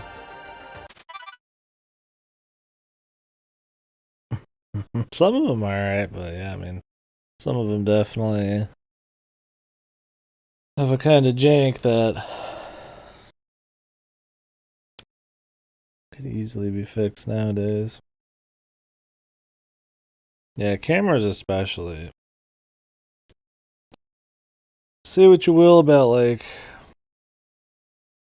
you know, like Resident Evil style cameras. Like, I think that's fine. But yeah, stuff like Mario 64 or like Goemon or something, it's just like, oh, Jesus. They just fucking suck to control camera wise. Controls can still be good in a lot of those. Even the cameras can be okay, but yeah, the camera, I feel like camera mechanics or camera controls is not something that can age like wine, right? That's like a pure, like, just it's bad or it's good kind of thing. Like, you can appreciate like Resident Evil style, but like other than that, you just don't have the freedom to look around, or you do, and it's just like, yeah, and most of those don't. You just gotta control a mecha. The walk type pass in there, should probably take damage. Oh, yeah. Yeah, I mean, some of those just suck. I actually don't even know that game.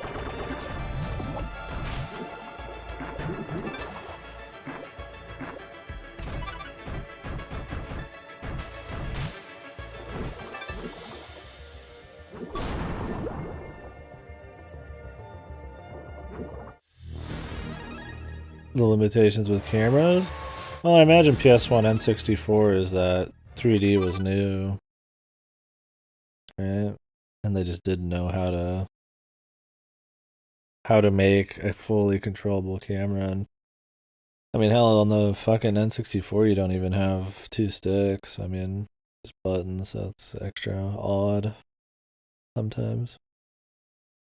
I don't mind tank controls, and I don't mind pre-rendered backgrounds with set camera angles because it all is supposed to mesh together.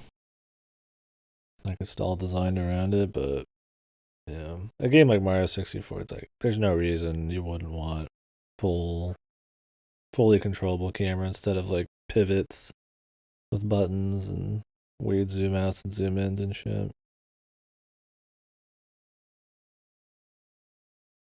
Yeah, because I don't see why it'd be a camera limitation. There's got to be some good cameras on N64, and I just can't think of what. Surely on PS1, like, you know, if you're walking around like a 3D world, I mean, you get stuff like Crash Bandicoot, it's all set, right? Like, I mean, those are all just pre-baked fucking camera setups. But surely, yeah, it would be a hardware thing. I mean, it's just controlling a viewpoint, yeah. I don't know, though. It'd be interesting to think about. Yeah, like, you think about the bad examples, but I'm trying to think of some of, like, the good ones. I mean, just stuff like Banjo was never, like, a pain. You know, there's ones that aren't, like, atrocious. I don't think you really think of good camera controls, though. I'm just like, okay, the camera doesn't suck, that's nice. I'm not like, oh, yeah, these are some great camera controls. You know, like, I guess maybe N64 PS1 would be the only generation you'd ever really think that. And even then, it's just... I'm just happy it's not bad more than anything. With the N64, it's just the limitation of not having two sticks. Although, I don't know. Do you guys on modern games, if you're using a controller, do you actually move your camera around with the right stick much, or do you just let the game kind of auto-control it? I might be like a weirdo in that respect.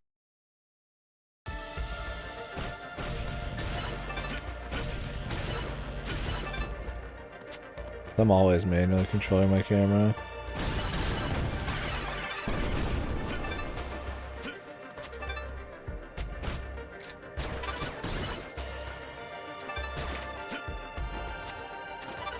How many modern twin stick movement this camera gives in PS1 anyway? Yeah.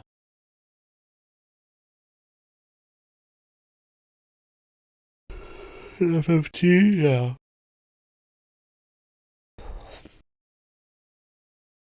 That's true.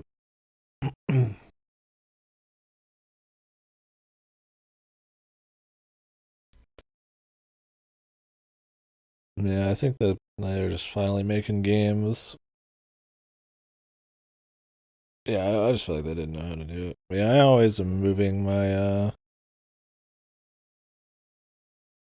always moving the right stick. Sorry, I'm getting really tired. But I claw a lot, so. Like, I don't mind some auto camera stuff, but I like to always be moving the camera myself when I'm controlling any game with movement or anything.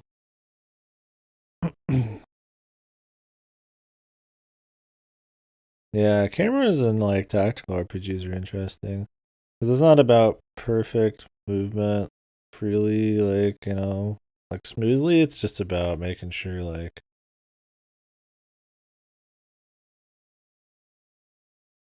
you can just see everything that you need. Like it'd be almost more like, you know, you want to be able to like cut between elevations and shit. Like some of them cut, you can not, I don't say slice, but like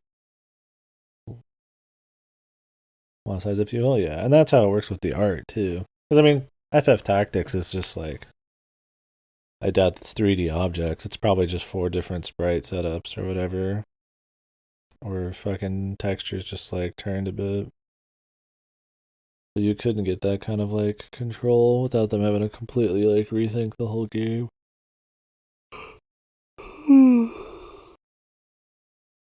See, in that case, it's not really the camera control. It's about level design, I feel like. you don't make a level in a game like that ever has a location that you can't completely see a guy in, and if you can, I guess they would need silhouettes or some kind of like special angle or like top-down viewpoint. Like good angles, yeah. Yeah, I'll swap between the tactical RPG and the camera a lot. Yeah, it's kind of just talking about like,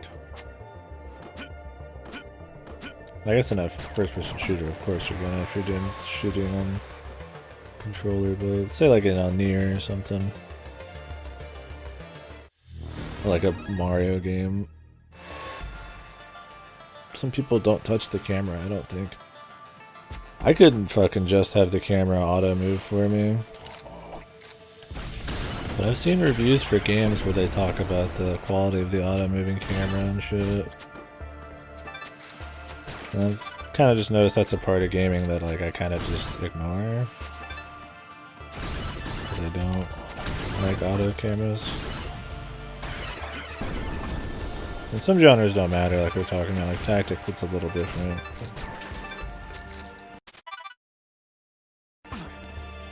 There goes that person revving their car, racing down the roads. One of these days, I'm gonna hear an explosion.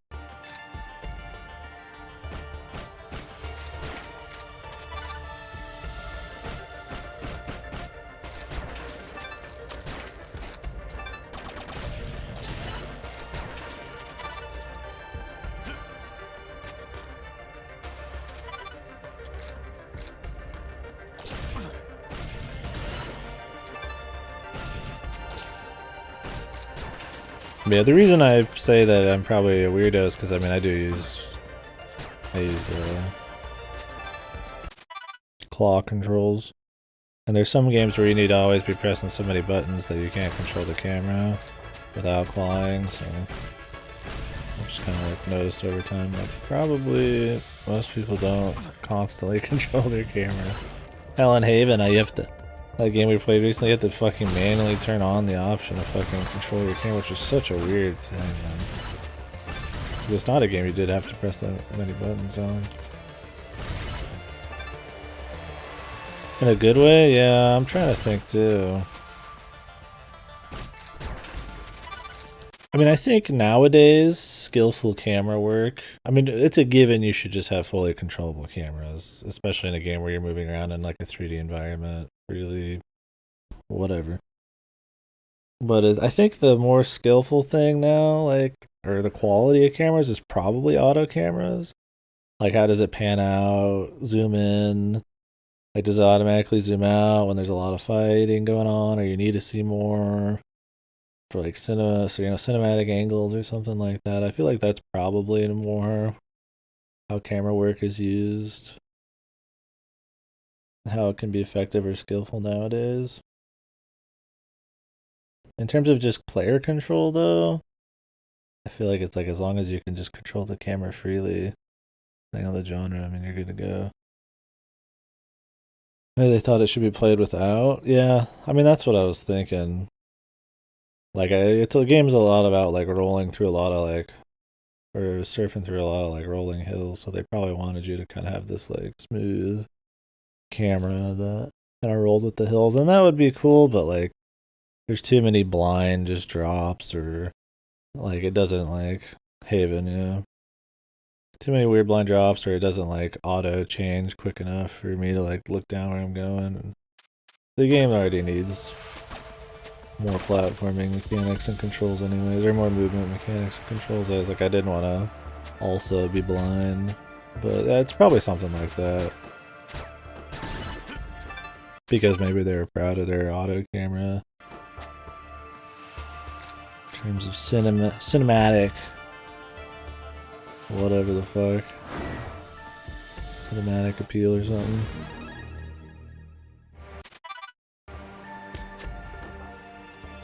Yeah, I'm trying to think. What game was I just like, wow, this is some great camera mechanics. It's always bad. It was good. I liked it. I think the gameplay is not very good, and like the movement really could have use more jumping, more like actual like just mechanics. It feels very limiting. Like it would feel like the perfect game to just be surfing around like a hillside and like jumping off it, and not like Tony Hawk, but like kind of like that. But instead, it's kind of just like you just auto jump off of shit, and it's not super fun to just move, and the turn-based combat's kind of weak. It's interesting. Mine was bugged, and I apparently couldn't even see the silhouettes to let you know what moves to use, but there's just no reason the game needed to be so light on the gameplay mechanics. You could have the exact same game with better gameplay, which is weird because they made Fury, which is like pure gameplay, but I think they wanted to make it so casual and so simple that it kind of backfired, made it like not fun. But all right, you're getting the big answer as usual. The focus of the game is the story. Like that's all that really matters, especially just the dialogue and the little scenes that happen when you're talking to each other and hanging out and shit. And that stuff was good. If you hate romance and seeing people fuck and kissy on each other, then you ain't gonna like it. But if you like that stuff, it's a pretty cool little, you know, escape room, dystopian society kind of Romeo and Juliet thingy going on. It's not an amazing game, but it's worth playing for sure. Good music. It looked pretty nice.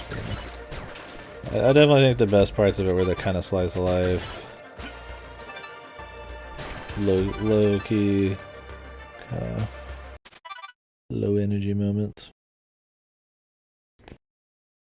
I think where I thought the camera works super good, mostly because you don't really think about what it does. Yeah, it's just something that's supposed to work, right? I would be more. I think the only time I'd ever think about like a good camera is when I'm expecting something to be bad, right? Like on a PS1 or N64 game. Like, oh wow, this is actually pretty nice. That's what I mean, where cameras don't really age like wine or anything. It's like they work right or they kind of don't. It's one of those like objectives things, right? Like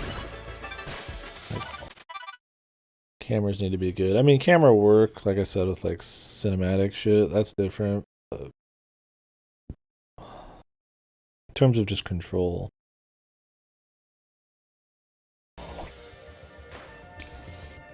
Mario 64 is always known for having a very rough camera. I mean, I don't have that many issues with it overall. I think it works just fine. But it's absolutely like, I wouldn't leave it the same if they ever remade it or something. It's not a good part of the game and it could use improvements.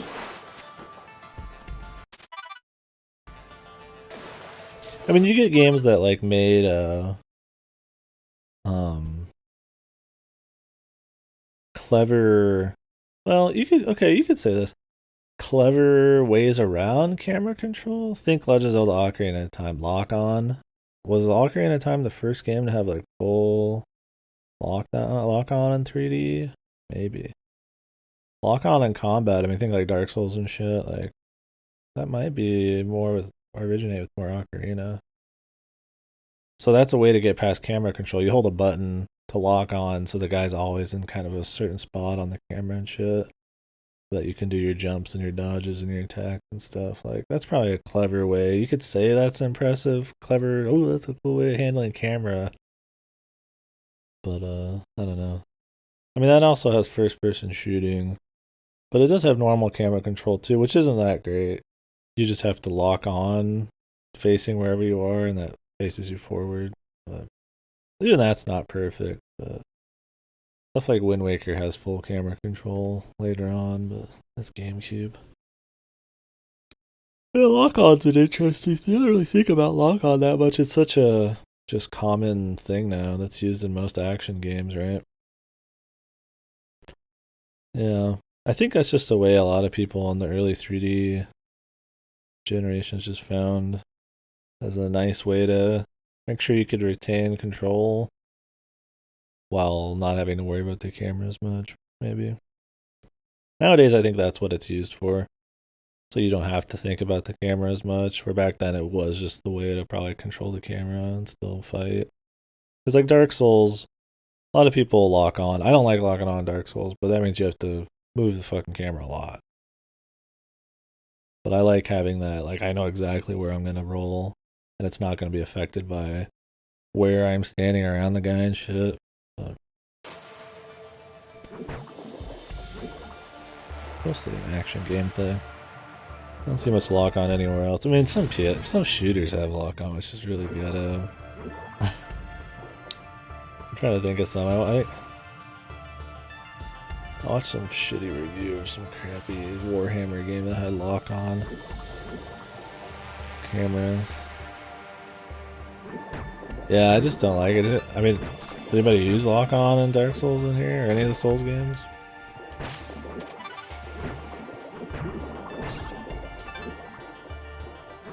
Yeah, I will lock on sometimes. Yeah, I shouldn't say I don't lock on. I do lock on sometimes.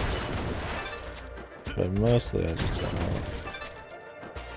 I think it's just because in Souls you like really need to have perfect control. And sometimes the camera gets a little janky. Oh, I know a game I always lock on in that's Souls. Bloodborne. Because you get different moves when you lock on. There you go. But that one works really well. When you lock on with the Blades of Mercy and shit, you get different kinds of dodges and different counters and dodged attacks and shit. And the best ones you have to lock on. So I will lock on in Bloodborne. But Bloodborne has faster dodges in general. You don't have to make these huge flying leaps and stuff like in Souls. So it's okay to be locked on because you don't have to be as dedicated to each dodge. An RE style fixed camera? I don't know. I mean, I'm sure there's games that do that in the indie world. I mean, I played RE1 Remake recently. A few people I know, or at least go to, and it still holds up really well. But the big difference in RE1 Remake is you can freely move without tank controls, and I think that's what sets it apart. They do, like, I think, add new enemies and shit to kind of make up for, like, the Crimson Head. I think it'd be fine, really.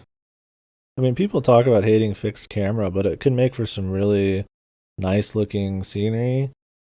Very cool camera angles to set interesting moods and shit.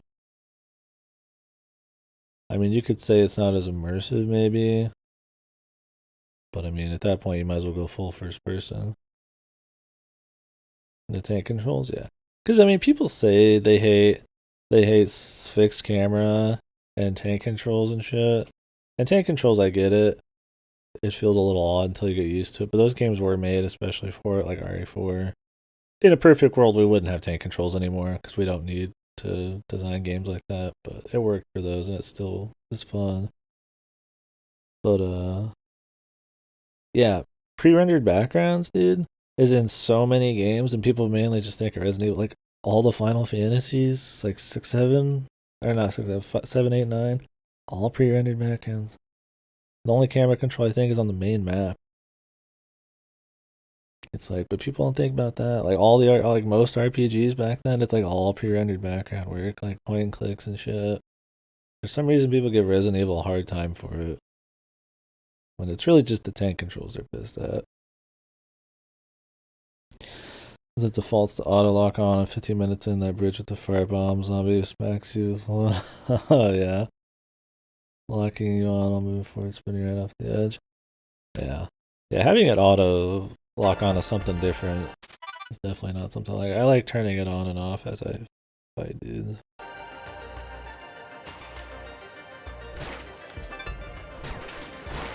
I should really be exploring while I talk, but when I'm more distracted, I don't talk so good.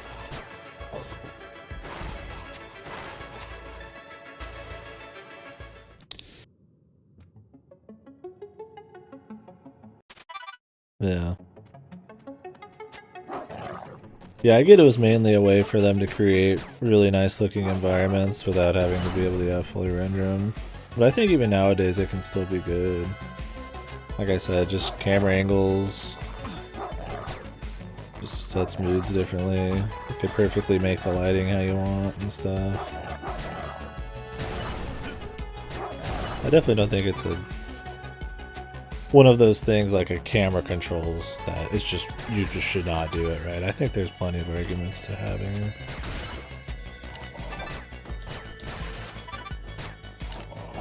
if you like pre-rendered backgrounds.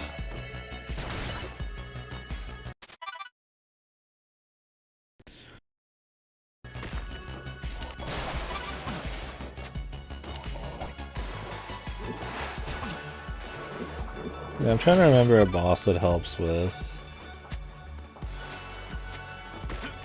Dark Souls 1. There's definitely bosses. Not Ornstein. So then you don't see Smoggy like whips the camera around too much.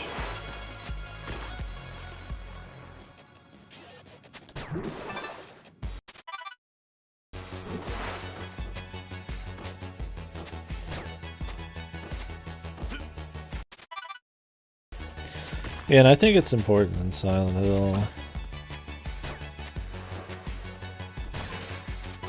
Some of that immersion, the feel, and just having it be just that little bit extra, like, you know, you're in there kind of feeling that, like, full 3D non-pre-render can provide is kind of nice for it. But stuff like Resident Evil, I mean, it's got atmosphere, but it's got a bit of that B-movie cheese and the tank controls and stuff. It kind of just works fine. Yeah, man. See, that's kind of what I mean with like RE4.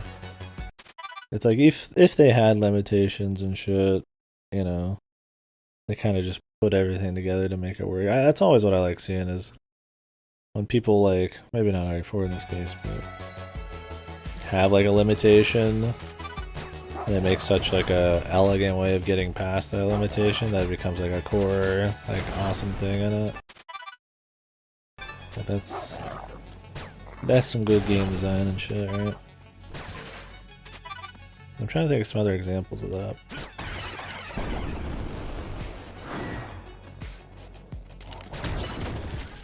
I mean, you could say like old game soundtracks, but I mean that's just them making good stuff with what they have. It's kind of a given, but I guess it kind of works. Kind of talking more game design than like musical compositions or whatever.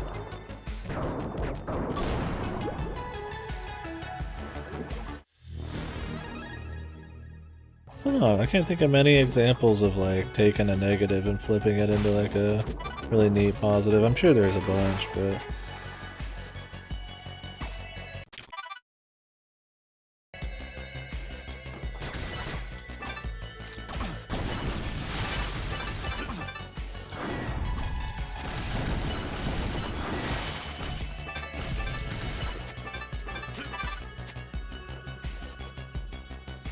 so they could have long draw just a good graphics. Yeah, and Spyro feels great and looks great.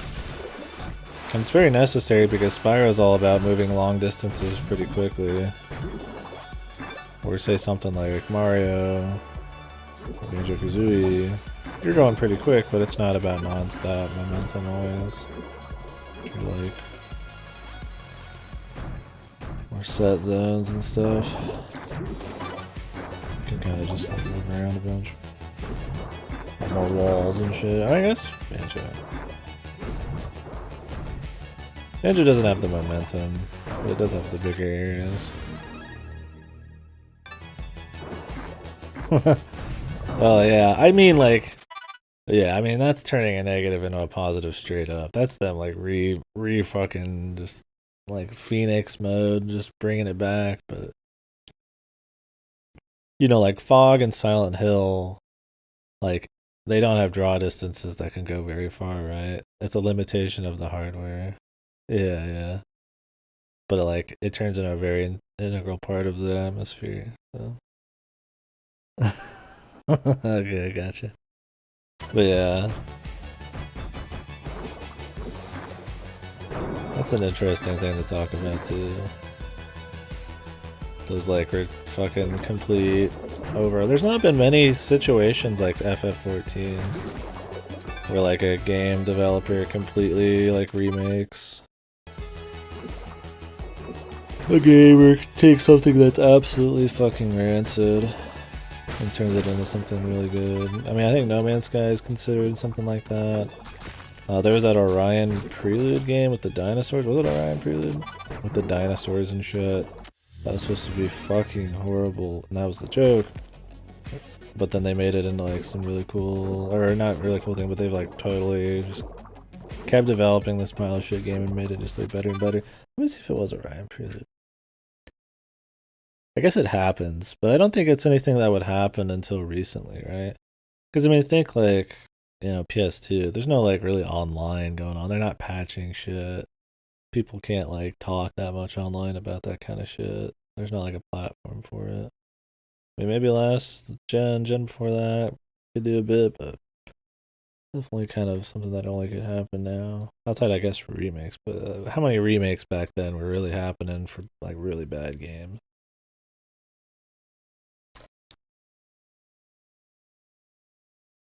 Little Ryan Prelude. Yeah, I think it was a Ryan Prelude.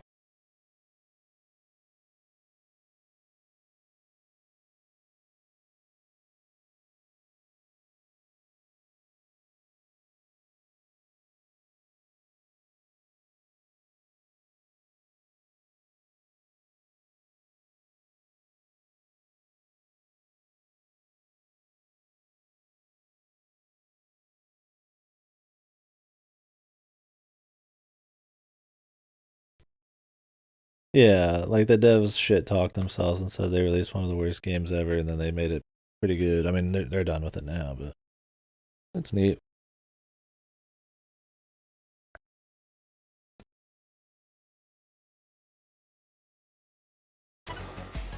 Yeah, that'd be neat. I always think those kinds of fan games are really neat, and I wish I've played more.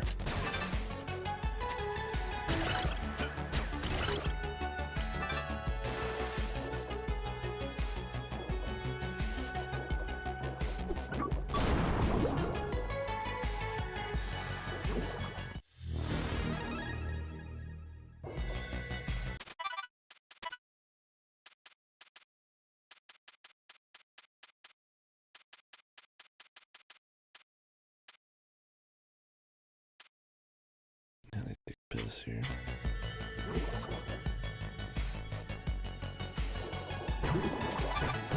I always love seeing like reimaginings of games, but not in just the original style or something, right? Like even just stuff that like kind of just hybrids two times as games together, like their genres, like Banjo-Kazooie, The Jiggies of Time. It's a really just neat project.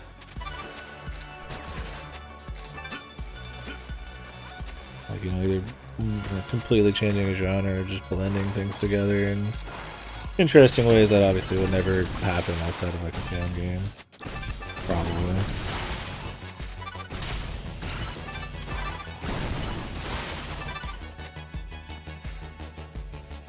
Yeah. A lot of people always say, you know, a lot of people say that the limitations or whatever, you know, help create, help you be more creative. And I feel like that's probably true to a certain extent. I mean, I think having more options obviously has a higher end possibility of creating something creative. But it also, yeah, I just...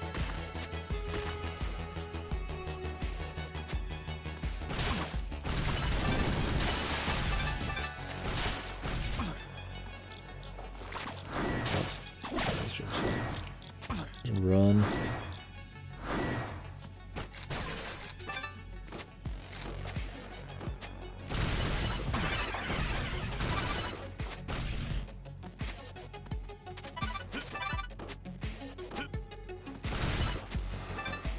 I think for the most part, though, having more options makes more creative shit.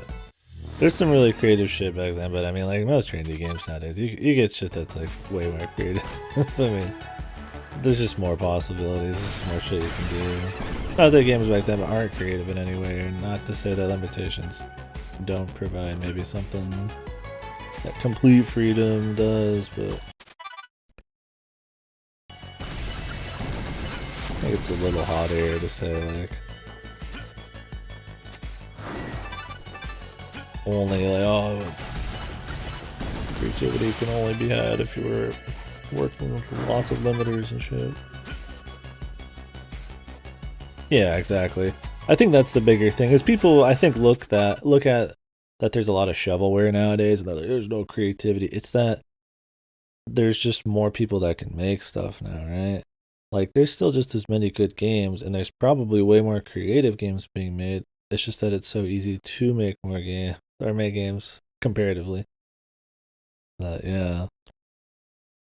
There's just more shit.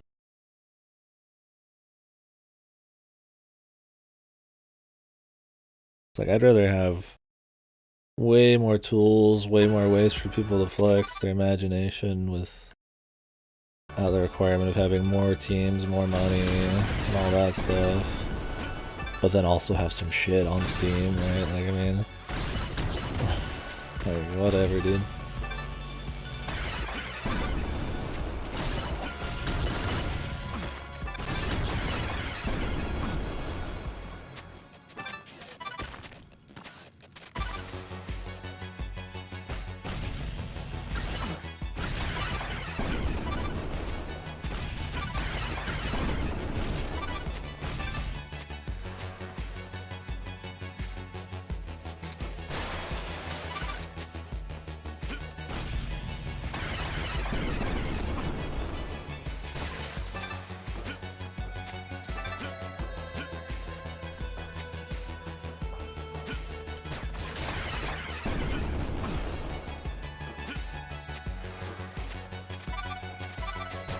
Yeah, exactly.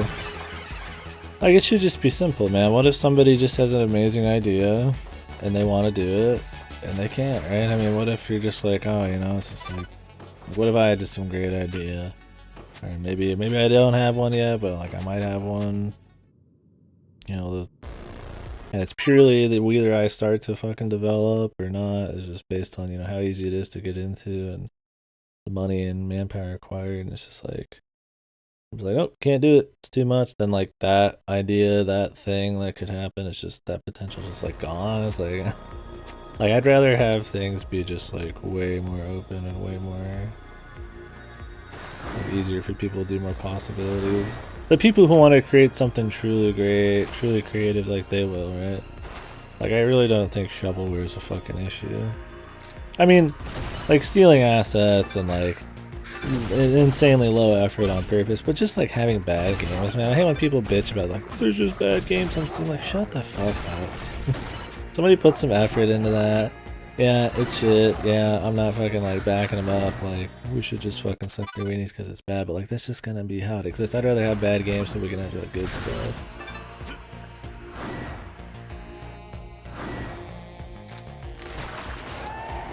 I think it's just hard for people to fully grasp just how many games are coming out all the time, especially compared to the past, right? Like just look at like a Steam new release thing. Think about stuff on like itch too. Like it's not even like it's just Steam, right? Like there's so much shit coming out. All the fan games, all the fucking other stuff happening, right? Stuff like, I mean, Jiggies in Time was a full fucking Banjo-Kazooie game. It was longer than Banjo-Kazooie. I don't know if I heard anybody talk about that shit. It was a full game, right? You know, back in the day, like, you'd get a lot of really good shit, and I'm not saying that games back then are bad or better. I mean, there's definitely better ones, but it's just like, oh wait, I should have took the teleporter. Whatever. But there's just less games, right? I mean, there's just less coming out. If you think only AAA, then yeah, I mean, AAA, there's probably less shit coming out now than if you just say AAA compared to like just games as a whole back, you know, PS2 or GameCube era. Like maybe there was better, more good games coming out at once from big publishers than now, but it's like that's discounting the entire, just all indies, right? Which is just wild. People are like, well, indies, AAAs look better. The graphics are better. Dude, fucking plenty of indies look better than AAAs. Something like nowadays. I've seen some fucking horror games like Visage and shit like that, and you know, stuff that like Subnautica, where there's like a really interesting art direction, or Outer Wilds, it just has more interesting visual stuff going on. I mean, even just like raw graphics, like just high resolution, just texture work. You can get some really good stuff out of indie games. But like the graphics thing just doesn't even hold up. I mean, maybe the amount of crazy, unique, really fucking quality graphics for like how many hours you get out of it. Of course, like a fucking $400 million like fucking budget game is going to destroy that, but I know you'll be like, oh, indie games are all just 2D bullshit. It's like, what? Not that that's a problem, but it's just like, what the fuck? Even tell you stuff like Game Boy is ridiculously complex program for compared to modern engines and tools. Yeah.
It's probably just shit like Outer Wilds, but I'm always talking about Outer Wilds. But yeah, like you just couldn't make that experience. Like you just couldn't make it. Like maybe last gen, like we're in the PS5 gen, the gen before last, 2 gens ago. I don't even think about this as a generation right now. There's nothing out. I don't have any system. I don't even want one right now, and all I do is play games. But 2 gens ago, like maybe you could have possibly done that, but just shit like that, like. Even just stuff like Subnautica, even just like it's just that you just wouldn't be able to even do it. Like that's just a completely different thing that only could happen nowadays. It's like, but you could still make all the old cool stuff too, right? So it's like, how's that not just better, right? I mean, you could say that maybe it's more of like a, you know, where are we in culture, where are we in the industry or something. That's the limitator, right? Back then, people just cared more or something, you know. Maybe games now are too fucking mainstream, so there's just no creativity. Like, okay, you can make your arguments there, but just in terms of sheer tools and the possibilities to create creative, interesting things, it's just, I mean, it's just objectively better right now.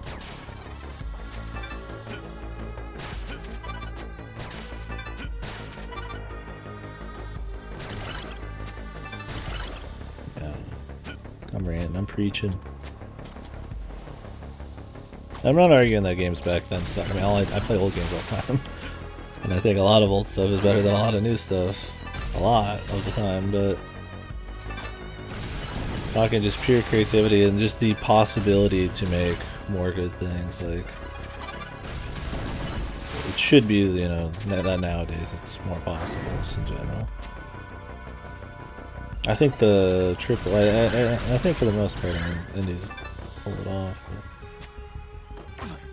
Yeah, see, AAA is a totally different beast. That's why it's always weird to me when people pretty much consider AAA to be the only part of gaming nowadays. It's just weird. It's just a weird thing to think. Like, it's fine if you only care about the big hype stuff. Like, you don't care that much about games. You don't want to go look into indie games. You don't want to look into this and that. Like, you're just... whatever's on the commercials, whatever, you know, that's fine. You're not like that, maybe big into the industry, like, it's not a problem, but, like, to be, like, an avid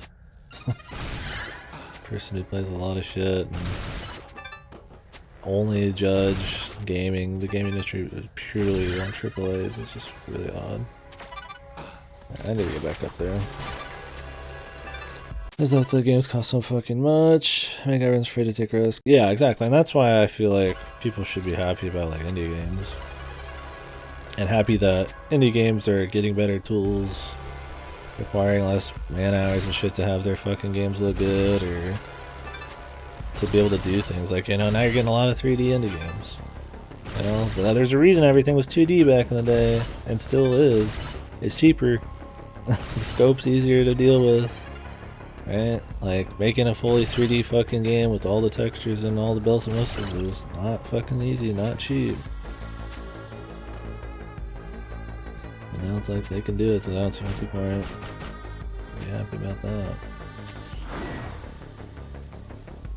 Yeah, exactly. And that's why AAA kind of gets stagnant, right? They get safe, especially in the West. You know, gaming is like the biggest moneymaker in the entertainment world, right? Like, it's not just about making good stuff. It's making good stuff so that they'll sell more, not really creating like amazing pieces of art that are really awesome, you know, take risks or fill out like a vision. Not that there's not vision to like a good, you know, AAA. Like maybe like God of War's probably got some good vision and shit. You know, that one's pretty good. Like, they're not all bad, but stagnation and, you know, they're all like, most of them are open world. A lot of them, you know, like Ubisoft Towers, stuff like that. Certain like loot boxes and like all that kind of shit. Like, it's all because of, yeah, the price of games to make and how much money they make. It's about appealing to as many people as possible, not making exactly what you want. And they're way faster to make, man. I mean, a lot of those games only took like a year to make, or that. Sometimes. I mean, I don't have like a hard number or source on that, but yeah. I mean, and like, that's fine, you know? I mean, those big games, huge, you know, 100-hour playtime, Assassin's Creed, fucking, just, they look all nice and shit. They're very easy to enjoy for anybody, but they're not like, you know, exceptional. Like, that's fine. It's fine to enjoy them. But yeah. It's more for me like complaining about stagnation and all that in gaming as a whole. I think that's stupid. I don't know how many people really say that, but they exist. I've heard it before. That's just pretty much only looking at AAA. Really, man, you just gotta look at indies and shit, dude. There's just like weird group of people who still thinks indie games are like just like it's just Braid and Limbo still. Even then those are really good. I don't know, man. Whatever.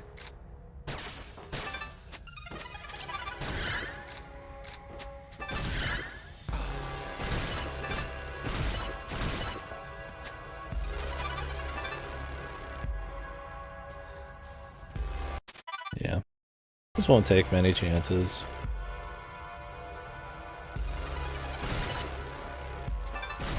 I mean, if I was just a big businessman, I mean, I guess I wouldn't either. I mean, that's just how it is, right? Taking chances, I suppose, is like important to create new IPs and new things to keep people interested in, but like overall, playing it safe, especially that much money, I mean, I guess it makes the most sense, right? There gonna be like a warp around here, or is this it? Looks like a no return thing. I'm gonna go look up a map just for shit. I feel like we're kind of at the point of no return ish.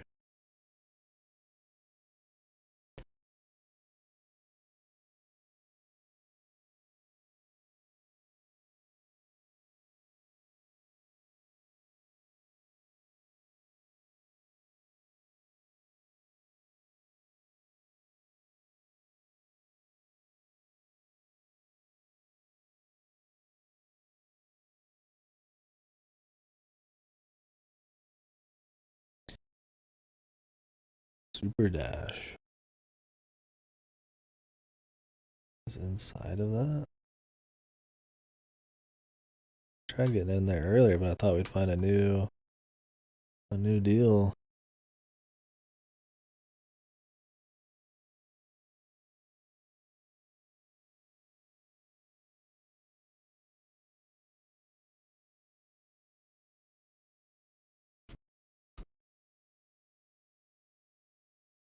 Hmm.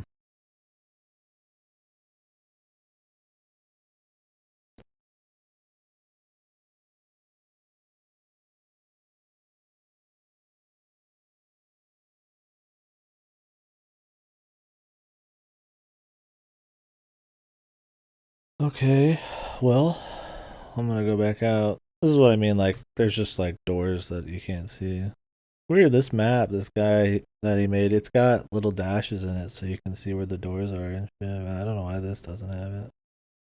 I guess they didn't want to make it easier to go through the game, because then it would be even shorter, because it's already a pretty short game. I mean, I've been talking and blabbering and shit.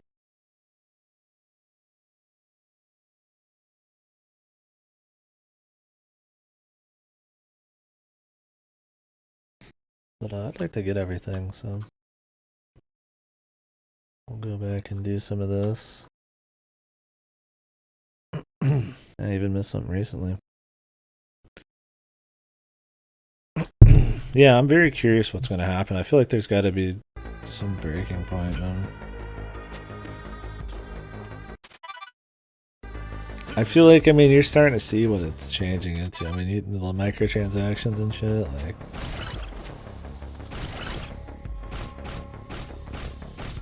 I mean, Ubisoft saying they want to focus on smaller scale, you know, bigger profit kind of stuff. Like, maybe that's not the key, but you're already seeing some of them try to, like, just, like, change it up. Like, so far, it's just been this ever-growing snowball, right? Well, gaming's getting really big, so we're gonna make a bigger game, and it's gonna make more money. We're gonna make a bigger game, we're gonna make more money. But it's like, there's a point where it's just like, yeah. Like, it creates, like we're talking about, like, stagnation. And I feel like there's a point where, like I said, indies catching up. You know, you see a lot more people playing indie games nowadays, man. It's not just the big boys. And I feel like that, if they keep stagnating, keep having these kinds of problems, people are getting really sick of the same genres, same no risk taking. People are going to move away from these gigantic, massive games, possibly. But I think they're gonna find stuff like, you know, microtransactions and all that to sort of readjust. I don't think they're ever gonna be like, yeah, we're just gonna make art. We don't care about the profit. Like, that's not gonna happen, right? I don't know if it'll be a super ugly thing that'll change, but I'd be curious to see what will happen and what's it gonna look like in 10 years, right? And it's already changed a lot. Just, I mean, just digital. You know, PC be getting big again. Stuff like microtransactions and cosmetics and loot boxes and all that kind of crap.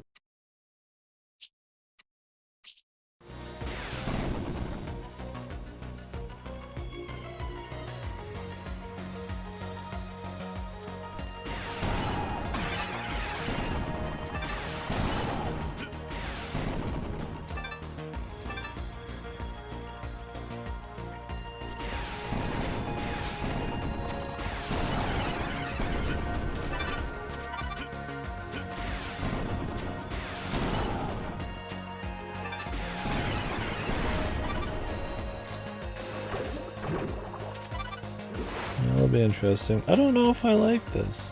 I mean, I do like it, but I don't know if I want like two fucking wacky weapons like this, or if I just want something that shoots fucking straight for a bit.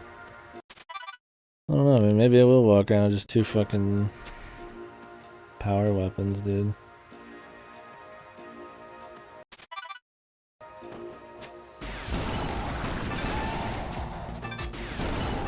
Problem is, it has a bit of a wind up. Obviously, its ammo is not amazing.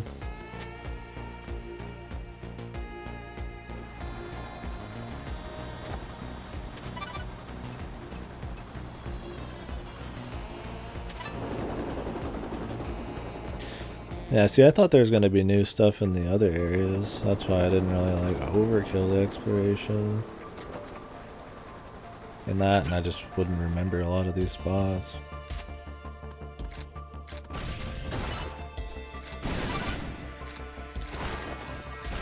So I'm glad I looked it up, because otherwise we were going to probably go in there. I imagine there's going to be like an escape sequence or some shit. feels like the kind of game that probably would fucking do one up.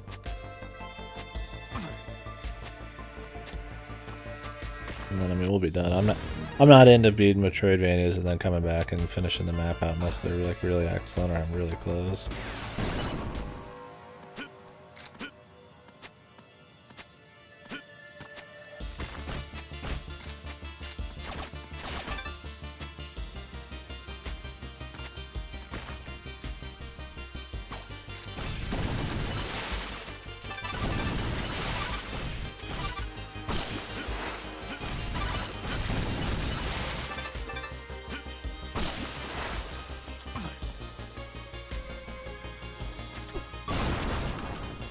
Oops.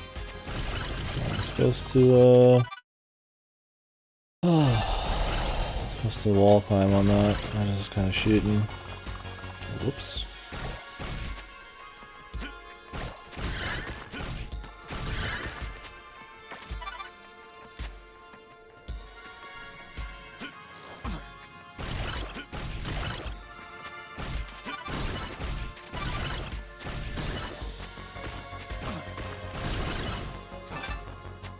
Oh god.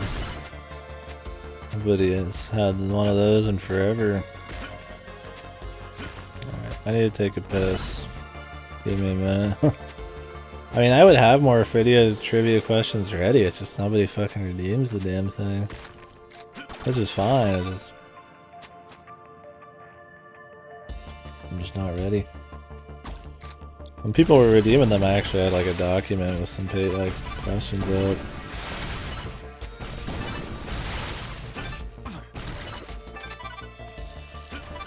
Okay. I got one.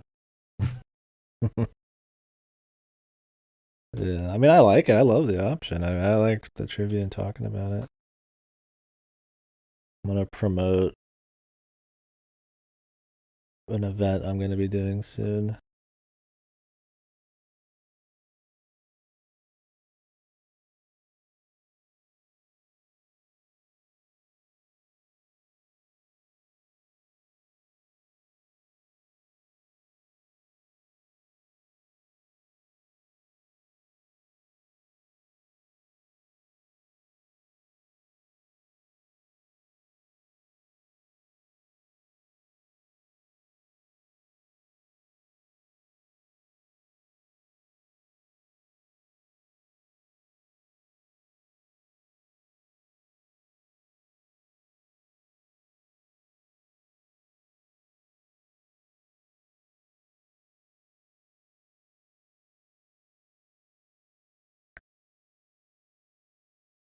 There you go. Please tune in for the Mario Golf-a-thon when the new Mario Golf game comes out. And I said released.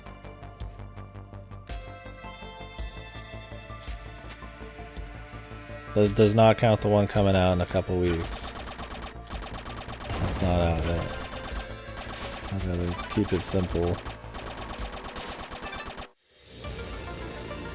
Armor.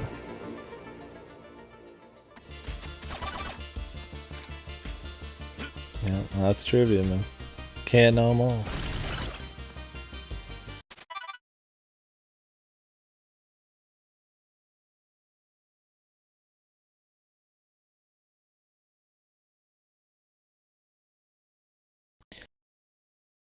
Now, the tricky part about it is there are games with golf with Mario in them, but they're not part of the Mario Golf series. Apparently, that's a very real distinction to make.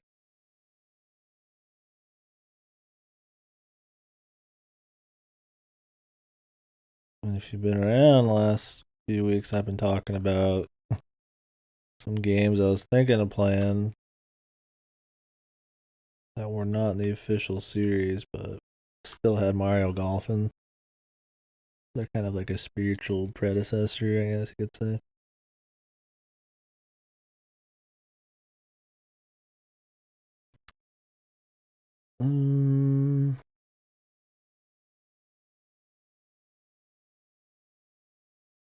What else are we missing here?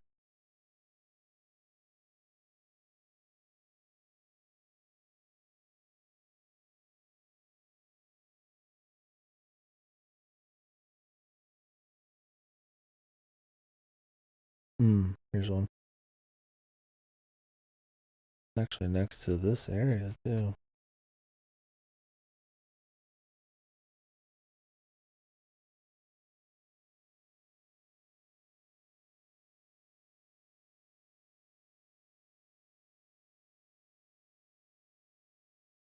Hmm.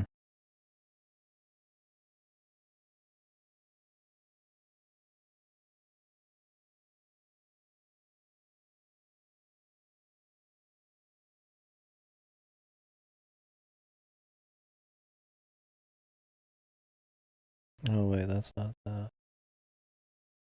That's where it is. Alright, I need to take a piss. I'll be back.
He's the only one who voted.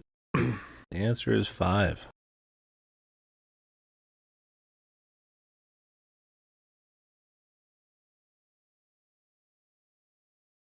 Now there's still the NES open, which has Mario in it, and it's golf on the NES. And there's the one that is not out yet.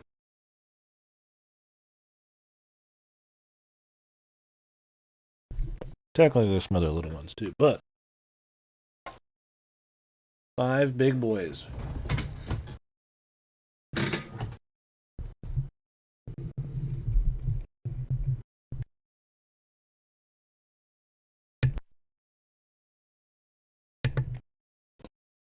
Probably not the most fun trivia question, but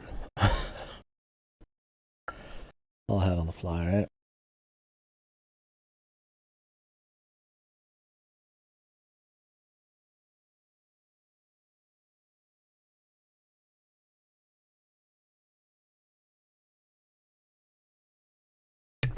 Surprisingly, no. There was none on the Wii or the Wii U.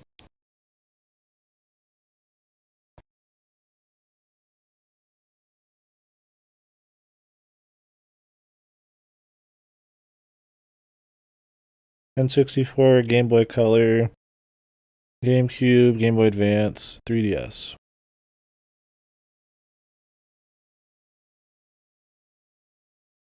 Now the Switch. You'd think it would have been on the Wii, but I think they're pushing their sports on the Wii Sports side of things. I don't even know if Mario got that many sports games in that generation. I don't know if there was I don't think there was a Strikers, maybe, or a tennis one.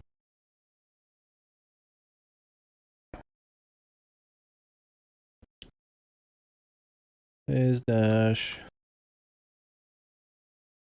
Alright, where is this shit, dude? Up in Power. Oh, here it is. Crown of a Piece.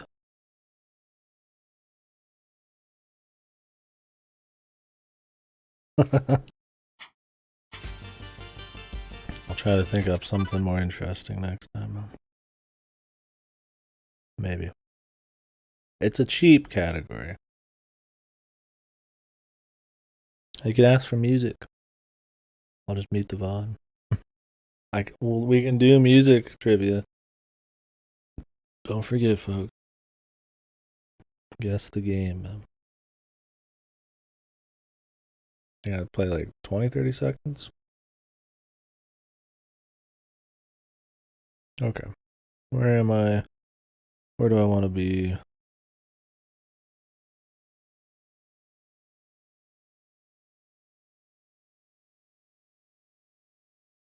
Oh, there's a whole area I haven't been to.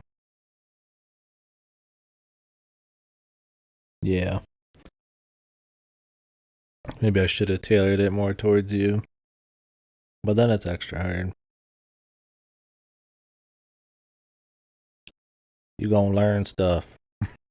I'll force it.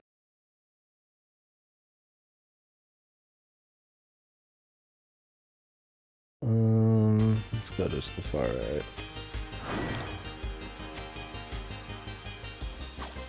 Interesting, this is like a side move. It's not really gonna get used that much. Yeah, there you go. That's what I like to hear. Well, by the time your resume gets read, it's gonna be 6 games.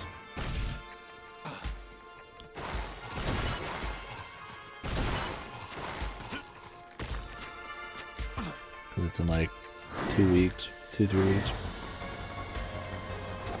And if he's an asshole, he might think NES opens a Mario Golf game. And he's a prude or something. Yeah, you fucking dumbass. Yeah.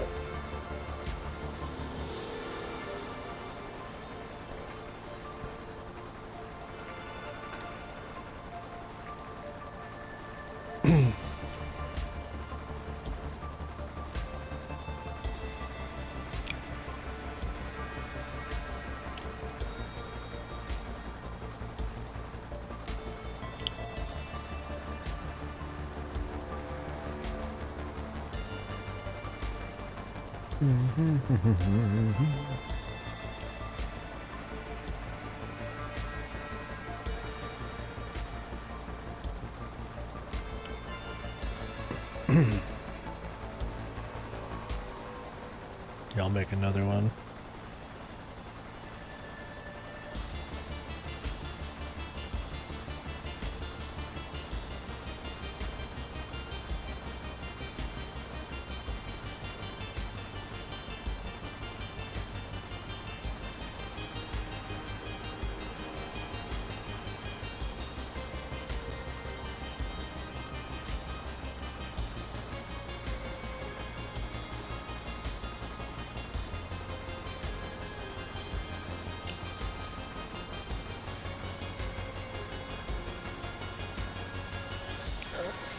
Ooh, nice. Damn, man, that sucks you had to wait so long, but hopefully you get a lot done in that meeting, or they let you have really quick follow-up since you've waited this long.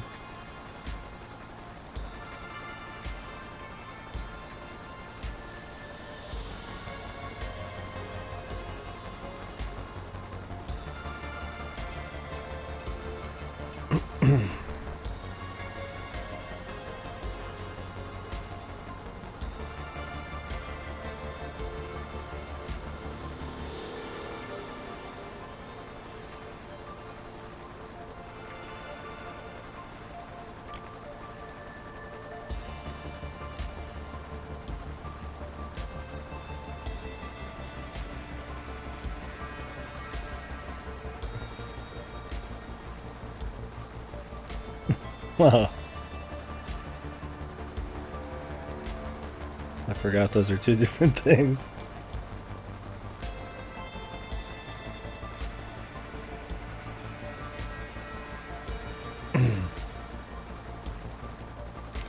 Oh, I totally fucking labeled it wrong. I put Call of Chernobyl. Yeah, you answered right. It's Shadow of Chernobyl. There's Call of Pripyat. I mixed the names up. Yeah, you're right. I mean, you're the only one who's going to answer anyways. Clearly you know your stuff, but my bad. I'll just delete that. Call of Chernobyl's a mod. Oh, see, that would have been clever if I knew the mod release date. But no. See, that's the kind of stuff I like to do. Tricky shit. Or like interesting stuff. But some of those are hard to do on the fly. I need to write them down. I mean, I could still attempt. But that's why I like have song ones now too. Because then you don't. those are fun, and I don't have to put in it. I don't have to be as smart.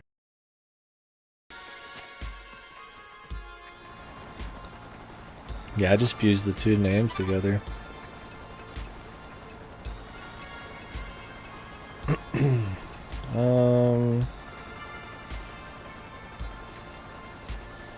This works.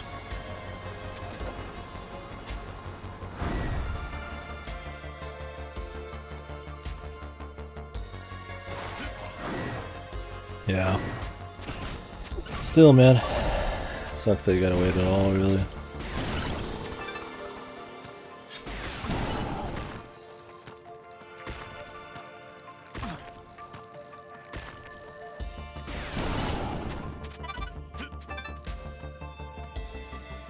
Yeah, I mean, money's a big deal, man. I mean, I guess it's not like you're like healing over or anything, so I can understand. And I want to pay a bunch.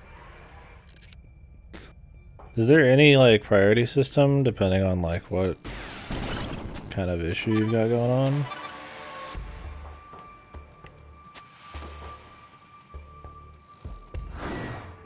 Oops.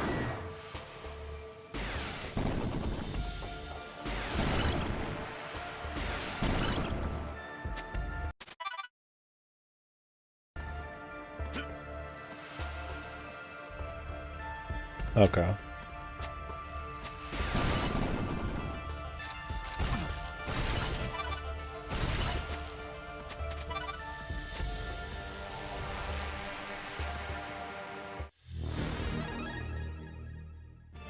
Yeah, exactly.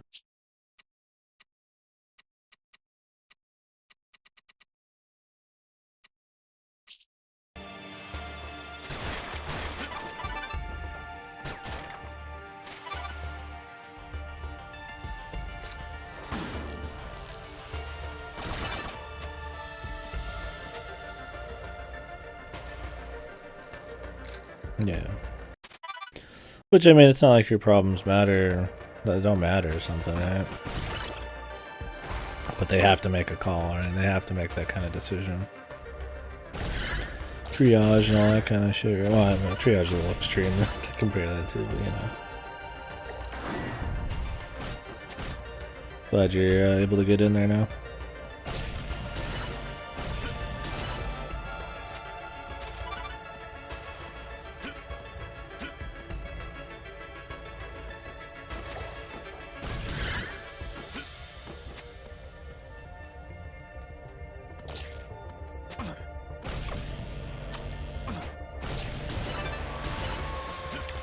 This game's got like random secrets here and there. That's weird.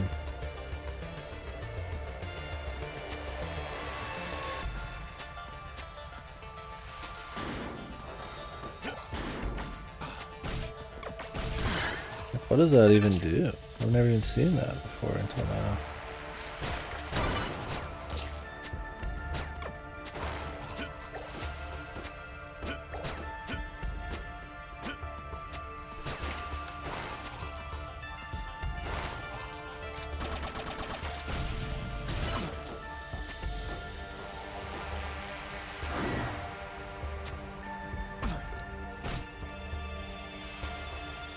Yeah, I got you.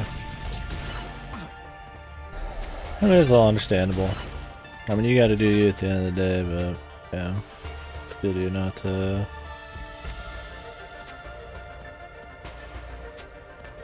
completely fucking, yeah, fuck him over.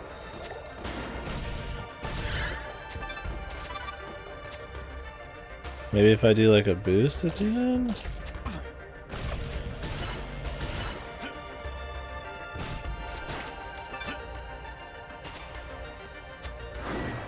Like one of those? Metroid style?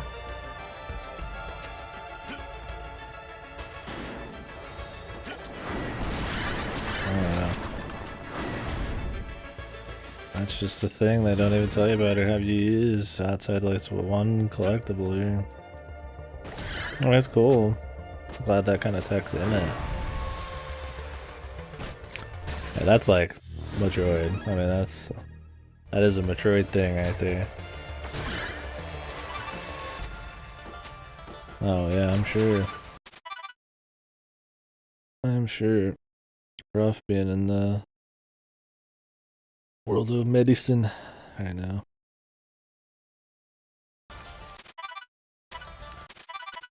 Alright, so we're missing a trinket.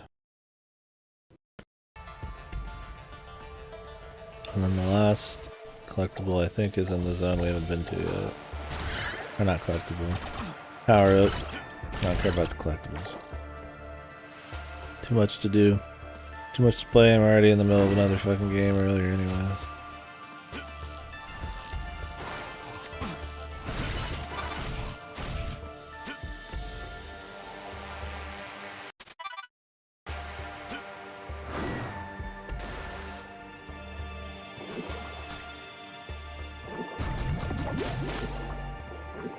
The problem with being able to go underwater is you can't like turn it off easily. Well, I guess it's still not that hard to jump up there.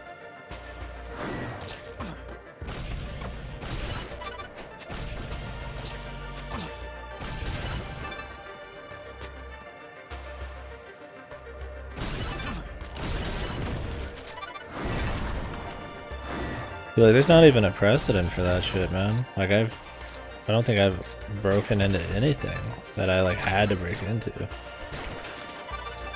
with that ability. I mean, it's cool it's there, but like, yeah, it'd be very hard to like actually just naturally figure out a lot of this without looking any of it up, especially with the map being very low information. I don't think like people would love the game so much they would just like really push it like that hard. I mean, you'd have to just be like obsessed with the 100%, which is fine.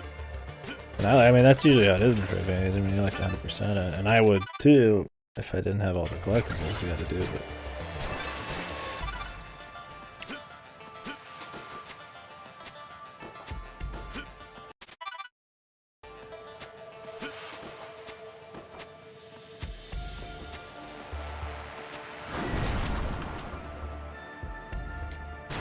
really, it's just a shame you don't get to actually use this stuff a bit more.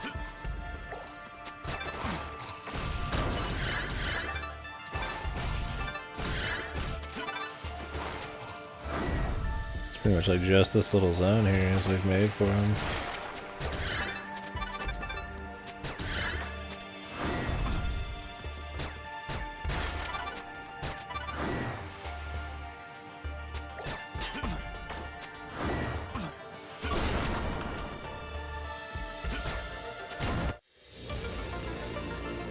No knockback when taking damage, that's pretty good.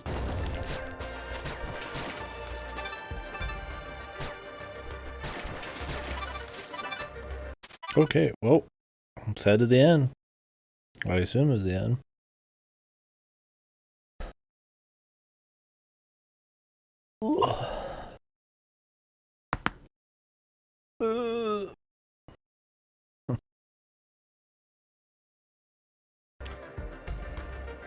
Hopefully we can just get back there without too much issue.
Alright.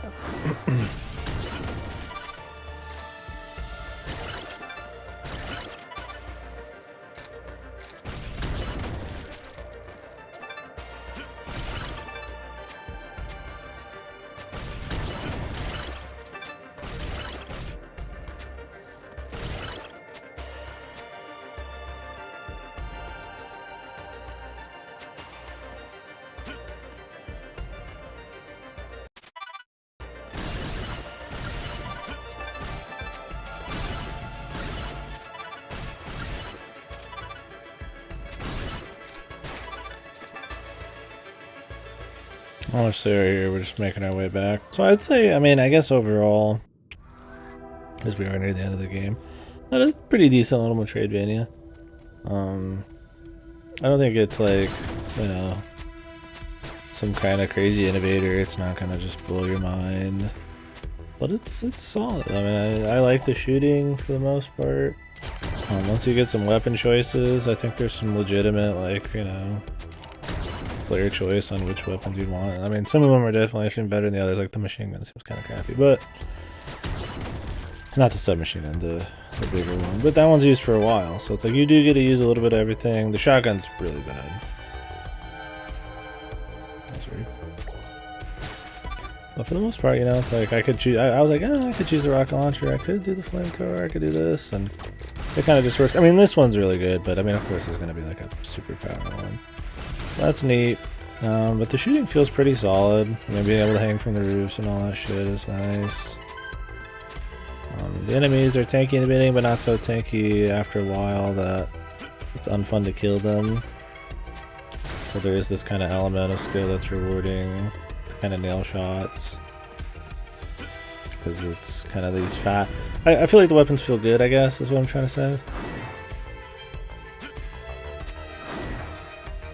Not that something like Metroid doesn't feel good, but I mean, these, they're, you know, they shoot fast. A lot of them hit hard. They sound nice enough. So I think it's pretty rewarding. And that's most of what's going on, right? There's a lot of enemies to shoot. I think some of the infinite enemy shit's a little much sometimes, but for the most part, it's fine. And when you get good at it, you know, you're just gunning all around, and it's kind of like, you know, Contra-ish. I think it feels solid enough for sure, the gameplay. You don't get that many upgrades or new like movement mechanics, but what you do get kind of just upgrades the core. You know, you move a little faster, jump a little higher, do a little bit more damage. That's not as exciting as jumping around, but I mean, at least you notice it in Metroidvania.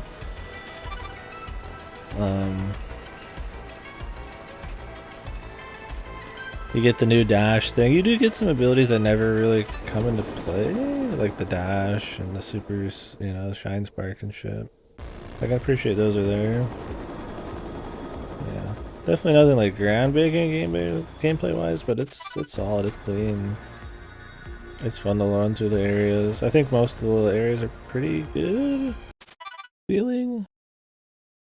There's a lot of platforming, but sometimes there's just a lot of shooting. So there's a nice bit of variety. There's even some super speed areas, right?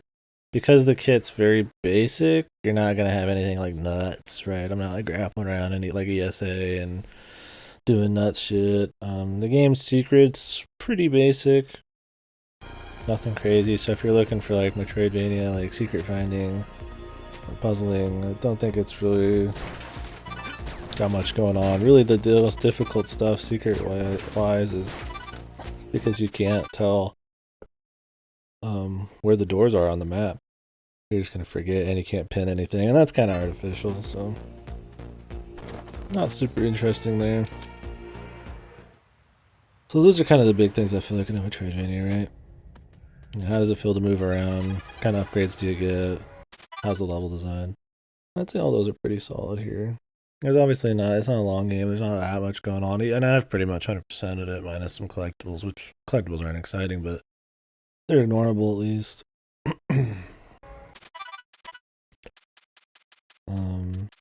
Yeah, not too bad. Especially for a movie tie-in game. Oh, the grenades feel good too. Really fast, but they still have a bit of arc to them, so there is a bit of skill to them, so they feel rewarding when you hit. I don't know why you do anything other than the C4, but I guess they do have some other interesting properties to them. It's a good way to mix it up. I really only use them on bosses to get around the world, but I should use them more just naturally.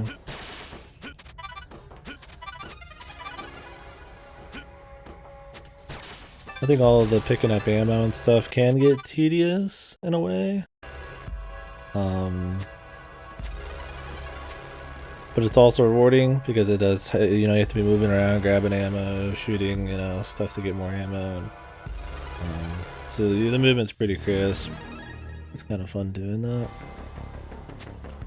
It's kind of like shoot 'em up, almost like fucking Doom, kind of, you know. Metroidvania going on. I do think the the health pickups are a little low on the number side of things. Like 5 is not that much. It does mean that you will grind a bit if you get really low, if you have some trouble.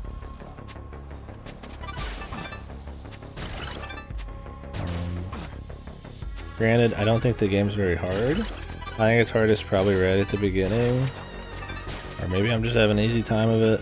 I don't think it's too hard. I think there's plenty of room to have skill, right? You know, not get touched by anything. Shooting perfectly, run around the room feeling good. Like, it's definitely not, you know, there's not a lack of reward for being skillful. But the bosses are, you can just zerg them. You don't have to learn the patterns. They're not very complicated patterns. You're going to get attacked more in the overworld, but in those, I mean, you can grind up or you can generally fine. If you're looking around, you know, health pickup, fully heal you, stuff like that.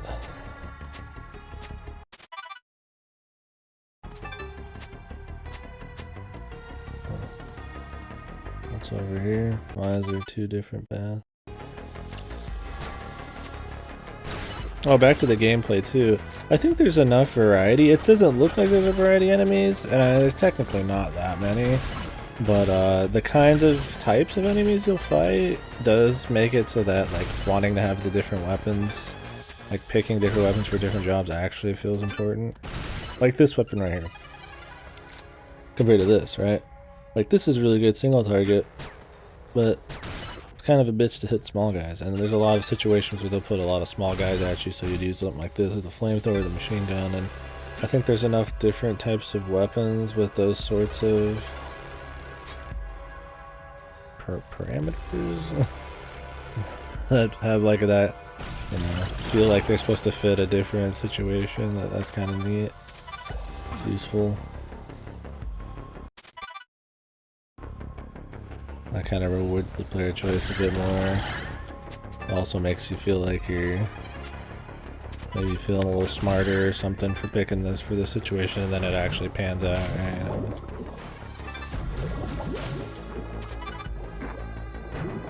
They don't give you the flamethrower, then only have single target enemies for the rest of the game, right? Like, there's situations with lots of dudes. And, you know, I have this, that means I can take care of this guy. And, I mean, this weapon's pretty fucking strong, so I think that's cool. I think the game looks pretty good. I don't really have any big problems with the looks. I think I mean, in terms of an movie tie-in game, I mean, it looks pretty nice. Some nice backgrounds, pretty clean pixel art. I think it's got a pretty cohesive aesthetic. I mean, it feels like the movie in some parts, but it feels better than the movie. It looks better. There's a lot kind of like moody environments. It's cool you're this kind of like spec ops soldier dude running around. This like kind of Castlevania-esque thing, but you're like a military dude shooting shit. I think the music generally, I think the music works pretty well with the visuals too. Like, it's kind of got that like indie, you know, electronically, you know, focused kind of soundtrack. Like, it's all pumping and jams and shit, but there's a lot of, like I said, moody, darker, atmospheric songs too. Like, each song kind of has like that. It's got like a feel like that. It's a very vague way of putting it, but Like this song, it's not just like, you know, some chipper, like we're fucking dancing at the fucking club kind of thing. It's supposed to be we're going like deeper into some place, and it's, you know, it's all dark and there's like zombies and shit. And we're playing some fucking SWAT guy, and we're gonna go take down some chick, and it's kind of got that like vibe too. These like deep synths in the back. I think it works. Good soundtrack.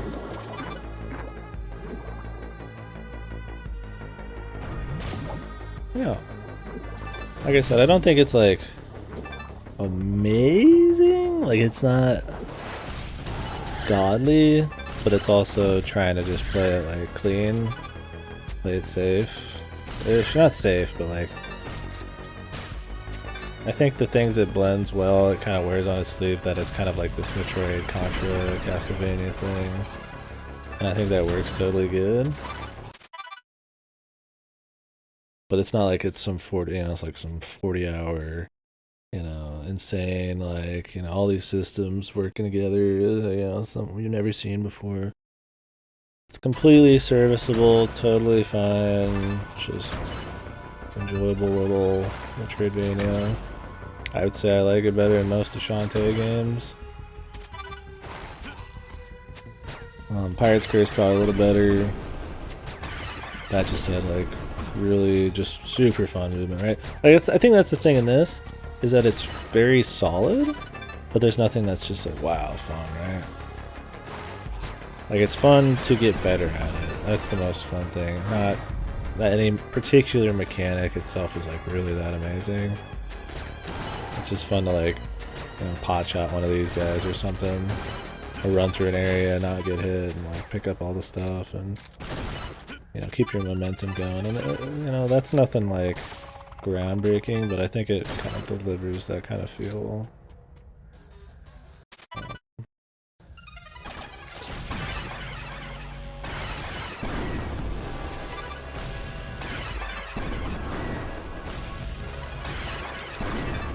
I mean, stuff like this is cool. It's kind of underutilized in terms of like required moments in the story or the level design to use it. But I mean, that's not inherently a problem. If they just wanted to make a short game, you know, depending on the price and stuff, I think that's fine to just have it be like a side thing. Like it's just a way you can augment your basic play, right? And that's kind of exactly what I was talking about earlier. Nothing but groundbreaking. They don't have you use it in a special way like this, right? Is what I'm talking about. Right? But it's there.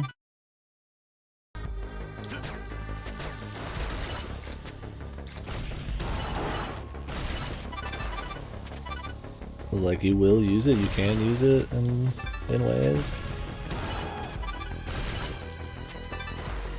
Like this room is mostly just shooting, right? But you could keep rolling, and it's kind of fun for that.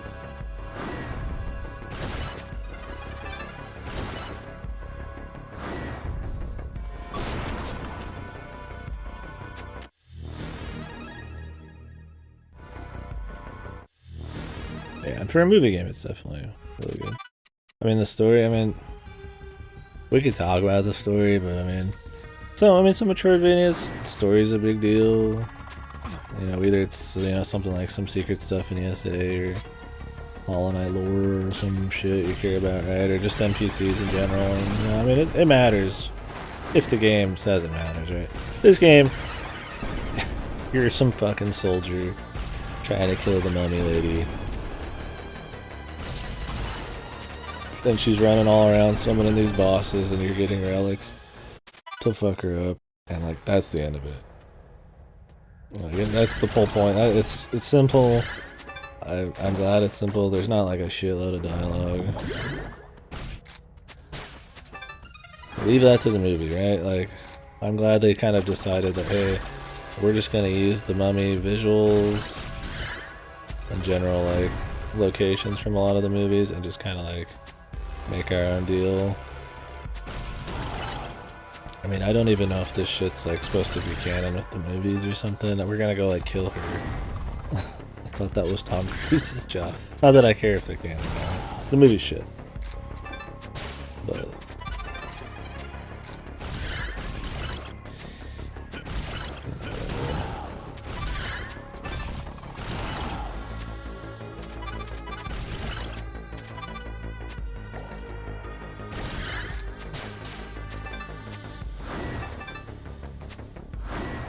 I will say the bosses are a little weak though. They get the job done so far. They are a bigger set piece. They are a reason to have more ammo. So they're a nice, reward for exploration. You will get hit on them more, so you do want more health, stuff like that. But pretty low on the patterns. Not very. They're pretty repetitive. A lot of health, which is fine, but they almost have more damage, less health, because it shows the repetition. So unless they had more patterns, I'd say the health's a little high. But not the biggest thing.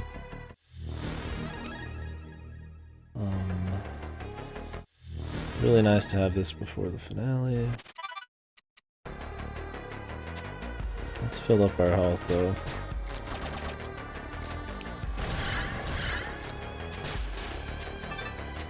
Area might surprise me.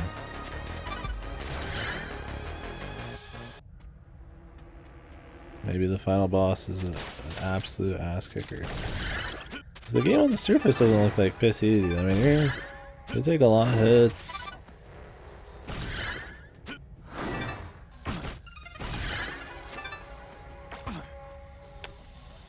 I mean, infinite dudes. I mean, there's all sorts of shit like that. That's just like, whoa,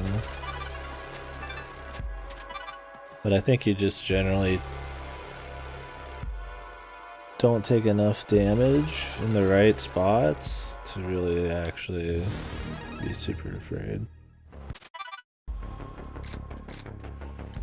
So we're gonna run in with these weapons. I kind of want to do just the just use the rocket launchers,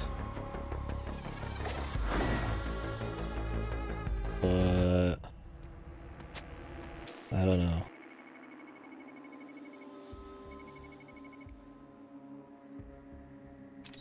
Like, this might be better. I could probably hit most of the shots. Like a triple, 65, I probably have about 70 shots on the rocket launcher. It shoots 3 rockets every time. But it shoots them at a pretty wide spread, so a lot of them could miss. A lot of them could hit like platforms if it's like the last boss. If this is a long fight, then I feel like going something a little safer like this is good, and this still does good damage. Maybe the rocket just kicked that much ass, but I do have this thing too, so.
There's gotta be another face.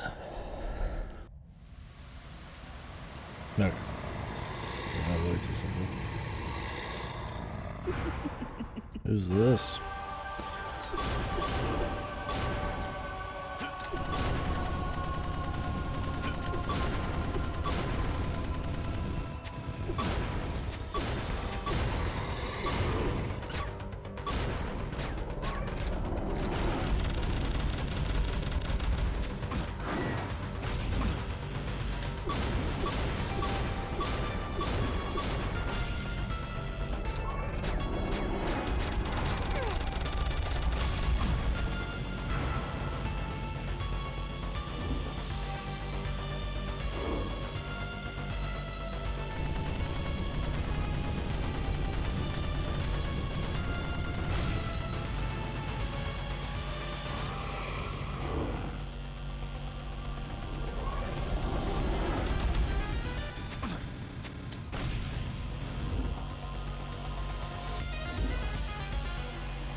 Okay, that was pretty easy. Right? Little easy. Throw a fucking C4's at him and just fucking zap his ass. Oh, is this an escape sequence?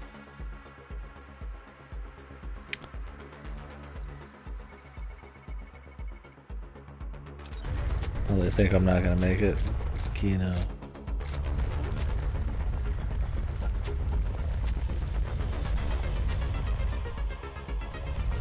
We gonna make it.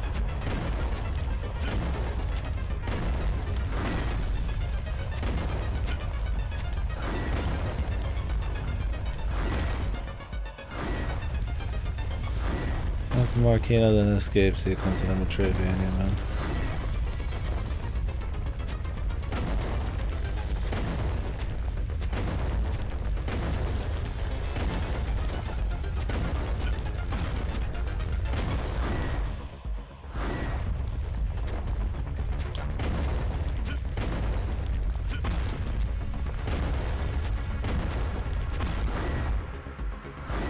Well, I guess the planet can't explode in this one because it's on Earth. But the London tunnels is close enough, right?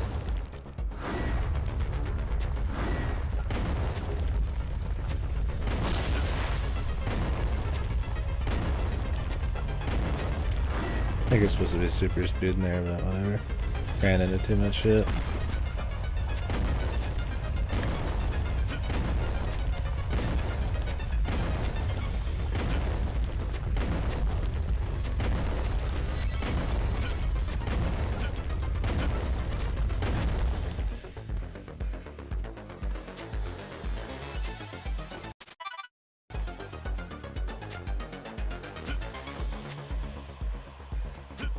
Supposed to get to the chopper.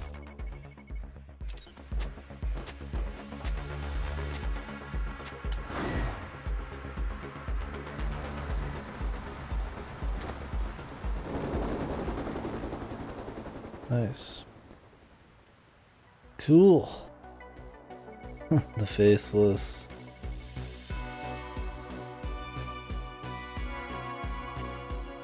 Flawlessly. Perfectly.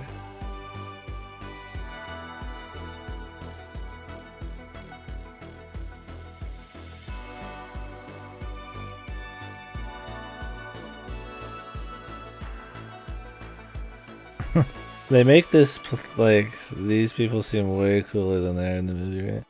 Like, it's this hardcore, you know, underground task force that's taking out these nuts monsters. If it wasn't some just, like, zombie mummy chick and some kind of, like,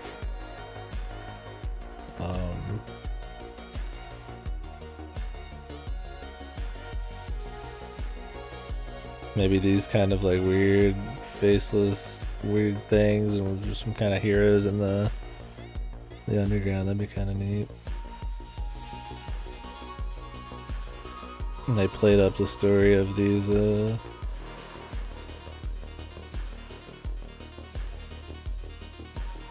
soldiers a bit more.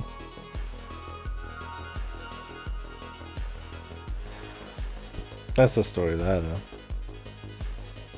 I mean, keep it simple, right? Like, you're just pretty much Doom guy running around, but like, pretty much just cut the cheesy dialogue. Have some of those cool bits. Really, there's not much cheese though, I guess. It's mostly just your commander telling you what to do. And then you do it and you win, so. Yeah. Well, I enjoyed it. Pretty easy game. But I don't think that's, like I said, a big problem. There's a lot of places you can see yourself getting better and flexing some skill. The bosses, though, you can't really do it there as much. Like, you saw that last boss. Just stand still, shoot. Go in between a couple fireballs. Tank one of them, and then it's kind of over, man. Granted, I had to get Shroud and Doctor Disrespect. The 8-foot drummer. He's cool. Game's done quick. Deer Force. Deer Force! If you don't know Deer Force, it's a Super Metroid thing. At the end of Super Metroid. I don't even know what Deer Force is. It's just at the end of it. Paint by the numbers? What's that?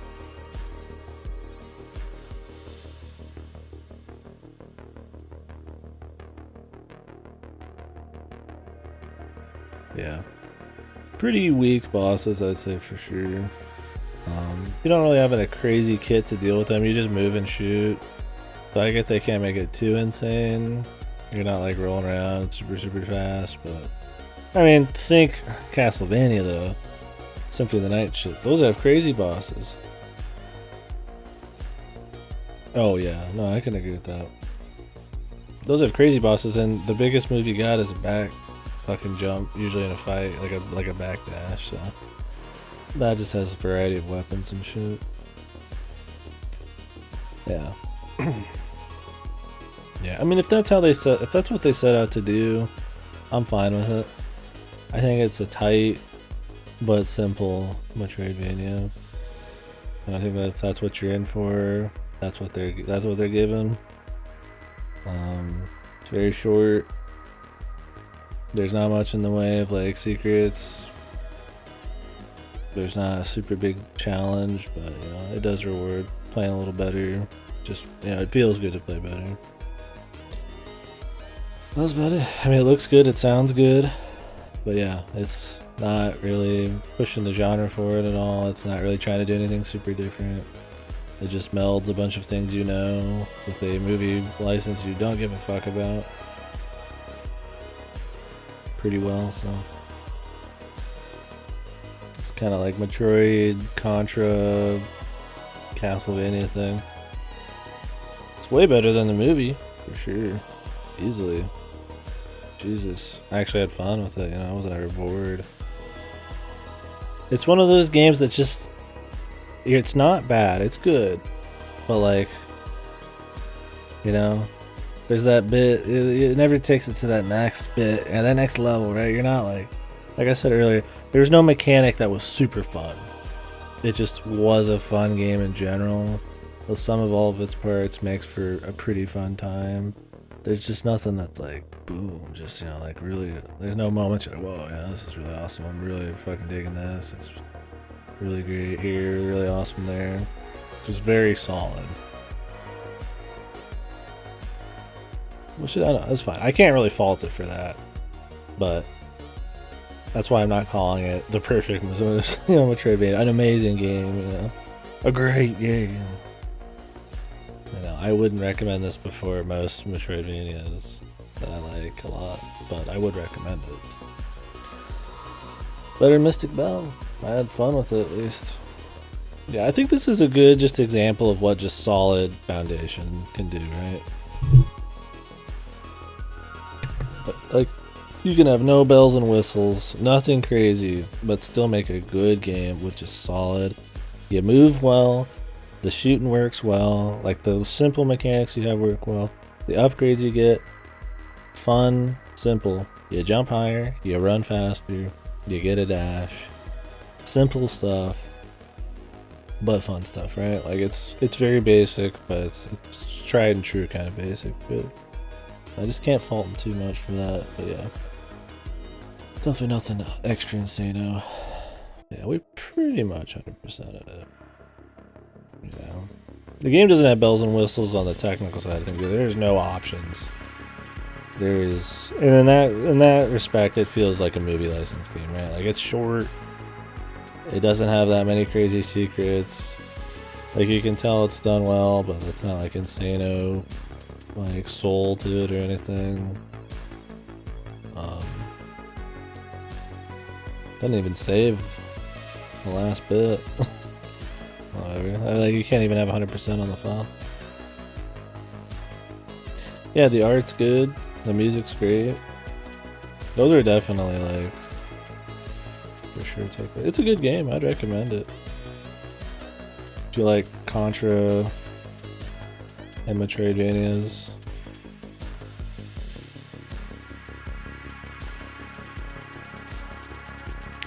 Yeah, I like the tunes for sure. Like it kind of has that like indie chiptunes, like Outrun Electro thing going on, but it's not like overbearing, right? They're not trying to like whip out the Hotline Miami soundtrack on you or something. I feel like it meshes well with the kind of like darker art and shit. It's got like an atmosphere to it. It's not just like random perturbator fucking songs blasting your ear, which is fine too, but that wouldn't fit this as much.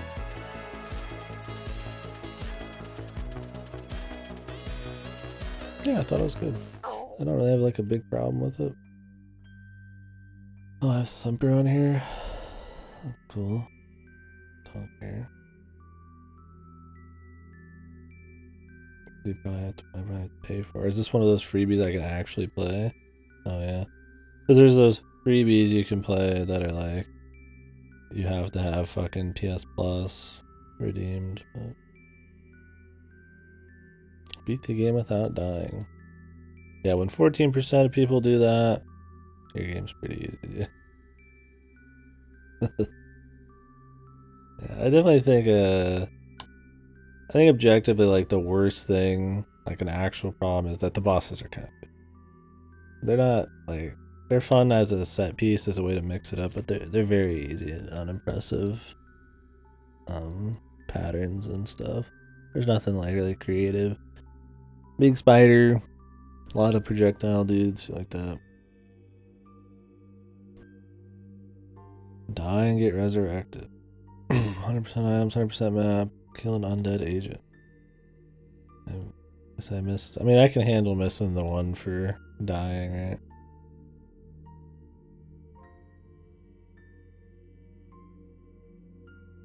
Defeat the final boss, then 5% of people don't escape to the chopper?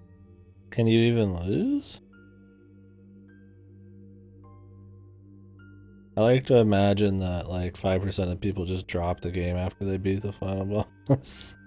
Don't even do the escape sequence, but it's probably like there's a fail state. I mean, I guess you could just die by getting hit by the rock if you had a really rough fight.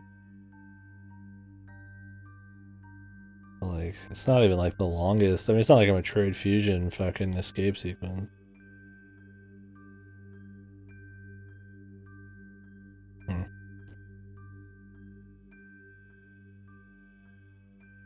How do you escape the caves? Only 77%. And then get to... Well...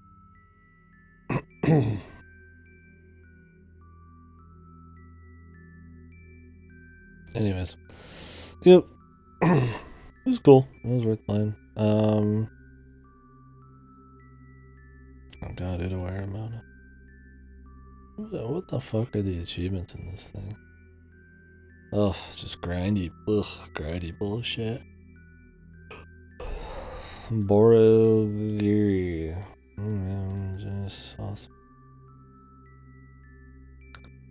I don't have much else to say about that, unless you guys have something.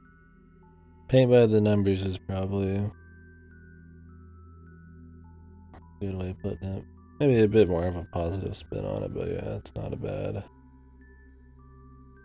way of putting it. I've been up for 13 hours.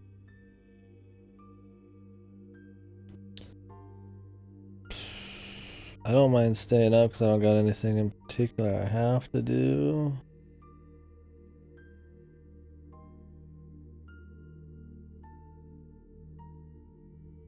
Yeah, it was hard to tell because I'm not as super familiar with it.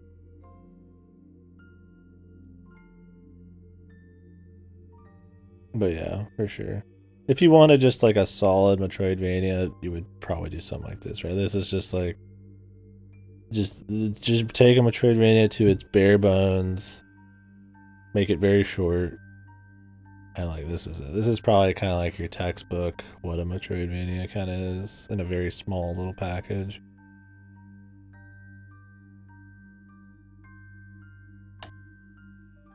There's no bells and whistles. There's nothing crazy going on. It's just a Metroidvania. I guess the Contra thing is probably a little different. It is very machine gun shooty heavy, kind of like Doom. So that's maybe a little different, but I mean that's generally. I mean you generally kill a lot of shit too. It'd be like if Castlevania had like a machine gun, right? That's kind of how it feels, without as much enemy variety. I guess that's a thing too. It definitely doesn't have a shitload of enemy variety. Nothing really has as much as Castlevania. I mean, they reuse all of their shit so often because they made so much the first few games. But yeah. Metroid has a lot more too. But yeah, well. None of the level design, yeah. It's more of the shooting. I think it's kind of just like. I think it's Castlevania aesthetics with Metroid level design and gameplay, but leans a bit more on like a Contra shooty kind of thing. It's a bit more shooty heavy. But other than that, yeah, that's probably the best way to. It's weird, like we've been talking about what is a Metroidvania and all that shit, but this one, even outside of just level design, is like literally a lot like Castlevania, right? It's very dark. It's got this almost castle. It's got a clock tower. I mean, you got all these different like wolves and fucking birds coming at you. It feels like Castlevania, but you're shooting, and there's no RPG mechanics, and the things you're getting like shine sparks and stuff is very Metroid. Like Metroidvania to me is more about the map design and the progression systems, and having a mix of a few genres like platforming and action. But this like literally even on a surface level is very much like those, and they don't even try to hide it. And then there's my fucking clock tower level with like Medusa, which is fine. But yeah, I mean, really, like I said, this is probably better than most of the Shantae games. I think Pirate's Curse is better, and it's more unique because of the movement. But I mean, it's probably better than Risky's Revenge. That shit's fun, and it's got more going on, and it's more of a unique game. But it's got annoying little dungeons. It's got annoying, like, very long transformation sequences. Singularity, yeah. Yeah. I was saying earlier, I was like, does anybody like Clock Tower Medusa Head bullshit? Or is it just like a staple? Like everybody's gotta have it, right? Even if you hate it, you gotta have it, right? Like I've never just been like, damn, I hate Clock Tower Medusa Head shit. I'm just like, there it is. It's the Metroidvania with the Clock Tower Medusa. This game has a lot of Medusa Heads though. To kind of like make it so you kill more shit, it has a lot of infinitely respawning enemies with the waveform patterns, or just infinite respawning enemies in general. That's kind of what I mean. It leans a bit more on the action side of things, even if the bosses are simple. But that's it, yeah. At worst, the clock tower levels are a fucking just slog to get through because you'll fall all the way down. A good one has a few outs for you, a few things to fall on. This one does. You fall on a few things, then there's like a hard like checkpoint and stuff. But like the worst are like, oh god, you're just fucking falling forever. Yeah, Vania regulation. Yeah, the music's always good. Yeah, that's one of those like skills you gather. Like there's always those like genre skills, right? You know, like first person shooting, your skills carry over a lot. But like, you know, very specific to a genre skills. Dealing with wave Medusa heads, that's something that's very just Metroidvania and maybe some other Castlevanias that like you get better at dealing. Just like knowing how you want to be able to jump them in little strats, like to avoid them or just shoot ahead of them and stuff, and timing, like.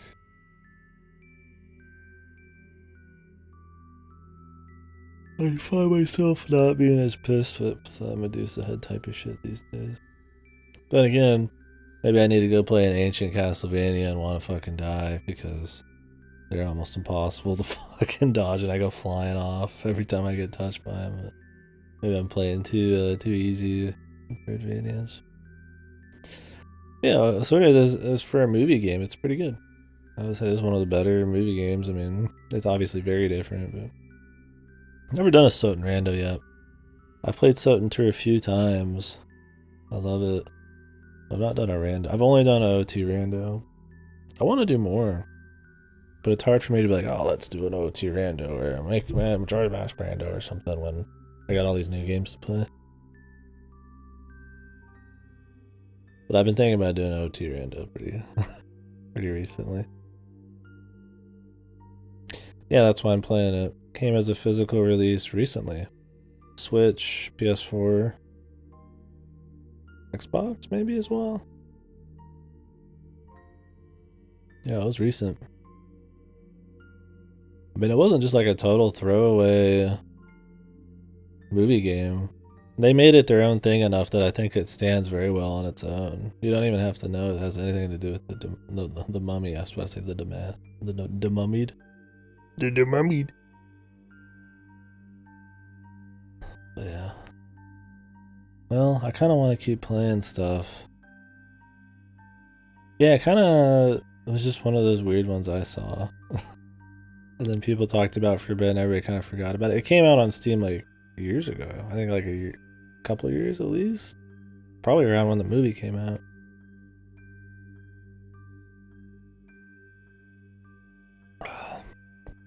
I mean, it's clean.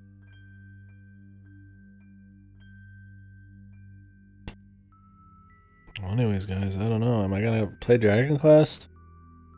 I'm kind of like not super feeling it. I mean, I want to play Dragon Quest, but I'm kind of like, I've been up for a while, but I could just stay up. Well, this game was an extra like hour or two long. Maybe we would have called it there. Analogy's doing Outer Wilds. I did watch a lot of that yesterday, and I got my own stream I need to do as well.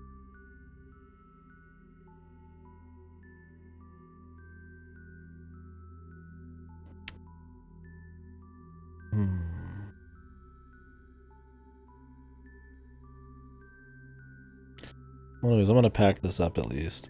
Let me get some Castlevania music going. I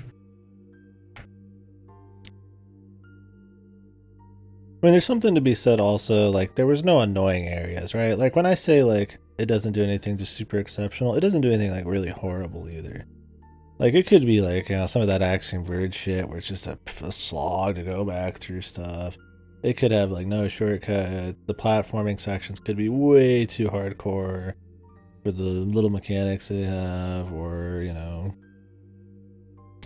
for how many enemies are on the screen. It runs a good enough balance that none of the sections, like, suck. Alright, I'm never like, ugh, like, this fucking blows ass. Like, it's... There's nothing just, like, rancid. I think that's something to be said. And maybe there wasn't that amazing WoW level, but there was nothing that really fucking blew either, so that's why I say it's kind of, it's good. So I'm gonna put this away, and then maybe we'll play something. I didn't get a full night's sleep either, but we could watch a movie. But I don't know. I'm just gonna sit here and not figure out what I want to do.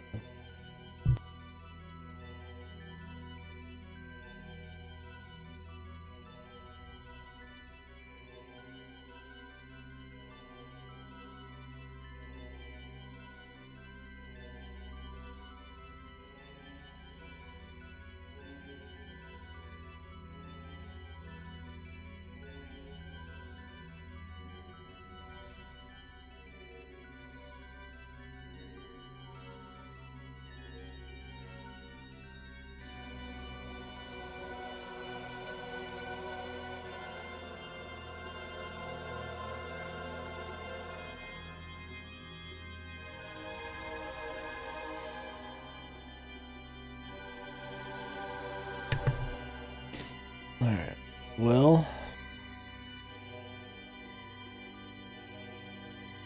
I guess I'll get off. I'm thinking maybe I'll get off. But I also don't want. I want to stream, but it's kind of late.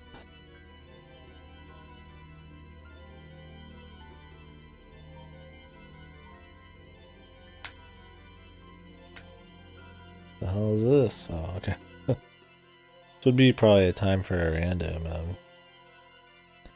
something mindless. The thing is, I probably couldn't beat a rando very quickly.